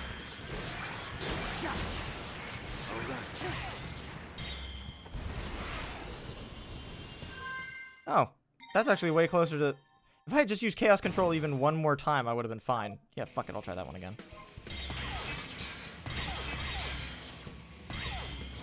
See, when I'm alone on the stream, I don't have to worry about wasting time when, by retrying things over and over again. I am wasting no one's time but my own. Although I do have to get up in the morning, so there's that. But this is not an unreasonable time to... Woohoo! I didn't even know you could do that.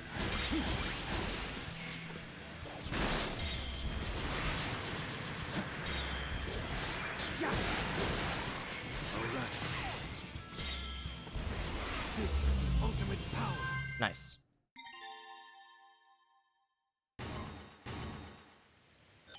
White space. And that's Sunset Heights. Dunzo. Which just leaves Death Egg Robot. Or no, I just did that one. Duh. Doommorph and Gondola Master. I don't like Gondola Master. Let's do Doommorph first.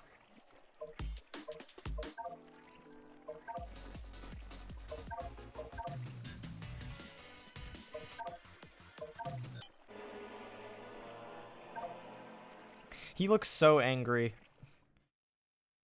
It's honestly impressive that he manages to look so angry when he's only got 3 lines for a face.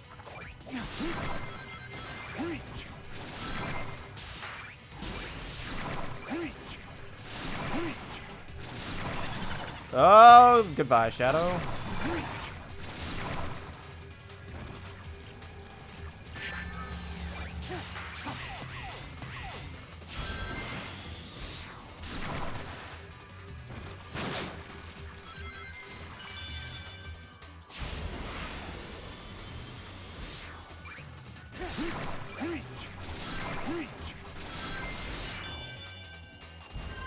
That was easy.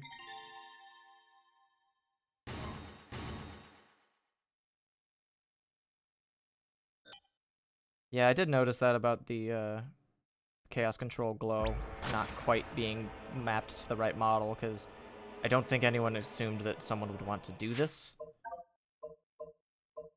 Gondola Master hard.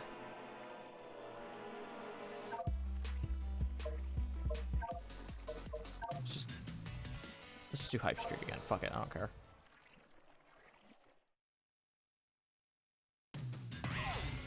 There are still 2 songs that I don't have, and I don't know why I don't have them yet, because I've opened every treasure chest, according to the map. So maybe it's by collecting all the bolts. Ooh, that was a little close for comfort there, Shadow.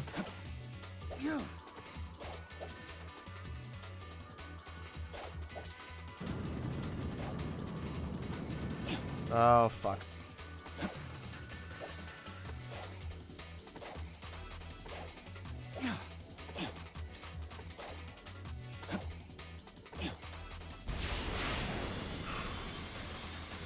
I do not like spike balls. Not one bit. They are a little too close for comfort. Let's do this. Even though they literally don't move.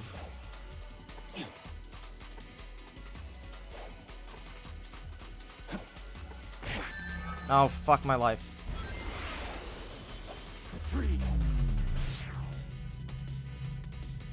I guess that gondola can use chaos control.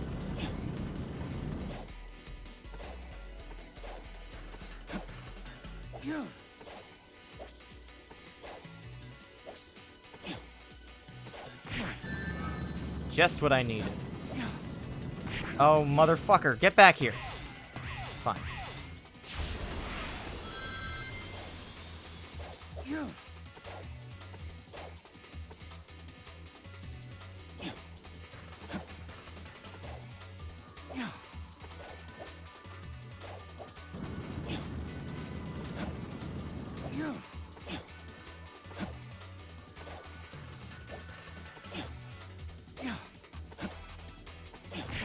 Oh, fuck out. No.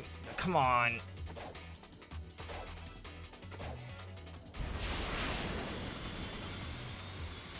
You may be the ultimate life form, but are you the gondola master? Fuck, man, I guess not. Didn't realize that was a title anyone wanted to have.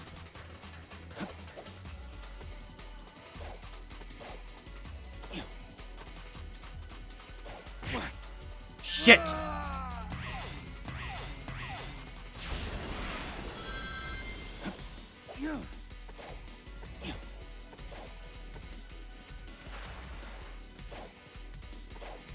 I was about to ask, what do you mean not Venice? I don't remember Spagonia being all that Venice-like, and then I realized what you were talking about. And of course he doesn't remember that.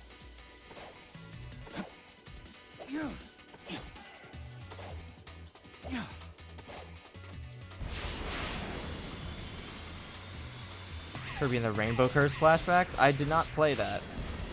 Well, okay, I did, but I played it as Waddle Dee while my brother played on the gamepad.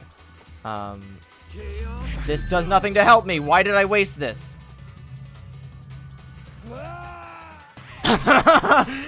Okay, that was funny.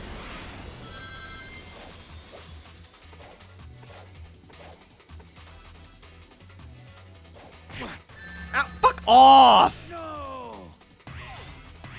I don't like this challenge very much. But if I finish it, then I'll be able to say I've done every challenge in the game once.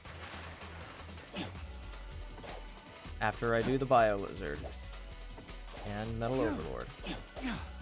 Both of which are very scripted and will probably take me upwards of like 20 minutes. I'm starting to get a little tired.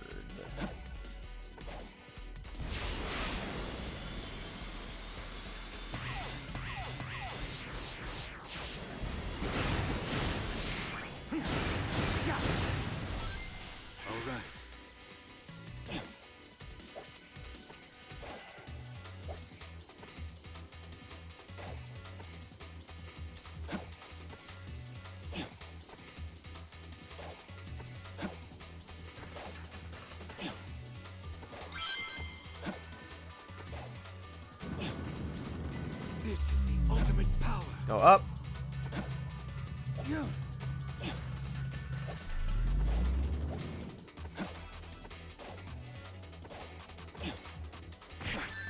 No, no, no, no, no, no, no, no, no, no, no.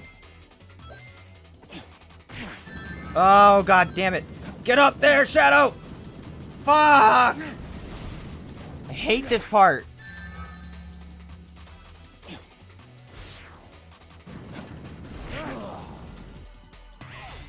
Ugh. That ending is fucking mean. If you don't land that shit perfectly, or you get hit once, you're done. I mean, it's like that for a lot of the stage as well, but, like, more so there, it's especially frustrating. Son of a bitch.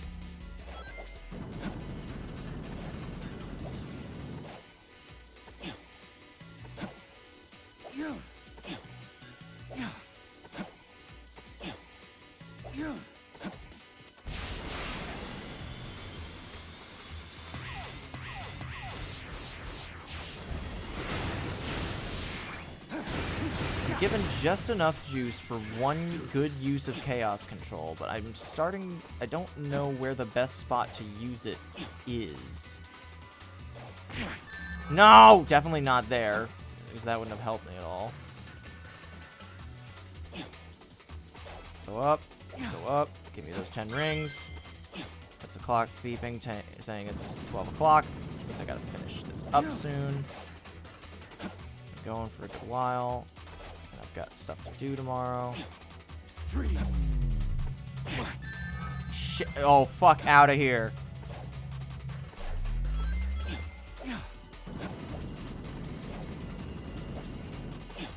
Go, go, go! Get out! Ugh! That was miserable. I hate that stage. I'm not doing those. I'm not doing S ranks on the other ones. I'm not doing that. At least not tonight. Shadow Generations mission complete. Mission accomplished. I completed every mission. Okay, let's do the bosses. So I can show that off. I will not have a good time with it.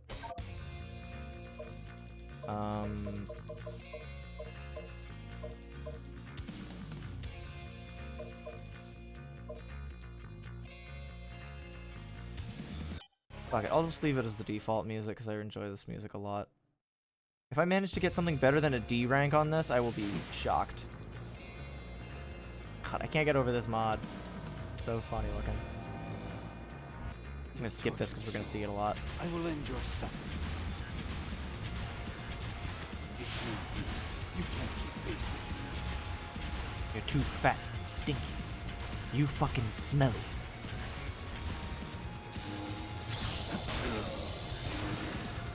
Yeah. I'm remembering why I don't like this fight. It's no use. You can't keep pace with me.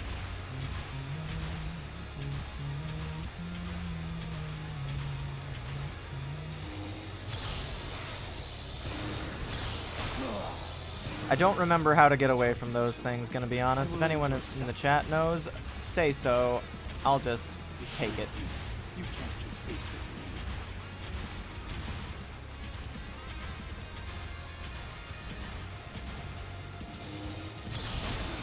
Fuck off!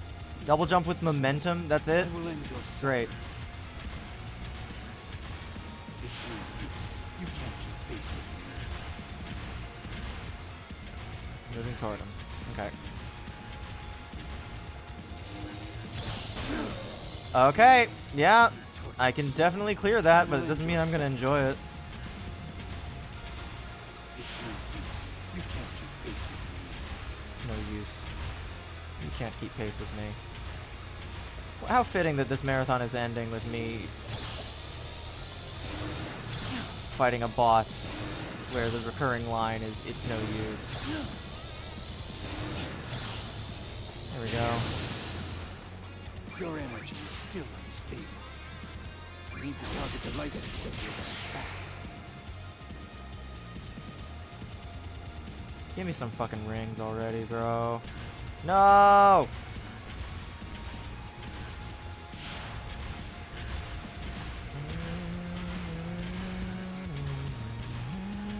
Good night, Dachi. Thanks for hanging out. Oh, fuck. Okay, you know what? I quit. I'm not doing this shit. I already got frustrated enough with it. It's late. I don't want to put up with this tonight. I don't need to prove myself. So I think I'm going to call it too. But yeah, just to wrap things up nicely, just gonna take a real quick hit of something. It's gonna cause my computer to freak out a little bit, or the stream to freak out a little bit, because it's gonna recognize it as a different video game entirely, which I suppose technically it is, but it's fine. Just gotta.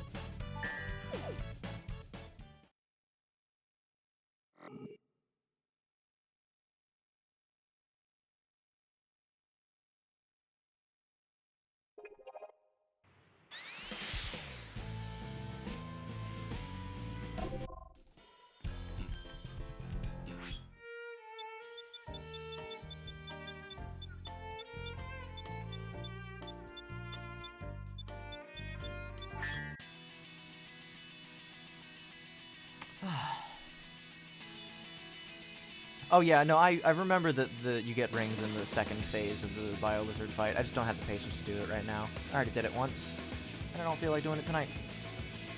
So, this is the end of